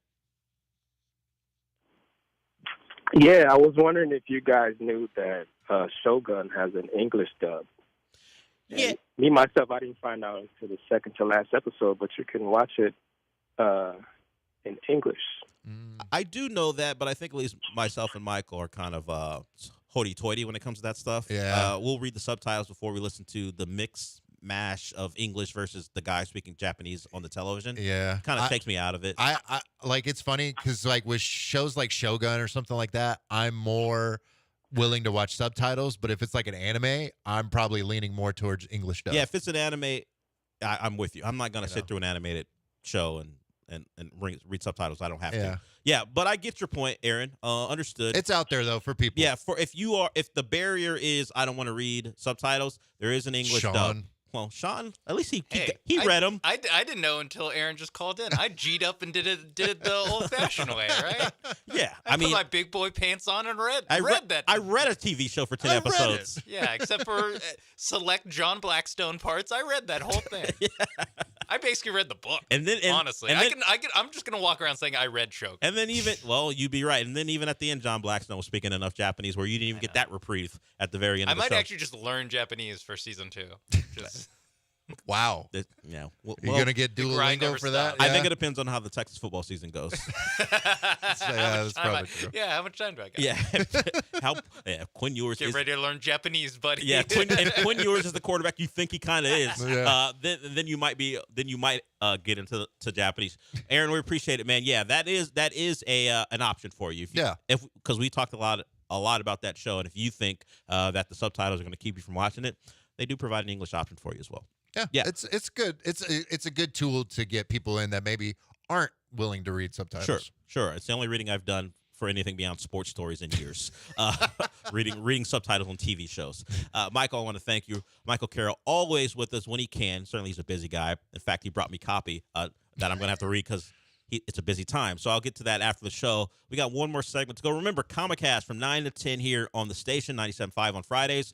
It's Michael Carroll and John Lee, the host of that. And also, if you want to listen to it uninterrupted, right? Yes, you can watch yes. it. You can listen to it on Spotify and Apple and all the Apple, podcast spots. every podcast platform you can think of, it's available now. It is there for you, certainly. But Michael Carroll, once again, thank you for that. We got one more segment in the week. We'll be back.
Broadcasting live from the Veritex Community Bank Studios, it's the Del Olaleye Show. On ESPN 97.5 and 92.5. Now back to Del Olaleye. It'll be a quick one here before we hand it over to Gallant and George. I mentioned getting to this, and the quick Quinn Ewers conversation leads right into this. Post-spring CFP projections. There's so much time between now and when that's actually going to matter. But hey, we got 3 minutes left in the show. Why not talk about it right now? So this comes from CBS Sports, and the top 25 rankings don't matter right now. But if we're trying to project playoff seeding, I mean, they kind of fit with the predictions people have made throughout the spring. And right now, who do you think the number one overall seed would be, Sean? Ohio State. They're 2. Georgia? Yes. Okay. Georgia is the number one overall seed in this particular projection. Utah, of all teams, is number 3. Wow. Your doppelganger at quarterback. Huh. That one I'm surprised by. Let me look up their schedule. Because if they go undefeated, then they'll probably I guess in the Big 12, they think a weaker Big 12, maybe they get to number 3 overall. I don't know. They have to play Dion. Yeah. I'm not particularly worried about Deion Sanders. I don't know. We don't know. You're right. We don't know because that game doesn't happen until later Until, in the future. At least 5 months. Yeah, you're right. I don't know because it is in the future, but I'm just going to assume that they won't have any issues with the Colorado Buffaloes. They haven't had any issues with them for years. November 16th. So late in the year, you calling Dion a playoff spoiler candidate? Hey, I'm just saying that they're going to be looking for revenge. Oh, they only lost, or the Utah only beat them 23-17 last year. So. Well, that was without Cameron Rising. That's true. Now Cam's My back. goat. Your goat. Your twin is back. So Utah is the one Big 12 representative that they have making the CFP playoff out of 12. You got Boise State as the non-Power 5 representative, along with Notre Dame as Notre Dame's kind of in a class of their own when it comes to that stuff. But as far as group of 6, whatever the hell you want to call the non-Power 5, Boise State is part of that. And you got Alabama, Texas in, Ole Miss in, Missouri in, and Georgia. So you have, if I look at that, you have 5 SEC schools, and then you have, according to this projection, Ohio State and Penn State as the only Big Ten schools. Oh, Oregon too. So you have 3 Big Ten schools. Got to remember, Oregon's in the Big Ten. I know. Every time I do that, because I do the same thing where I look at it, and it's got way harder the last 12 months. So 5 SEC schools, 3 Big Ten schools, 1 Big 12 school. Then you've got Notre Dame and Boise in there as well. What's the ACC? Clemson. Clemson's the one. And I don't know. Yeah.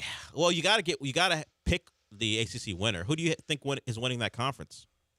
You know, I'm never going to say my team. Yeah, I mean, I would put it between your team and FSU. Really? But, you think despite not really knowing who their well, I guess it's DJ. You think DJ Uiagalelei is going to lead them to an ACC title against Clemson? Because they got to play him this year. I'm saying it's between your school and DJU. All right, this conference is not. But that's why but they have Clemson as a top 4 seed. I don't know. Well, I guess it's kind of how it works, right? Do we think Clemson's like a? I don't think Kay Klubnik's very good at quarterback. Did you see the stat? Yes, you're right about that. Did you see the stat where the only teams that did not have a incoming transfer this portal season, not just in the fall, but both windows, it was Army, Navy, Air Force, obviously. That's easy. And the only other team, Clemson. I saw it, and I'm not surprised because Dabo doesn't do that. Surprised. You know, Dabo isn't down with that. They always lean on the Clemson family stuff, and we recruit them since they were young. And if you pick Clemson, then you're in, and if you don't, you're not. I'm not surprised by it at all. It just feels like there's going to be this is the slow regression, and they're not going to be bad, but I just don't think they're going to win the conference. That's all I'm saying, is that other teams, like your team, is filling its holes. They didn't have a quarterback. They went and they took 2 out of the portal. They didn't have a running back. They added Damian Martinez. They added a receiver from Houston, That's just something that Clemson is not doing, and they also don't recruit like Georgia. So, and even Georgia takes transfers. So you are depending on hitting on your original recruiting classes and a high level. And you don't have Trevor Trevor Lawrence, Deshaun Watson generational quarterback to make up for some of your recruiting mistakes. Klubnik's he's fine. Yeah, we saw him last year. He's fine. I don't think he's going to be more than maybe good. Yeah, maybe he's an ACC quarterback. Yeah. He's like an average ACC. He's like Riley Leonard, who Notre Dame grabbed and is now their starting quarterback as long as he can stay healthy. Yeah, I think that's more by default because the top 25 has them as like the 14th or 15th best team in the country, but because they play for a Power 5 school, they get bumped up to a 4 seed because they won their conference. So they're not. He doesn't think they're going to be that good. He just thinks their seeding will be high enough because of they happen to be in that Power 5 or now a Power 4, I guess. That's Power 4. More understandable. I just would have picked a different team. Yeah, well, you let us know. So really Clemson at 4 by default because you have to put a Power 4 school there, I guess, unless Boise State overcame them in the rankings. That'll wrap it up for us today. Gallant and George are up next, followed by the Killer Bees. I'll talk to you on Monday.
Happy Friday. Gallant George here on ESPN 97.5 and 92.5. No Paul Gallant today or Monday. Instead, Sean Mapes will be in studio with me, Austin behind the glass. And, maybe Paul has to leave more often because the Astros got to win. Like, if the Astros win 4 straight games, they win today and they sweep the Tigers, do we have to ban Paul Gallant from the show until they lose again? I don't think Paul would be upset about that. Yeah. I think he would be like, oh, all right. He'll just be like, okay, like free, like no vacation days, like just can't work. But I mean, look, sometimes you have to do what you have to do, and like if we're what's gets the Astros going, then I think we have to make that sacrifice. But yeah, and I think Paul would be willing to take one for the team in that way. Yeah, he'd be okay with that. But yeah, the Astros get the win yesterday. John Singleton again, just like tank shot, incredible bat flip. Ronald Blanco, very good once again. Yordan Alvarez goes deep, which was such a lovely thing to see because he has just been struggling. Alex Bregman has a solid day. You still lost the series. You still had lost 4 games in a row before you won yesterday. And we'll kind of dive in this throughout the show. Like, if there's a turnaround that's going to happen, it starts with yesterday's game because you have Blanco have a good game. Javier is going to return to the mound this weekend. But yesterday was a nice victory, Sean. Just it felt good to see a win for the Astros once again. It was not only a real victory, it was also a moral victory as well. Yes. It was one that they needed. And like we've said a lot during the show this season, they're all must-win games right now. And yesterday afternoon was especially a must-win game, and it kind of went to blueprint as much as anything in the 2024 Houston Astros can go to blueprint, where it was your starter. Now, in spring training, we did not think it would be Ronel Blanco would be the example of this, but it is your starter getting through, I guess 5 2/3, and then setting it up for Abreu, Presley, Hader to finish it out. Now, that part hasn't really gone well. Like, the Astros haven't had it all firing on all cylinders really until yesterday. Yeah, Paul definitely texted us yesterday. He was at the airport watching the game, and he's like, yeah, they're going to lose this game. I was going to say, even yesterday, it didn't go 100% to plan, but you had Abreu come in, get the last out of the 6th, and then get through the 7th clean. And then you had Ryan Presley, who was the one. Well, he was Ryan Stressley. He was Stressley. Yeah. And he gives up the hardest hit ball I've ever seen. I know they have actual stats for what's the hardest hit ball. That was a nuke that Aaron Judge hit off of Presley in the 8th. And so Josh Hader had to come in and get the last out of the 8th before getting the 9th. And that's also where this hasn't really, I guess, gone to plan with Josh Hader getting through an inning stress-free. And it wasn't stress-free, but he gets the save. And again, for the Astros, just win, baby. Yeah, just win. Look, and you face the Tigers this weekend. You're facing probably their 3 best pitchers this weekend, I think it is. So you need yesterday to start to build momentum. But the biggest thing that from this stretch that we've seen since Jose Abreu got sent down to Florida, John Singleton seems like he's the real deal. Like, maybe not forever, but what he's given the Astros in this stretch is just such it's been so important because he's really been the only guy besides Tucker and Altuve that has been consistently good since Abreu got sent down. Are you ready to call him the first baseman for the foreseeable future? Yeah, I don't want to say long-term because obviously I'm not talking about 2025, 2026 first baseman. But I think until he puts together like a clunker 2 weeks, a clunker month, I think he's just the first baseman. Yeah, even like you said, even then. Like what's your other answer? He would have to go Abreu mode to for it to for his job to be in any sort of jeopardy because, like you said, basically since Jose Abreu got sent down, he's been the second most dependable bat in that lineup after Tucker. John Singleton has proven he's your first baseman at a minimum until, like you said, he's awful. And they feel like Michael Brantley and Jeff Bagwell and whoever else is in Florida with Jose Abreu feels that he's figured out whatever's wrong and they've got his quick twitch muscles back. Which, like, I just don't believe any of that's happening. Yeah. So John Singleton's your first baseman for the foreseeable future unless you make a deadline acquisition because things turn around for this team and he falls apart at the same time. You believe that Mauricio Dubon or Yainer Diaz or Joey Loperfido can play first base. And I don't think that they view those as real options. Mauricio Dubon's not a real option at first base. He is a, like, the world is burning around you option at first base, which is what he was. Yeah. Like, and that's why they threw his name out there. Yainer Diaz has gotten minimal work even before games at first base, so he's not a real option. The only way he becomes your everyday first baseman probably is if Singleton sucks and you reacquire, like, Maldonado to be your everyday catcher, which I don't like that option either. Or a different backup catcher. Or a different backup catcher. And Caratini's your starter. But Yeah. yes, John Singleton has given the Astros the ability to not have to have this very tough, very depressing conversation with the way he's played. Because right now there's really no right answer. When Abreu got sent down, we didn't think Singleton would be this, but he was at least going to be the Band-Aid solution. And right now he's been way more than the Band-Aid solution for this team. And they don't have to have that tough conversation of teaching, Joey Loperfido, or you don't have to have a first baseman who's learning on the job, because not only what Singleton has given you with his bat so far, he made a couple scoops that big time. That I don't want to keep holding him to the standard because it's such a low standard. It's almost insulting to any Major League Baseball player that this is the standard that we're holding to. Jose Abreu doesn't make some of those plays with his glove. He does not. And I know Jose Abreu isn't exactly a Gold Glover out there, especially this year.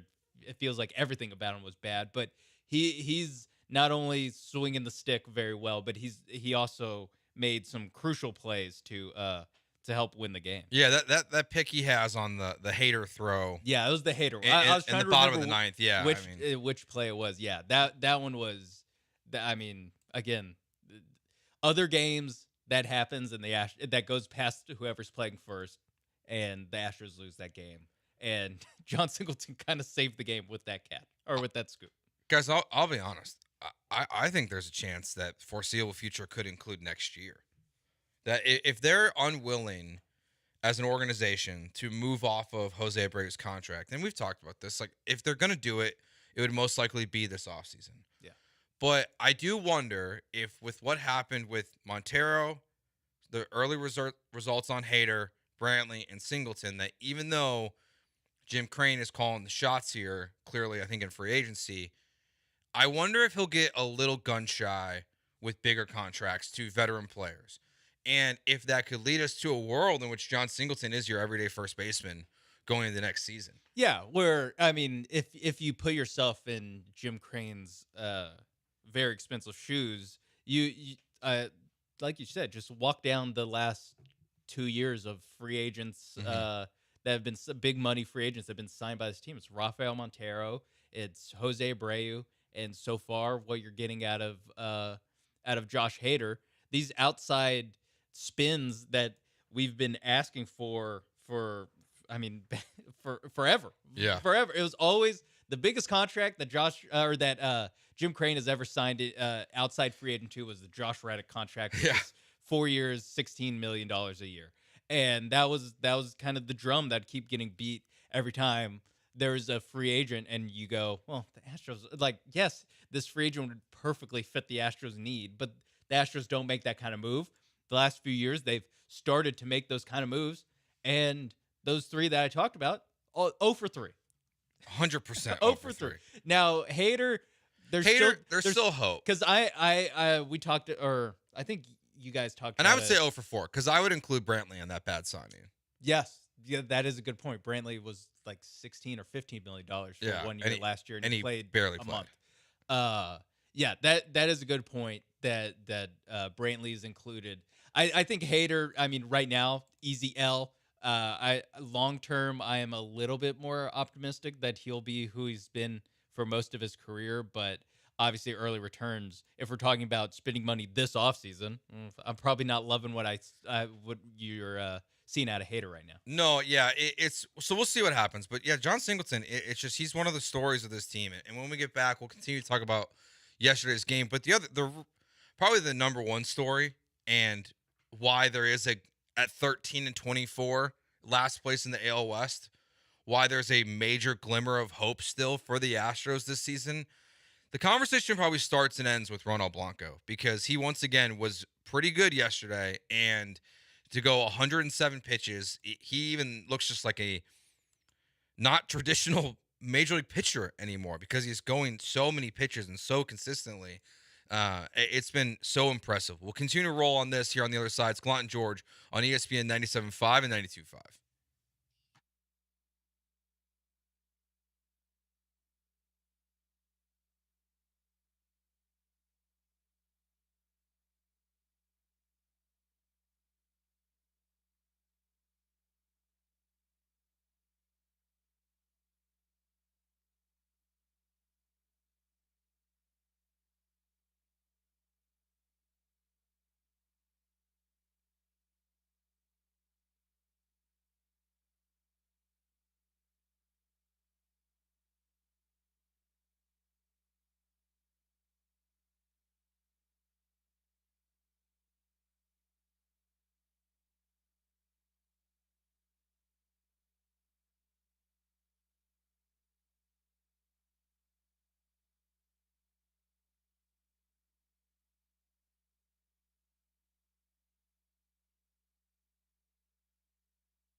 It's Gallant and George. On ESPN 97.5 and 92.5. Broadcasting live from the Veritex Community Bank Studios. Here's Paul Gallant and Joe George. Just to get this out of the way, Texans rookie minicamp is underway. Oh, wow. And Breaking news. And that's your Texans update. They're all under contract. Congratulations. they're all on the field. They're Great. all on the field. Kamar Lassiter on the field. All right. Kalen Bullock on the field. All right. There is a picture of them in shorts and a jersey without pads. Look, there's on. video. Okay. Okay. So documented, they are on the field. Yeah, they're on the field. Love it. Currently, right now. And that's all I got for Texans rookie minicamp. Everyone's jersey numbers look cool. Everyone got good numbers. Kenyon Green apparently changed his jersey number this offseason. That's the only thing I learned today at rookie Okay. minicamp. You know what? I'm good on the Texans talk. Okay. All right. That's it. That's all the Texans talk for today. Unless someone tears an ACL. No, don't even put it out there. I guess there's only like 7 guys that are working out that are going to be on the team. Yeah, most of these guys are like, they're going to be roughnecks next year. Like, they're not even going to be on the Texans. But Ronald Blanco yesterday, it was good once again. He is like one of the surprise stories in all of Major League Baseball. Maybe the number one. I mean, to go from being told your last day at spring training in Houston when they're taking on the Space Cowboys that you're making the team to then throwing a no-hitter 9 days later. Yeah. He's 3-0 with a 2.31 ERA this season. 5.2 innings pitched, 2 earned runs. He had full control of yesterday's game, and I love that he went back out there in the 5th or for the 6th. Because I thought he was done. I didn't think that they would continue to drive up his pitch count like that, but to have a guy with where this bullpen's at, that hopefully in the future, if he can go 100 plus pitches, you're hoping he gets more than 5 2/3 of a game out of there. But it's been such a relief to have someone like him. And it makes, to what you talked about in the first segment, Sean, the ability to get to the blueprint. It's what makes it possible. Because that's what's been so hard about this team, too, is that even if you've wanted to go to this blueprint in games, your pitching still isn't been good enough to even get you to the point where Abreu can get the 7th and Presley can have the 8th and Hader can have the 9th. And then those guys haven't come. And those guys haven't been good either. Yeah, but even getting to that point has been a struggle. And yeah, the fact that it's Ronel Blanco of all people that not just got there yesterday, but can get there pretty consistently. I have his game log up right now. Yesterday was 5 2/3. Before that, 6, 5 2/3, 6, 6, and then 9.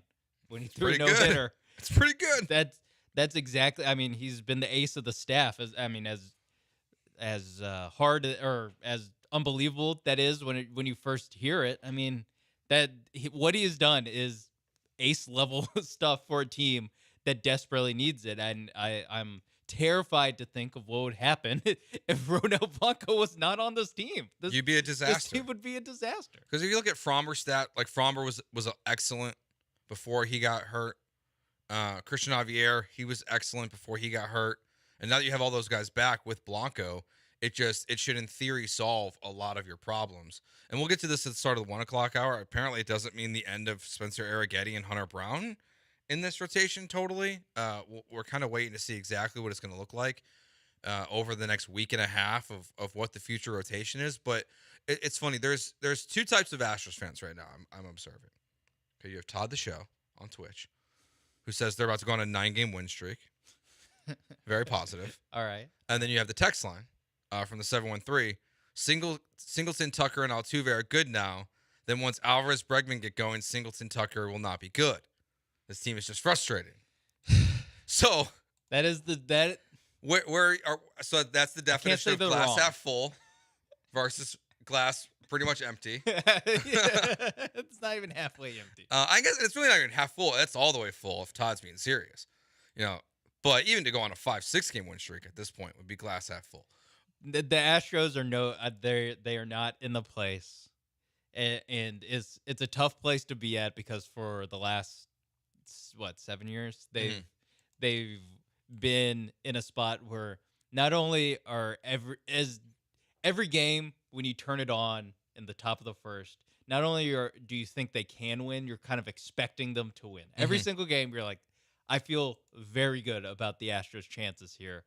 And now it's the opposite. You turn on the TV and you're like, how's this going to go wrong? Like you said, we're in the group text when Presley went out there, we all thought this is a game the Astros lose. There's no way that this goes right for the Astros. And I even thought, and it was something that happened in the Cubs series. I think it was Rafael Montero came out for 1 inning. I think it was the 5th, and got one out.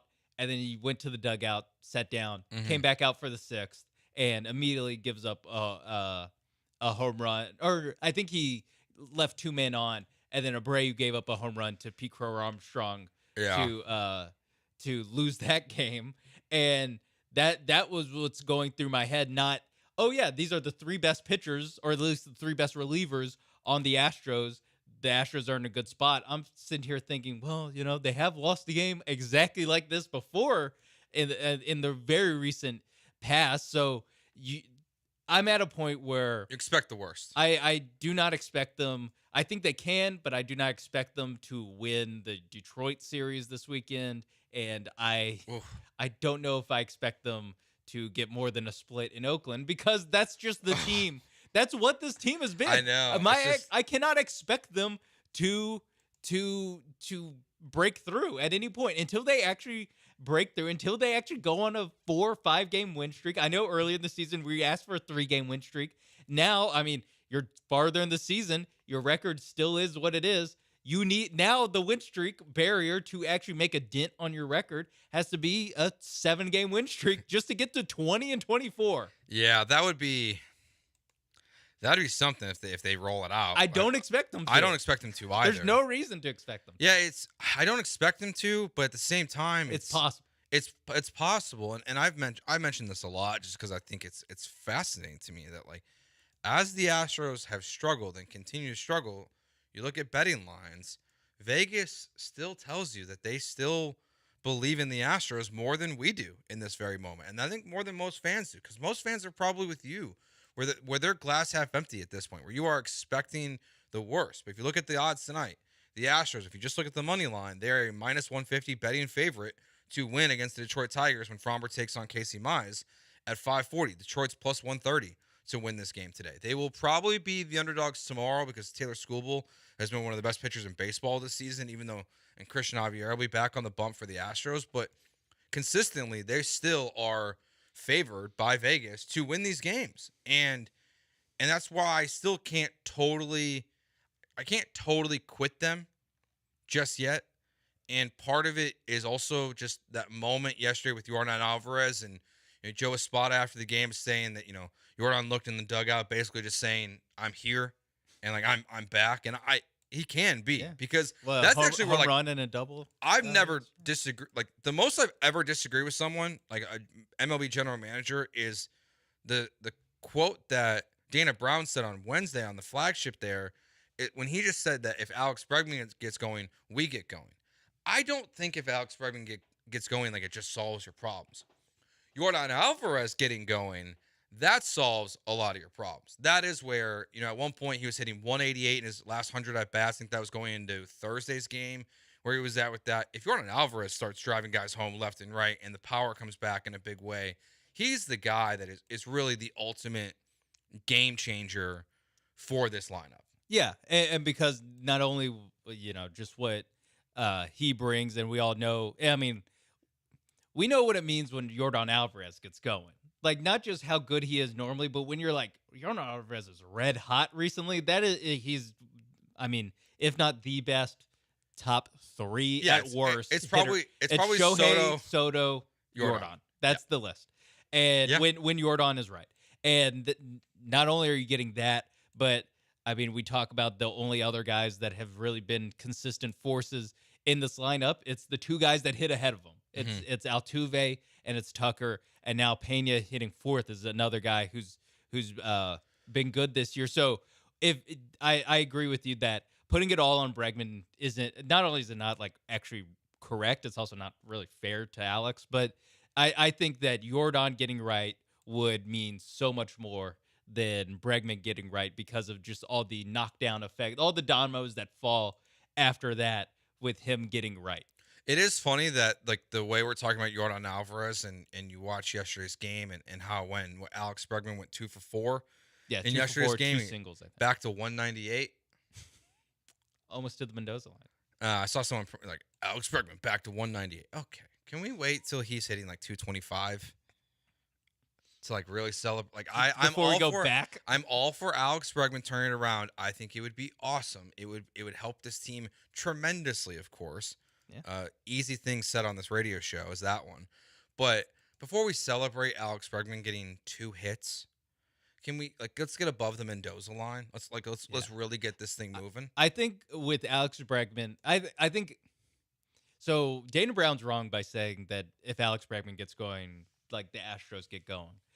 However, I do think Alex Bregman is kind of a microcosm for how I feel about the Astros. The way I feel about Bregman is the way I feel about the Astros. Is that both horribly disappointing this year, very, very, very sad by what they've put on the field thus far in the season. But they're two guys it's the team and Alex Bregman, where I do have some belief that they can get it back on the rails.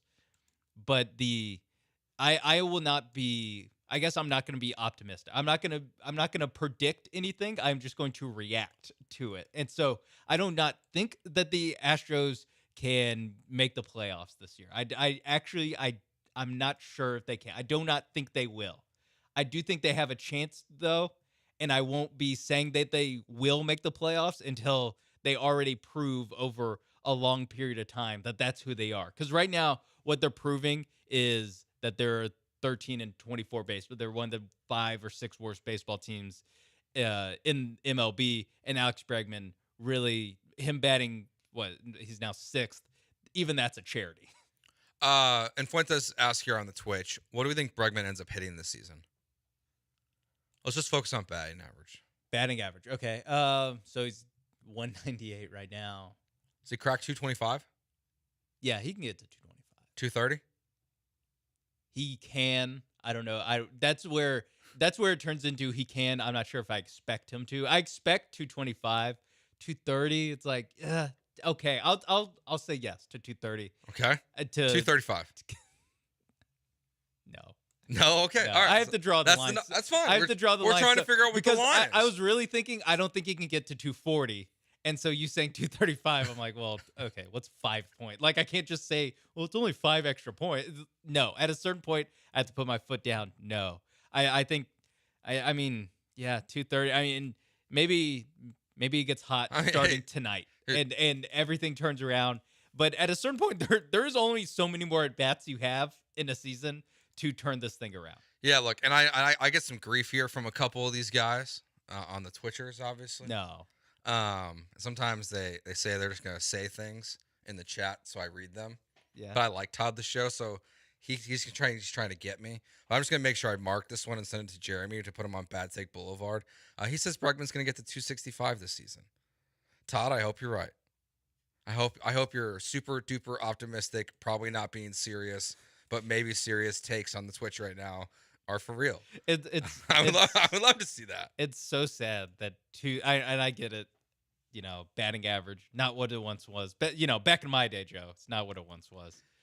265 is a very modest goal. 265 is not an outlet. He's not saying he's going to be Tony Gwynn. I mean, Alex Bregman, literally for his career, is a 272 hitter. Yeah. So he's saying his outlandish take is that he can be a little bit worse than he has been over the course of his career. Yeah, I mean, it's so hard. The Astros are such a funny team because it's just one win can just make you feel just a little bit better after the 2 games before, and it's mostly the rotation getting healthy that I think would give me the most sense of optimism. Yeah. At this point, this is probably the last time that I will have like big time optimistic feelings about the Astros if there's going to be a turnaround. Because even if we get to the point where they're kind of in contention, but they haven't had that super hot streak, but they've been above 500, and it's like, oh, well, like McCullers, Garcia, and Urquidy are all getting ready to come back. I just don't know even how the rotation fits with all those guys in theory if everyone's healthy. But like this is the one that matters. Javier, Fromber, JV, Blanco, those 4 guys are your best 4 pitchers on this roster right now. And yes, it would be awesome to have Luis Garcia or Lance McCullers in that 5th spot, but that's so far away that they're either going to be good or they're going to be irrelevant. I know. By the time they come back. Yeah, exactly. I don't think there's going to be an in-between. No. Yes, they are at the point of the season where for Lance McCullers and Luis Garcia to save their season, they kind of already have to save their season before that, before those guys can be reinforcements. And like you said, really, the time is now. Like I know we kept saying, well, let's wait until May. And now what I'm kind of doing is saying, let's wait until June. But you look at the remaining schedule for the rest of this month. They play Detroit 3 times. They play Oakland 4, and then they have another. So they play Oakland 7. They have 7 games against Oakland. They play Milwaukee 3 times. They play the Angels 3 times before they wrap things up for the month going to Seattle. Mm-hmm. If you're gonna make a run, this is the moment. This is where you make the run. 100%. You have teams that still have better records than you, but are at least in your neighborhood. You're playing 10 games against the Angels and Athletics, and that is where you need to make up the ground. All right, so this show's about 3 months old at this point. And one of the first time, like right around the trade deadline, is really when we started getting going. The three of us, Gallant, myself, and Sean, and obviously there was some Jalen Green rumors going around, but a name that was brought up a couple times and quite a bit since has been Donovan Mitchell. He has had an excellent run in the East playoffs so far, and I think that I'm ready to officially change my stance on Donovan Mitchell potentially being a member of the Rockets. We'll get to that next year on ESPN 97.5 and 92.5. Before we do that, I want to tell you about LaBerge Lake Charles. I'll be there next weekend. We're going to be going out for a remote show on Saturday. We're doing the bullpen live from there from noon to 3 on Saturday the 18th. Great spot to go bet on your favorite Texas teams. If you're feeling good about the Astros, let's go for it. Let's make some wagers. The Texans schedule will come out on Wednesday next week on the 16th, and you'll be able to right away just continue to bet on the over-unders for the Texans season. You'll probably be able to bet on the first game of the season by next week, whether it's in the sportsbook or on the ESPN Bet app. They have 19 betting kiosks, TVs all over the place, great food inside the sportsbook, a great casino inside LaBerge as well. When you leave Texas and want to bet on your Texas teams, make sure you do it at LaBerge Lake Charles.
Broadcasting live from the Veritex Community Bank Studios, it's Gallant and George on ESPN 97.5 and 92.5. Last night, the Cleveland Cavaliers tied up the series versus the Boston Celtics, and Sean Mapes filling in for Paul Gallant today, Austin behind the glass. They won 118-94. Donovan Mitchell went off for 29 points, and he has really put it on just a clinic so far in the postseason. He's averaging 29.2 points per game, 5.3 rebounds, 4.9 assists. He's shooting 31% from the three-point line, which is like 5% lower than he typically does from the three-point line, so he's not even at his best. But he's shooting 46.8% from the field. Collectively, he's just playing great basketball. And he's taking over in a way in which you want a superstar to do. And Donovan Mitchell, to me, is not in that top tier category Devin Booker, KD, Anthony Edwards, of course, at this point in time, Steph Curry still. But he's in that next group of players that you would also probably include a guy like Jalen Brunson. And the more I've thought about Donovan Mitchell, and there's been a lot of conversation, like if you listen to any of the Bill Simmons or Ryan Russillo content that they put out, that he's probably going to get traded this offseason. There was a report, I think it was before last night's game, where it was if the Cleveland Cavaliers do not win the title, like the expectation is that Donovan Mitchell will ask for a trade. And more specifically, too, is he may not even ask for a trade, but he might just directly tell them, I'm not signing a contract. I'm not re-signing here, so... Yeah. Like maybe if I hit free agency, like we'll see what happens. Yeah, but so you do the math. Yeah, you do the math. It means he's not coming back. So he's going to become available, my belief is, this offseason. And the more I've thought about it, I'm like, okay, this is everything you want Jalen Green to be. Or this might be Jalen Green's peak, is what Donovan Mitchell is. So would you rather have Jalen Green, who could be Donovan Mitchell, or would you rather just have Donovan Mitchell? Yeah, and a team that won 41 games this year, just missed out in the East play-in tournament, and you want to take the next step. I mean, I think Tillman Fertitta and Rafael Stone and Ime Udoka has been clear about that since Udoka got hired, that this is phase 2, Joe. This is phase 2. Phase 2. And we're ready for liftoff. And I think they're ready to skip phase 3. I don't think that those reports from The Athletic about the trade deadline are crazy when it's like, where are they thinking about making a big move? They want to accelerate this whole process. Donovan Mitchell is what accelerates the process. And I was playing on the trade machine, or not the trade machine, the lottery machine earlier today. Yeah. Look, crazy things can happen. On like the fourth one I did, the Rockets got the first and the fourth pick in the draft, which means they kept their pick from OKC. Yeah, so to keep the OKC pick, the Rockets need to finish in the top 4, and no matter what, they will get the Nets pick. Yeah, which is slotted in to be 9th. I think the Rockets pick is like 12th. Yeah, so. it's projected to be 12th right now. So whether you get a top 5 pick, top 10 pick with the Brooklyn one, it's an asset that you have that a team like Cleveland could need. And I think a guy like Jalen Green, honestly, is a good solution for them. Yeah. Because it's Cleveland. Who wants to live in Cleveland? When has Cleveland ever signed anyone of relevance? What they acquired? They got Kyrie in the draft. Yeah, they trade for Kevin Love, and they traded for Donovan Mitchell. And that's pretty much the list of stars that have gone to the Cavs, unless you want to throw in washed-up Dwayne Wade, who only played there for half a season. Yeah, and to get a guy like Kevin Love, they had to give up a guy like Andrew Wiggins. Yeah, they had to trade the number 1 pick. I mean, he took his preseason photos in a Cavaliers uniform. That's how long it took for them to get the Kevin Love deal done. That he took photos as a Cav, and then they traded him. Yeah. So this is the kind of move that would make a lot of sense for Cleveland as well. Of, okay, what assets can we get for Donovan Mitchell? A top 10 pick and Jalen Green and maybe another future asset or 2. And I'd be comfortable trading some of the Brooklyn picks. And if you get really lucky, you could end up with 2 top 4 picks. Hell, you could just trade both those and Jalen, and I'd be fine with that too. But Donovan Mitchell is the kind of player that's going to be available this offseason that I would want if I'm the Houston Rockets. I would rather have Donovan Mitchell than Kevin Durant, 100%. Kevin Durant is not the player that he once was. Kevin Durant is old. He's always hurt. And the Rockets need a player that can be on the court, healthy, and help you win basketball games. And also try a little bit on defense. And KD does none of those things. Like, I don't want KD. I don't want Bradley Beal. Donovan Mitchell is who I want because Devin Booker is probably not going to be available this offseason. I think if you're the Suns, what I think, and they fired Frank Vogel last week, and Shams has basically gone with they expect to hire Mike Budenholzer, so it's not official. Yeah, but it's happening. Yeah, when you already have the replacement like less than a week after you fire the other guy, I'm guessing 24 hours. Yeah, I'm guessing Vogel got fired last night. Oh yeah, officially. I mean, Fizdale's already David Fizdale, the former Grizzlies head coach, is already moved to the front office. Yeah, because he's not going to be on Budenholzer's staff. Yeah, so let's go operate under the assumption that Budenholzer is going to be their coach.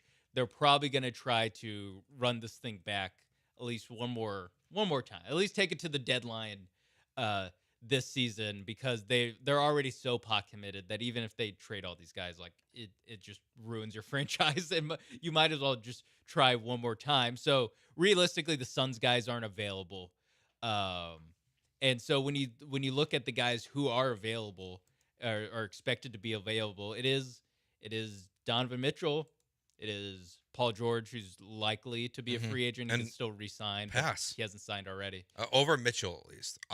If you're gonna add to this team, not take away from the team. You know, like if you're gonna keep Jalen Green, it would have to be a sign and trade of some sort, because they don't have and that means Fred VanVleet's gone. Yeah, either him or Dylan, likely. And you probably need to add more, because like the Rockets don't have a ton of guys that are expensive besides Dylan Brooks and Fred VanVleet. Yeah. A couple things here. And Fuentes says they'd want Green and Şengün or Jabari. Who? The Cleveland for Donovan Mitchell. Then they're not going to trade Donovan Mitchell, because no one's giving him that. No one's giving him the equivalent of because that. the Rockets have a top 10 pick, and that's why Sunday will matter a little bit. We'll get to that. Jonathan Fagan penned an article for the Chronicle today, already talking about how that's pretty much the Rockets' plan is to trade their first round pick. Yeah, because they're looking for assets, not players. Yeah, they don't know what this team doesn't need. Another 19-year-old. Yes, that's what this team doesn't need. So they don't need another person in their locker room that can't drink alcohol.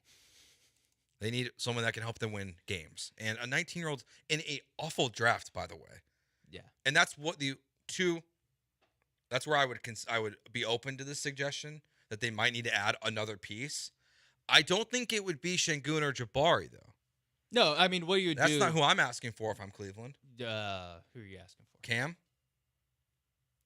I mean, I'm not saying yes. But. Okay, so if Cleveland said the only way you're getting Donovan Mitchell is Jalen Green plus the another Brooklyn pick plus one more player, and it can be dealer's choice: Alpi, Jabari, Amen Thompson, Cam Whitmore. You have to include one to get Donovan Mitchell. Are you including one of those, and who, or are you passing on Mitchell? What I would do is I would start listing off all the Brooklyn picks that the Rockets have, Yeah, and just be like, how about 4 Brooklyn picks? How about that? Yeah. You see how awful they are. What if it was Tari, Jalen, and Brooklyn's top 10 pick? I would say Tari would be to me the most available of the core 6, in addition to Jalen, that you're already throwing in there. And one thing about Jalen Green is that he literally plays Donovan Mitchell's position. So if you're a Cleveland, you already have your shooting guard of the future, and I guess right now the second and third best players on the Cleveland Cavaliers are Darius Garland, who's 24 years old, and Evan Mobley, who I think is 21. He was in the same. He was picked one pick after. Yeah. And they have Jared Jalen Allen, Green. because like the text line says here, Cleveland doesn't need another big. I tend to agree with that. Yeah. That's also why they wouldn't want Şengün. Like, where do you play all these guys? I could see Jabari be like they could find a way to be creative with him. Also because even though technically they don't need another big right now, they could easily move Jared Allen to a veteran team. That's also, I mean, hell, he could come back in the deal with him, honestly, and right the wrong that so many people thought the Rockets made when they didn't get Jared Allen the first time when they traded away Harden. And then the text line here says Mitchell ain't taking you to a championship. Okay, maybe he's not, but I don't know if Jalen Green is either. And to me, Alperen Şengün is what's taking you to a championship. Yeah, and the idea is that could you kind of approximate in some way the Jokic and Jamal Murray pairing, or the I guess Sabonis and Fox if you want to aim a little lower, but can you get the big man passer with a very scoring guard that can shoot, that can dribble, that can pass, that can do all the things that Donovan Mitchell has done the last 5 games. I mean, you look at his last 5 games. It's 28 points, 50, 39 in a game 7, 33, 29. So this is a guy who, like you said, has played himself into being a target, as someone that you would want to target, and I am in the same boat as well, where he has now become such a it's not just that he's playing well, is that he consistently plays very well in the playoffs. Yeah, people forget what he did in Utah. Yes, he was a monster. He's for Utah had in the playoffs. I mean, his rookie year, he had 38 in a closeout Game 6 win against the Thunder. Yeah, he had 57 in the bubble against the Nuggets, and then had another 50-point game in that series. So I would love Donovan Mitchell. To me, he should be number 1 target for the Rockets. And if he gets traded this offseason, if Cleveland pulls the trigger and moves on from him, I will be disappointed if he's not a Houston Rocket. And it is the most logical destination for him. There's another and this will be the last kind of point I make on this, is that there's another thing working maybe in the Rockets' favor. It's definitely working in Donovan Mitchell's favor. It's the fact that when he got traded from Utah to Cleveland, he was signed for 3 years, so he really didn't have a say in where you can't exert the soft pressure of, you can trade for me, I'm not re-signing though, and that's how you weed out teams that you don't want to go to trading for you. Now he's going into his last year on his deal, so whoever's trading for him has 1 year of contract, and then he is a free agent. So that is when you can play the I'm not re-signing. So if you want to get 1 year of Donovan Mitchell, go for it. And so that could at least theoretically work in Houston's hands if Donovan Mitchell were to exert that kind of pressure and say, you know what, I'm only going to re-sign in 3 places, and one of them's Houston. That really helps the Rockets. It absolutely would. All right, when we get back, an interesting suggestion from one of the best quarterbacks in the NFL, adding another bye week, but not another game to the season. We'll do that next year on ESPN 97.5 and 92.5.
You are back with Gallant and George On ESPN 97.5 and 92.5. from the Veritex Community Bank Studios. Here's Paul and Joe. All right, Gallant George here on ESPN 97.5 and 92.5. Sean filling in for Paul today and Monday. We got Austin behind the glass producing for us. So Joe Burrow suggested adding a second bye week to the NFL to help with rest for players, to give a break and let players get healthy. What do you think about that? I get what he's going for, because if you read his quote, he said some teams have bye weeks in like week 5, week 6, then you have to go however many games in a row, and that is something where every year I look at that, I'm like, whew, that's got to be rough. Either having the week 5 or week 13 bye week, that's always rough. So I get what he's saying, where because he said that second bye week could be like a uniform. Yeah. Quote, he said, maybe you could do something like the first bye week is kind of how we have it now, and then the second bye, everyone has it off at once, and you make it like the Pro Bowl week, like the NBA All-Star break. I don't know. People get paid a lot of money to have those discussions and make those decisions, which is funny because Joe Burrow makes probably way more money than those guys make to make those decisions. But but what he's saying is to basically have a Pro Bowl week in the middle of the season, or a week with no NFL football. Yeah, that will never happen. No. There will never, ever be a week in which there's zero football unless a tragedy happens. Like there is no way they will ever do a off week for an entire NFL season. Honestly, even if a tragedy happens, they might, you know what, men, now more than ever, they need us. They need the Ravens versus the Steelers. And they might be right. But I don't think this is very realistic. It is just an interesting way, because not under the 17 game format that we're already at, but when we think that the inevitable 18 game schedule happens, because it's gonna happen. It might be a decade, but it's gonna happen. I feel like you kind of have to add a second bye week. They will. You start a week earlier, and the Super Bowl is a week later in February. Well, and when they do that, when they add a game and they add a bye week, it's going to make everyone's dreams come true. Oh. Because the Super Bowl will be the Sunday before President's Day every single year. There we go. So there's your Monday national holiday. Like that's it. Except for us. Except for us. That's why I don't care at all about that discussion. It is funny when it comes up, because it's like, yeah, like that'd be awesome. Like, dude, we're going to work. Yeah. Like, we're going to be working the day after the Super Bowl. Or when people are like, move it to a Saturday, which I don't like for two reasons. But one of them is like, actually having it on a Sunday is way better for radio. 100%. To just come in the next day and talk My about biggest argument when like people talk about moving games is I hate how the college football playoff football game and basketball game championship games are on Mondays. Yes. It's so stupid. Especially basketball, when there's nothing going on. Yes, they're both Saturday sports. I mean, college basketball, they play most days of the week. But for the most part, that's when the big games, and that's where every team plays on those Saturdays in January and February during conference play. And college football, obviously, Saturday sport. And like you said, their championship games are on Mondays. Football doesn't have that issue. It's a Sunday sport. I mean, now they do just kind of play on it every day of the week. Every day. But for the most part, Sunday sport, their Super Bowl, the last game of the season, is on a Sunday. That just is something that makes sense to me. That is just something that I like, that it just fits in that way, that the biggest Sunday of the year, you can't go the biggest Saturday of the year in college football, because it's like, well, they play on a Monday. So there's a bigger game that happens. It's just not on a Saturday. Yeah. I mean, look, we're going to get 18 games. It's going to be a 20-week regular season, 20 games total as well, because you're going to have, it's just going to be, the regular season's going to be 20, or the preseason through regular season's going to be 22 weeks. Yeah.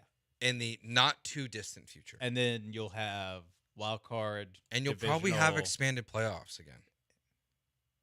So then you'll have a 5-week postseason. So you have 27 weeks. That's half the year. And you're going to have 36 teams. Yeah. Like because I don't think the NFL is going to expand in a to 34. I think they're going to expand in a quick manner. Like I think they will go from 32 to 36 Yeah. in a very They'll skip- short amount of time. They'll skip 34. Yeah, I think they might just go to 36. Okay. The only way they won't do that is because of the expansion drafts. So maybe they'll do 2 teams, and then two years later they would add the next 2. Just to like stagger it. Just because it's like that means every team would lose like at least 4 players on your roster.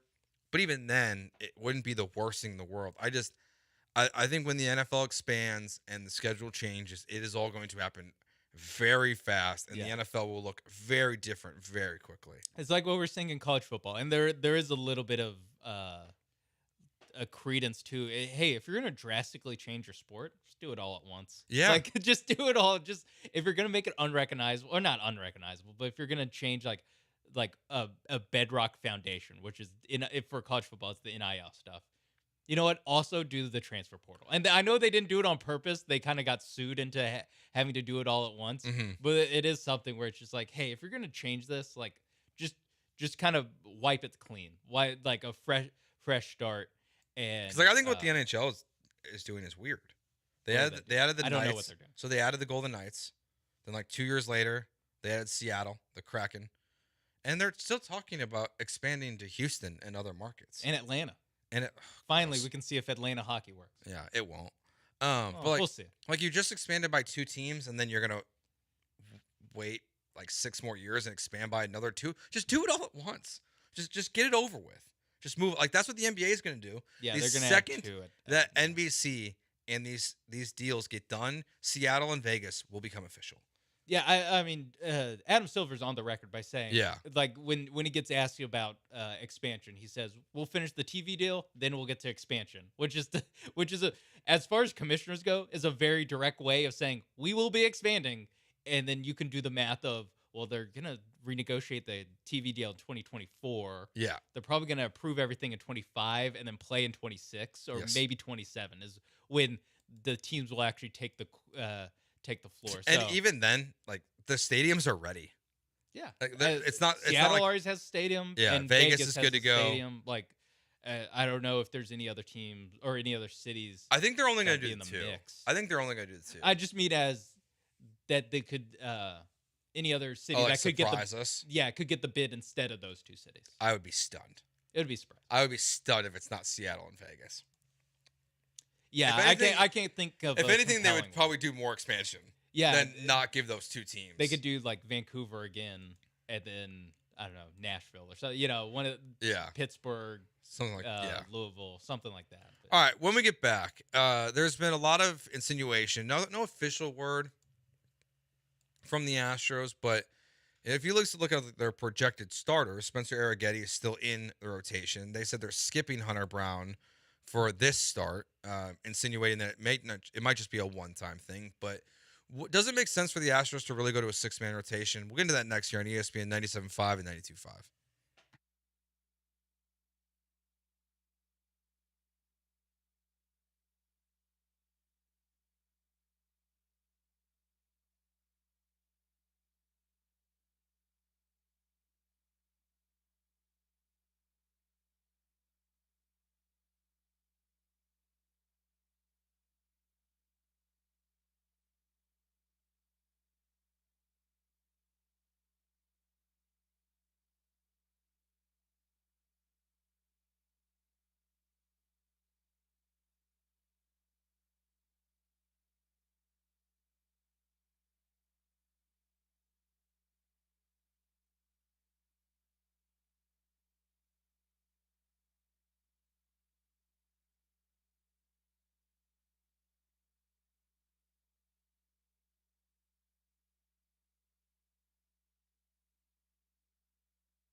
Gallant George here on ESPN 97.5 and 92.5. Sean Mapes filling in for Paul today and Monday. Austin Rodriguez behind the glass producing for us.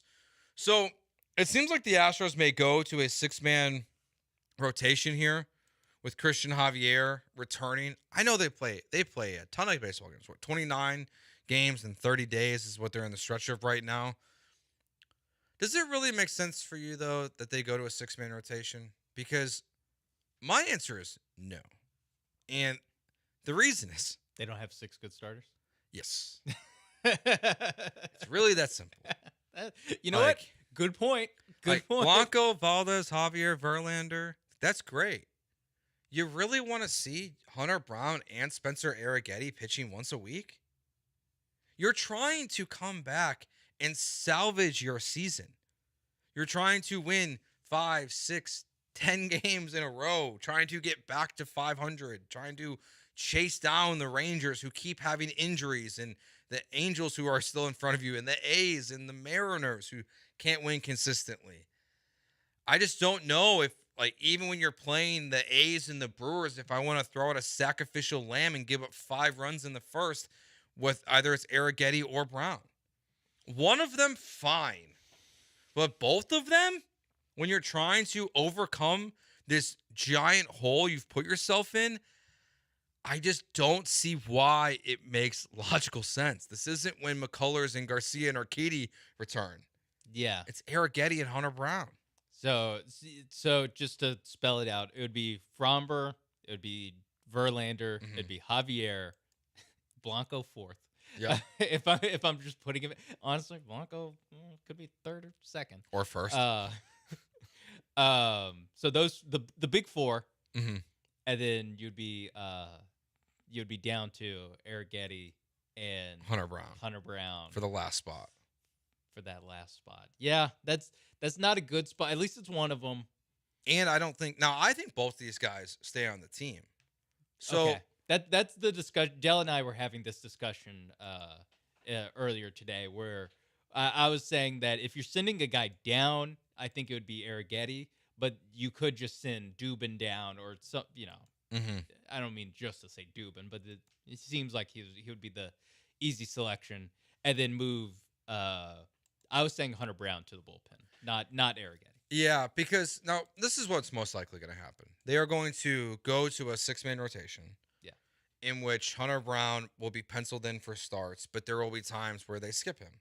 Yes. And whether that's because Arrighetti gives you 1 inning and gives up 6 runs, or Christian Javier has a good start, but he's only able to go 4 innings. And Hunter Brown, maybe he's used as more of a piggyback guy in this situation. And that's how you kind of have a 6-man rotation, but also keep your bullpen intact at the same time. Or maybe it's Arrighetti and Hunter Brown. The plan is to have them pitch on the same day. You do have a variety of options that you can go through. But just to me, going to a straight 6-man rotation over the next whatever's left of this stretch of 29 out of 30, I just think it's flawed. And it's unnecessary at this point. Whether they keep them in the bullpen or in the rotation, or on the roster, who's the 5th guy for you? I would go to stay in the rotation. I would say Arrighetti, because he is a starter, and he is someone that you're trying to develop as a starter. Hunter Brown, a little bit further along his developmental path, and has when he made his debut on the Astros, he made it coming out of the bullpen, and so it's something where he can. It's not throwing something new at him. Where Arrighetti, you're throwing something new at him by putting him in the bullpen. Because I haven't dug through the double and triple A game logs, but I don't know. It's gonna be complicated because you have to really dig through them. Because there's a lot of games in which Spencer Arrighetti did not start, but he would come in after the first inning. Oh, okay. So, or he would come in in the 3rd inning. So, and then he would pitch 3 or 4 innings. So it's kind of complicated to actually figure out okay, is it used as a bullpen arm, or did it just not actually start that game? But yeah, Hunter Brown should be the guy. They would go with an opener in AAA baseball. Sometimes they do, not often. But what's the reasoning? I don't know. Okay. I wasn't sure if there's just a simple reason for why they would do that. But yeah, I mean, that it's not really any options that I'm super pumped about, because you look at Hunter Brown's last few starts and they're a little bit better, and for the most part you can kind of wave it away as like, well, Espada left him out there too long. Like there was an easy point to where you walk away from the table up, and they didn't, and they walked away from the table very, very down. And Spencer Arrighetti, his last start, gave up 5 return runs, and so that it does seem like damned if you do, damned if you don't. It's just the fact of I'm trying to just get as many guys where if they can figure it out, you're getting high level outcomes, and you're not getting that by leaving one of them up and sending one down and still having, again, Sean Dubin in the bullpen, where you could send Sean Dubin down because there's no upside there. No. It is just a guy who is going to eat innings when you're either up by a lot or you're down by a lot.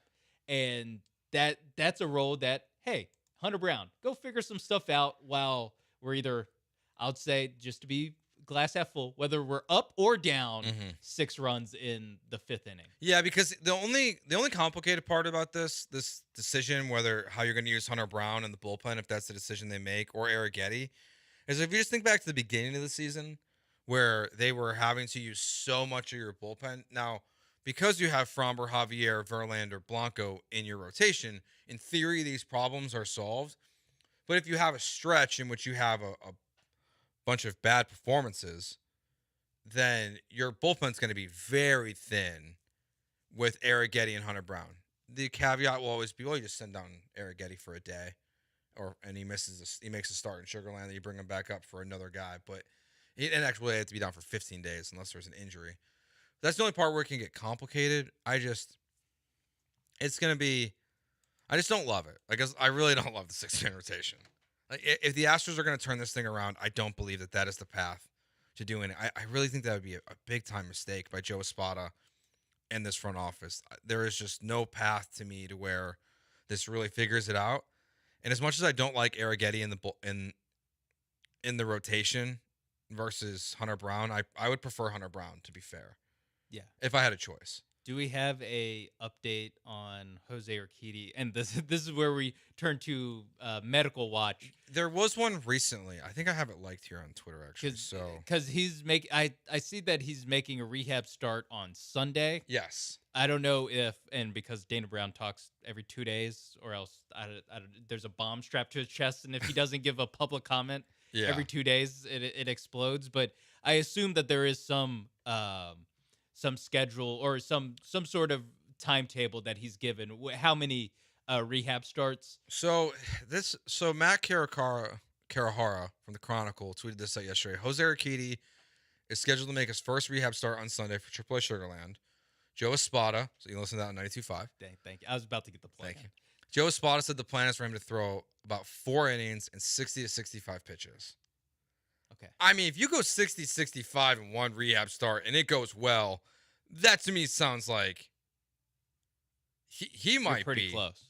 He might start the next week. That's why I asked, is could he play a factor, because we're talking about a stretch of 30 days where you have one off day or 2 off days, that maybe if you can get him in there in the next 2 weeks, maybe that's your answer. I mean, let's just say in a perfect world, he pitches Sunday for Sugarland, and then he's back on 5 days later for the Astros.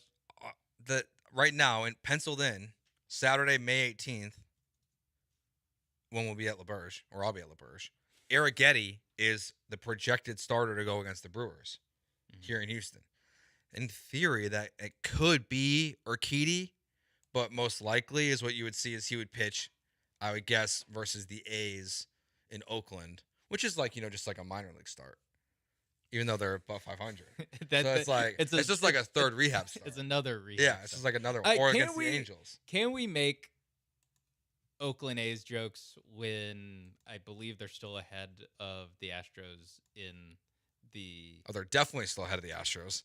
Okay. Oh wow, they're 5 games up. Oh my, or 4 games up. Oh my god. They have 18 wins this season. Yeah, you know what? I'm gonna. We're very pro free speech. No joke is out of bounds here on the Gallant George show. Yeah, wait till the next segment, Luca. You know what? I think that joke is out of bounds. I don't think you can make think you can make they're a AAA team joke for the team that's 4 games ahead of you on May 10th. No, I don't. This isn't like the Yankees conversation we had the other day where we told Astros fans not to talk trash about the Yankees because then you're what the Yankees fans represented the last couple of years. I think we can still make Oakland A's jokes. I think we can. Oh, you know what? Prove it on the field. I mean, prove it on the field. Sean, Astros. they're going to be playing in Sacramento next year. Prove it on that's next year's problem. Prove it on the field. If the Astros do not win their series against the Oakland A's that they have coming up, the no Oakland A's starting Monday, I believe, after this Angels series, or after this Tigers. But you put in the rundown. At least we're not the Angels, and they're in front of you. Well, that's because of their. Yeah, they put 2 guys on the injured list within. I think it was 15 minutes before the game started. And they called up a guy who was hitting below 100 in AA to the major leagues. Hey, you never know, man. At least we're not them. All right. They could. They're still in front of you. But yeah, that's crazy. They had to call someone who's hitting less than 100 in the minors because they were so desperate. They called up AA Jose Abreu to the major league. That's tough. That's it. That's what tight of a spot they're in. Also, I pulled up something. Dana Brown told MLB Radio that Urquidy would need 2 or 3 rehab starts before. Lame. And this is from when was this posted? May 6th. Okay, so I guess he'll be back in June. All right, so Urquidy back in June. That rained a little bit on our parade because I could tell that we're. I was hopeful he was going to only be down there for 1 start. Yes, we were already making projections of when his next start. You'll be in LeBird. Maybe you can bet on it. No, it sounds like it's going to be a little bit longer. All right, what's going on in the NBA playoffs? And plus, Colin Cowherd is up to his old tricks with some of his takes. We'll get into that next year on ESPN 97.5 and 92.5.